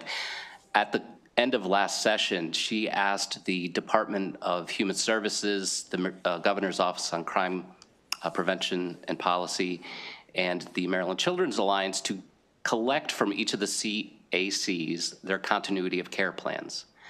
The materials that were provided, you'll see I've summarized in the testimony that was submitted.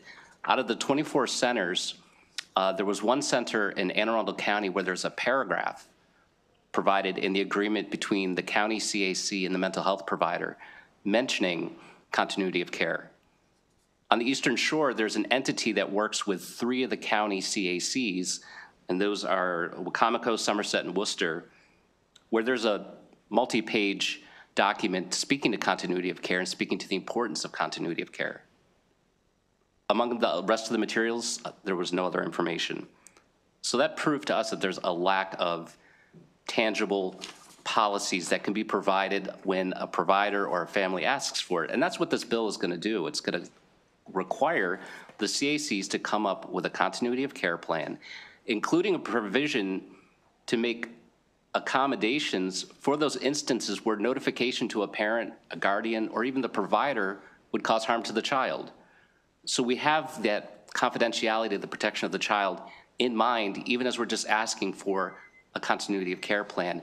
And then just as importantly, the Department of Human Services has agreed to be that repository for complaints, to be that go-to entity to help dig in and investigate where problems may be. So with that, we ask for your support of House Bill 1480. Thank you.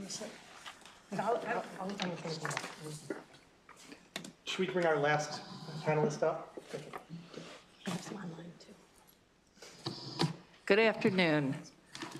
I'm Barbara Brocato, and I'm here on behalf of the Maryland Psychological Association and in support of House Bill 1480. I want to start, one, by thanking our sponsor, but two, by thanking this committee for everything they're doing. I mean, this committee does hard work every year, but I've been at the State House since 1976, and this may be one of the hardest years. So I just commend all of you. You've heard from the therapists here. This is a simple bill. We're very disappointed that the CACs have such strong opposition. This bill was worked out with the Department of Human Resources, who say they can do this. There's no state oversight. This is a public function. These are our most vulnerable children. The bill is simple. You have licensed healthcare providers. If there's a complaint about what they do, there's a system. But there's not a system to file a complaint and have it reviewed for the centers. All this bill asks for is that continuity care plans be filed with the Department of Human Resources annually, that if there is a complaint, it's made to that department and they can investigate it. As I said, it has been said earlier, these entities are overseen by their own accreditation standards. They're good standards. These centers are wonderful. You've heard it from every therapist at this table. But I would ask you to really look at how this is a simple, straightforward bill. In the opposition, I have to say, I'm terribly, I don't understand. They say it's unworkable and unenforceable, that there's a process in the Department of Health. But when there was an incident, they went everywhere, and there was no one that could resolve this. So we ask for a favorable report. Thank you so much. Great. Thank you very much. Thank you to the bill sponsor and the witnesses. Do we have any questions? We have Delegate Mangiano. Thank you, Mr. Chairman, and thank you, Delegate Cardin, and thank you for your expert panel here. I really do not know a lot about this issue. However, it was brought to my attention, this bill, recently, so I just wanted to further give you the chance to react to, as that you just discussed, some of the, just for my knowledge here, as to why the MCA and the National Children's Alliance would be against this bill. Thank you. You want to start? I'll start.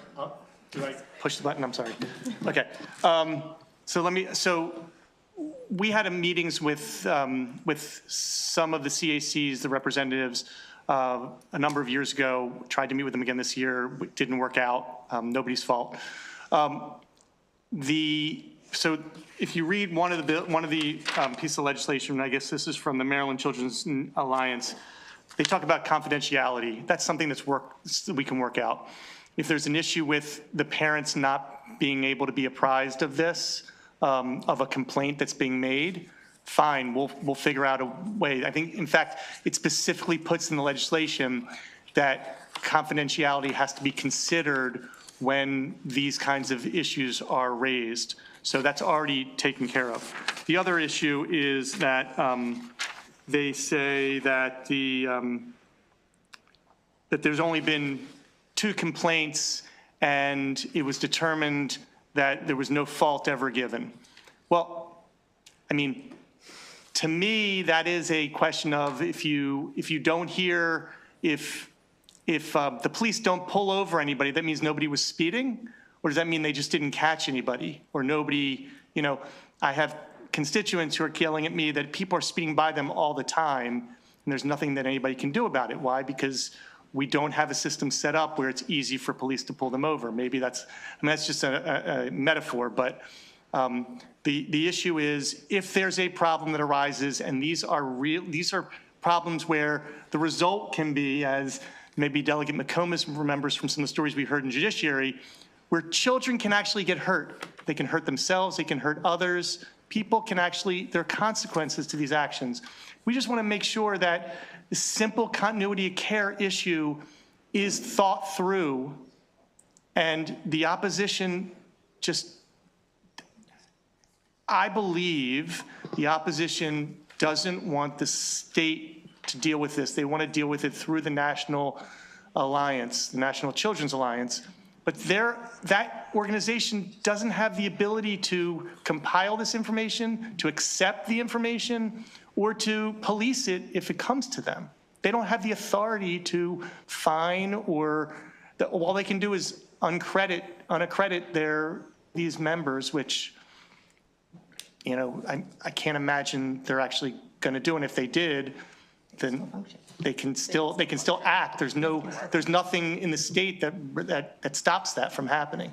So that's essentially, I mean, that's sort of my take on it. Yeah, I think there's just also just nobody wants to be regulated, right? And that, you know, CACs do great work. And so there's a sense of, we got this, we do great work, we know how to do it, and we're good. But unfortunately, there needs to be oversight for every organization. Otherwise, there's issues that can pop up. Additionally, you know, one of the things that we kept hearing in the past hearings was that they said they were already doing this. But yet, when we had the submission of the paperwork, they aren't already doing this. And to me, one of the most stunning details that we got from this paperwork that was submitted was that they had received 2 complaints in the past 5 years across 24 child advocacy centers, over 26,000 children. There was only 2 complaints. And to me, that just doesn't pass the smell test, and shows that these families don't know where to make complaints to, or there's some other break in the system, and that there needs to be oversight. 2 out of 26,000 children. Only 2 were unhappy, only 2 families. It just doesn't make sense to me. Very important issue. Thank you. Like I said, I'm not well versed in it, but it was brought again to my attention, and I appreciate all your efforts to tackle such an important issue. Thank you. McComas. Thank you, Mr. Chair. I think Harford County had the first child advocacy center. All right. And I always thought, and I just a couple cases I had interaction with them, but I did not think that they dealt with long-term therapy for the kids, that it was more to get the social worker, to get the police officer, and maybe the prosecutor and in the same room with the child, so the child didn't have to repeat this to everybody, you know, 4 or 5 times. So I got the impression that they would send them to a different therapist for the mental health issue, but I don't know that for sure. And I guess, is each one different, kind of handled a little bit differently depending on the venue? Yeah, so there are some differences across the child advocacy centers. Some do have in-house therapy and therapists, and some have memorandums of understanding and contractual agreements with therapists. And so for those, they lay out and their requirements as far as must do evidence-based treatment, must have other specifications. So included in that would very easily be must have a continuity of care plan, because those are contractual relationships. They are considered part of that CAC multidisciplinary team. So my question is that if they are part of the team, okay, and the team is the prosecutor and the police, then would they also be subpoenaed into court to testify if there was abuse by the parent or whatever? Oftentimes, yes. Oftentimes, therapists are subpoenaed and testify. It's more complicated than that, and it depends on the certain circumstances, and there are certain, obviously, protections to confidentiality and to current treatment, having a therapist testify. And so that's often looked at on a case-by-case basis. But aren't they playing then 2 roles? One, they're the therapist for the child, but they're also going to, possibly be a prosecution witness. So that's a great question. So it's not a dual role if they're just talking about the treatment that they've been giving, how the child has responded, disclosures made in therapy, if they were reportable, that kind of thing. If they were sworn in as a forensic expert, then that would be a dual role, and you're absolutely right. All right, thank you.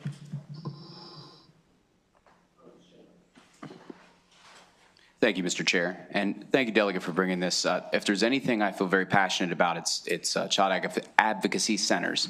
I spent several years of my life being the president of a nonprofit for our local child advocacy center. So one thing I guess might be a better question for the opposition, really, to better understand kind of where the heartburn is on this. But I know from my experience that every jurisdiction is different.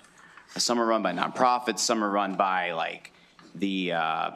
some are run by the counties, some are run by even, I think, the law enforcement, depending on who's the lead jurisdiction, right? So it's all these jurisdictions under the same roof. It is maybe the conflict because we don't really regulate CACs at the state level, and the entities, the social workers that are there and the nurses that are there, don't they have to follow by their own Maryland code for continuity of care? Like, that was my understanding, but I'm sorry, I'll let you guys address that.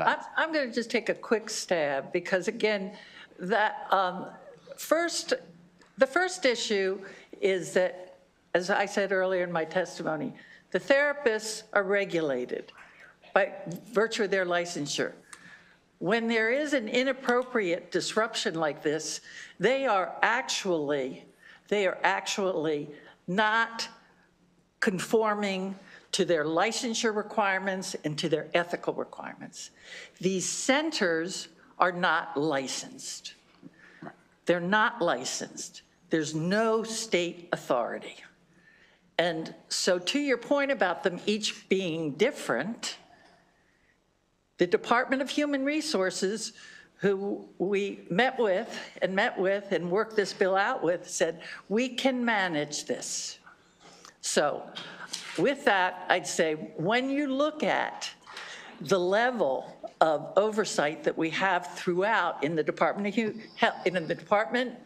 of Health, in the Department of Human Services, there are going to be deviations just as there are with the CACs. And I would add that we actually also reached out to the boards. We reached out to the Board of Social Work, the Board of Psychology, and there was nothing they could do because the issue that was just raised, where it was the entity itself was the one that was preventing it, and the entity itself doesn't have that requirement by the state.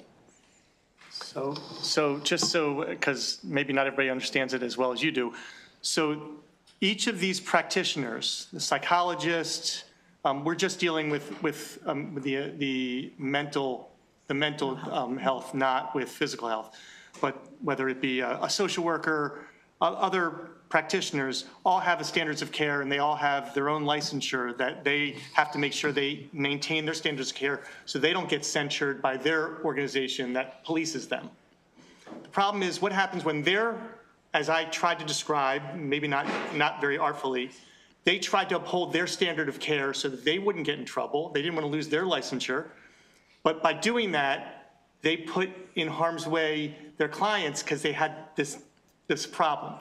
So then it's not them that's violating a standard of care or a policy, which is all, we're not even talking about standards of care, we're talking about a policy.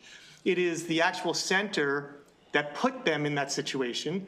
By the way, I'm not saying the center was doing this for nefarious reasons. We're not suggesting that, and hopefully it came across. We love these guys. We just want to make sure that every single entity that provides health services in the state of Maryland, and many that don't provide them, are being regulated by the state.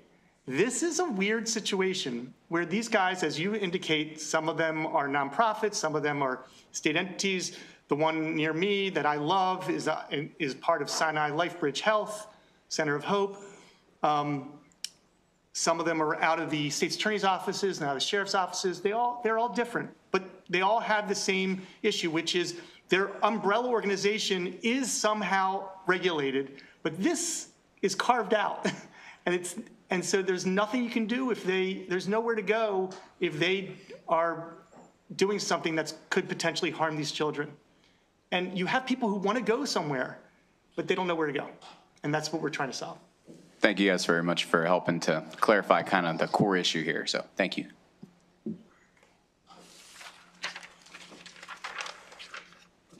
Great, thank you very much. Are there any other questions from members of the committee? Okay, we have several other witnesses here. Mr. Chair, we have a virtual witness. No, they Is there any model, okay, we have our CACs. Are there CACs that are very similar to ours in other states?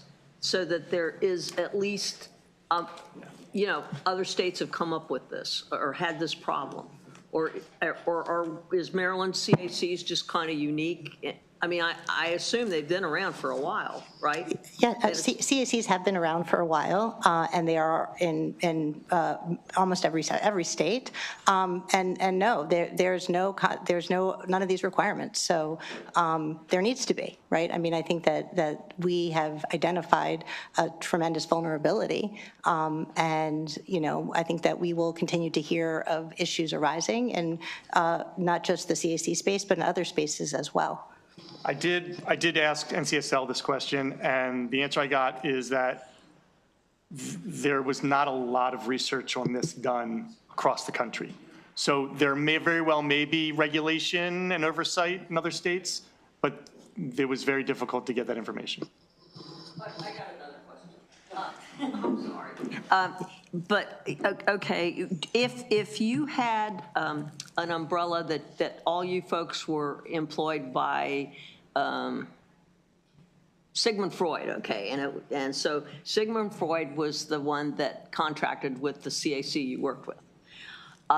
Then Sigmund Freud would be his operation. You would be under his rules for psychiatry, psychology, confidentiality, separate and apart from the CAC. Would that work, something like that? So in other words, it's basically an entity within an entity, as opposed to just, because who was your boss? But the CIC, so for the CAC has specific contractual relationships with all of the partners. So the partners, Sigmund Freud's practice, there would be a contractual relationship with them. And as part of that, the CAC requires types of therapy and kind of lays it all out. So as part of that requirement, could very easily be, and you must have continuity of care and a plan, and this is what it must look like. So there's already that structure in place. That's how accreditation happens. That's how the National Children's Alliance oversees these centers, by having them create, if it's not in-house. So for us, the therapy was in-house, so the employer was the CAC. But for those entities where it's not in-house, there's still a contractual relationship that lays out requirements, and so part of those requirements, again, include having evidence-based treatments, the different types of trainings that the therapist must have, the types of, all the different kind of parameters around that care. So including in that contractual relationship, this continuity of care plan would be very easy. We have, I think, one or two more witnesses. Okay.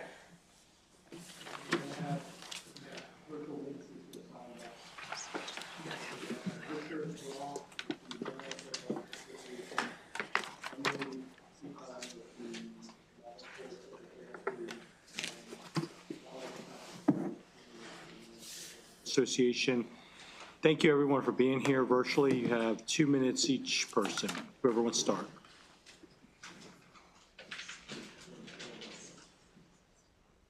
I'll go. Good afternoon, Chair Barnes, Vice Chair Chang, and committee members. I appreciate the opportunity to address you. I am Dr. Pat Savage, a retired psychologist who spent 40+ years serving children and their families. The current chair of MPA's PAC, the immediate past chair of MPA's Legislative Committee, as well as the past president of the association. I am testifying in strong support of HB 1480. I have also provided you with more extensive written testimony for your review. As you have heard, HB 1480 is a step towards requiring accountability from an organization that provides mental health services to kids and families. A simple ask, ensuring that the behavior of the organization is consistent with the standards of care and ethics of mental health therapists.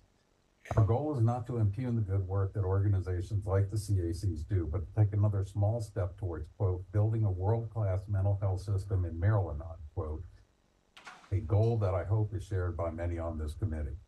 You have heard from others about the harm to vulnerable clients and families created by a lack of oversight. I will focus on the potential harm to mental health providers themselves. Preventing therapists from providing appropriate terminations and interfering with the continuity of care of their clients not only harms kids and families, but also places therapists in grave danger with their licensing board. It is called abandonment. Abandoning one's clients is a very serious issue that can cost you your license. So, you can be clear, licensing boards only discipline mental health therapists when a complaint is filed. They cannot intervene with nor correct administrative directives made by organizations providing mental health care. The health occupation boards have no direct ability to protect kids or families from harmful organizational decisions interfering with care. Secondly, Dr. Savage, you can wrap it up. Pardon me? You can summarize. Oh, okay. I was just going to say that enacting these kinds of guidelines will not discourage providers from working with CACs, but encourage them to do so. So I ask it for a favorable report on HB 1480. Thank you. Great. Thank you very much, Dr. Savage. Go, Mr. Block. Thank you, Mr. Chair, Vice Chair. My name is Richard Block. I'm an attorney practicing in Maryland since 1972, and I've been representing as general counsel to the Maryland Psychological Association since 1979. I am here on behalf of the Maryland Psychological Association, and I've been present during the prior hearings on this bill and heard the justification by the opposition that CACs are certified by the National Children's Alliance, that the incident that occurred was unique and therefore this legislation is unnecessary. One example is sufficient to make us aware of the lack of oversight that exists. The National Children Alliance member CACs are credited for 5 years. I've reviewed the documents on the National Children's Alliance website to try and find a process by which a complaint could be filed against the CAC accredited by the Alliance. I reviewed the books on their standards and their membership guidebooks and was unable to find any reference to complaints or a process for filing one. The oversight of these facilities by the Department of Health is critical to protect the mental health of children who are being treated by CAC mental health providers, whether employed or privately contracted. The negative impact of the sudden loss of a mental health provider can be overwhelming to children who have established a trust and reliance on their therapist. This bill simply provides a process for those instances and requires CACs to provide information to the Department of Health and appropriate oversight of CACs to assure they are providing for the ethical transition of children's treatment, which is an obligation, as Dr. Savage just pointed out, of every therapist. Okay, thank you, Mr. Block. This is very important. Concluded. Thank you. Okay, last witness, Emily Pecan.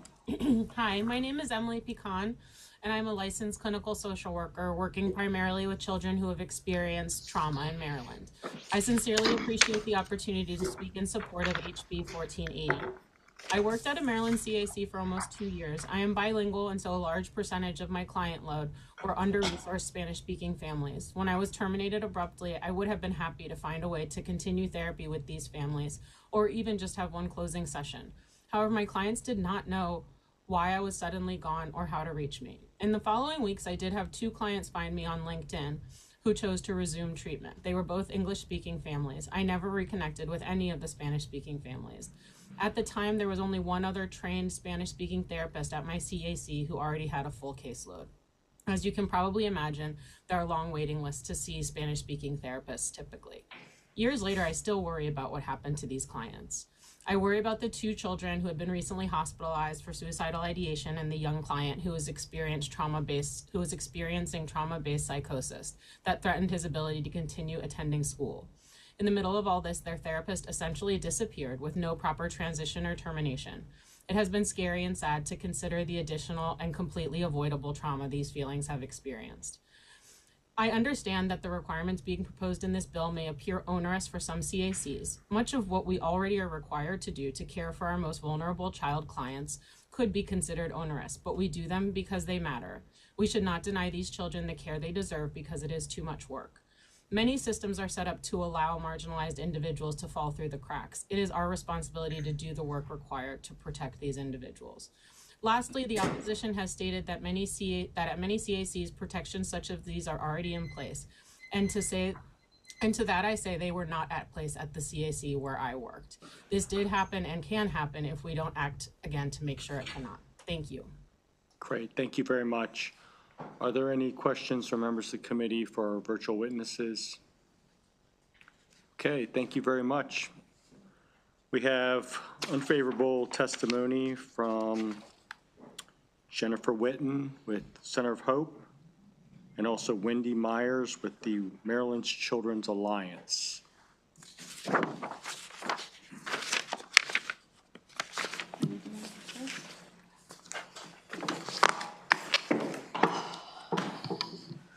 Good afternoon, Mr. Chairman and committee members. For the record, my name is Jennifer Whitten. I'm here today in respectful opposition of House Bill 1480 on behalf of Center for Hope, which is the Child Advocacy Center in Baltimore City and the longest standing child advocacy center in the state of Maryland. You have my pretty extensive testimony, so I would say that we've enumerated a number of our concerns. But listening to the testimony today, I think I just want to point out a couple of things. My colleague Wendy here will talk a little bit more about MCA's role in the National Alliance role in the standards. But our message today is not that we are opposing oversight. That is actually the opposite of what we would say to you.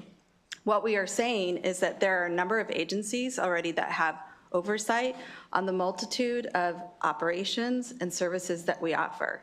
CACs, as you may know or may not know, offer many services in addition to mental health services and other somatic care needs, but they interact with a number of different partners. You've heard state attorneys, law enforcement. We work with DHS. Currently, under criminal code, GOCAP has established a number of standards that CACs must meet, including the accreditation standards of the National Alliance in coordination with the Maryland Children Alliance. In particular, when we're talking about services related to mental health services and any other physical care services, those are governed by licensing board. Those boards for each of the licensed provider, whether that's a social worker, whether that's a psychologist, whether that's a physician, they have the due diligence that if there is any standard broken under their licensure standards or a break of code of ethics, they must investigate. There's also an opportunity for the Office of Attorney General to investigate. I think you will see that there has been noted in some of the references to the case that was presented before you. There's a number of different ways for oversight and for inquiry and grievances. And we have very extensive policies that stipulate the continuity of care and the transition of care in these cases. So I don't want this committee to leave thinking that that is not the case. We feel like there is pretty extensive process in place. So there's many other things I would love to say, but again, we would just ask for an unfavorable report and always a resource to this committee. Thank you.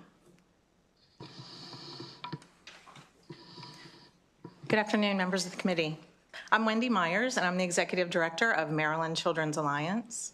Maryland Children's Alliance is the statewide convener of our 24 child advocacy centers, and I have been in Maryland CAC leadership for 19 years now. So every CAC in the state is a member of Maryland Children's Alliance and also a member of the national accrediting body, as you've heard, the National Children's Alliance. We're requesting an unfavorable report on House Bill 1480 for the following reasons. There's no data which indicates that continuity of care is a systemic problem in Maryland. Maryland CACs served 26,443 children over the past 5 years. During this time, there was one written, the one you've heard about, and one verbal complaint reported. So one formal complaint following services provision for 26,443 children. This bill would require a CAC to report a change in medical or mental health providers to a parent or guardian. In most CACs, the mental health and medical services provider is not a CAC employee, but a contracted third party, as you've heard. This means the CAC would not have knowledge regarding changes in providers. Additionally, by using the term parent or guardian, this puts children at additional risk of harm. In 2024, Maryland CACs served 5,387 children. In 1,715 of those cases, the parent or step-parent was the maltreater. So including the word parent could jeopardize these investigations and, more importantly, put children at risk. House Bill 1480 requires DHS to collect data from CACs annually. GOCAP, the Governor's Office of Crime Control, or Policy and Prevention, I still say the old acronym, has oversight of Maryland CACs. Since Maryland CACs are operated in a variety of ways with different agencies at the helm, this would create confusion. Some CACs are nonprofits, some have law enforcement at the helm, others have DHS or state or county employees in leadership roles. Licensed mental health professionals have a continuity of care requirement governed by the professional licensure.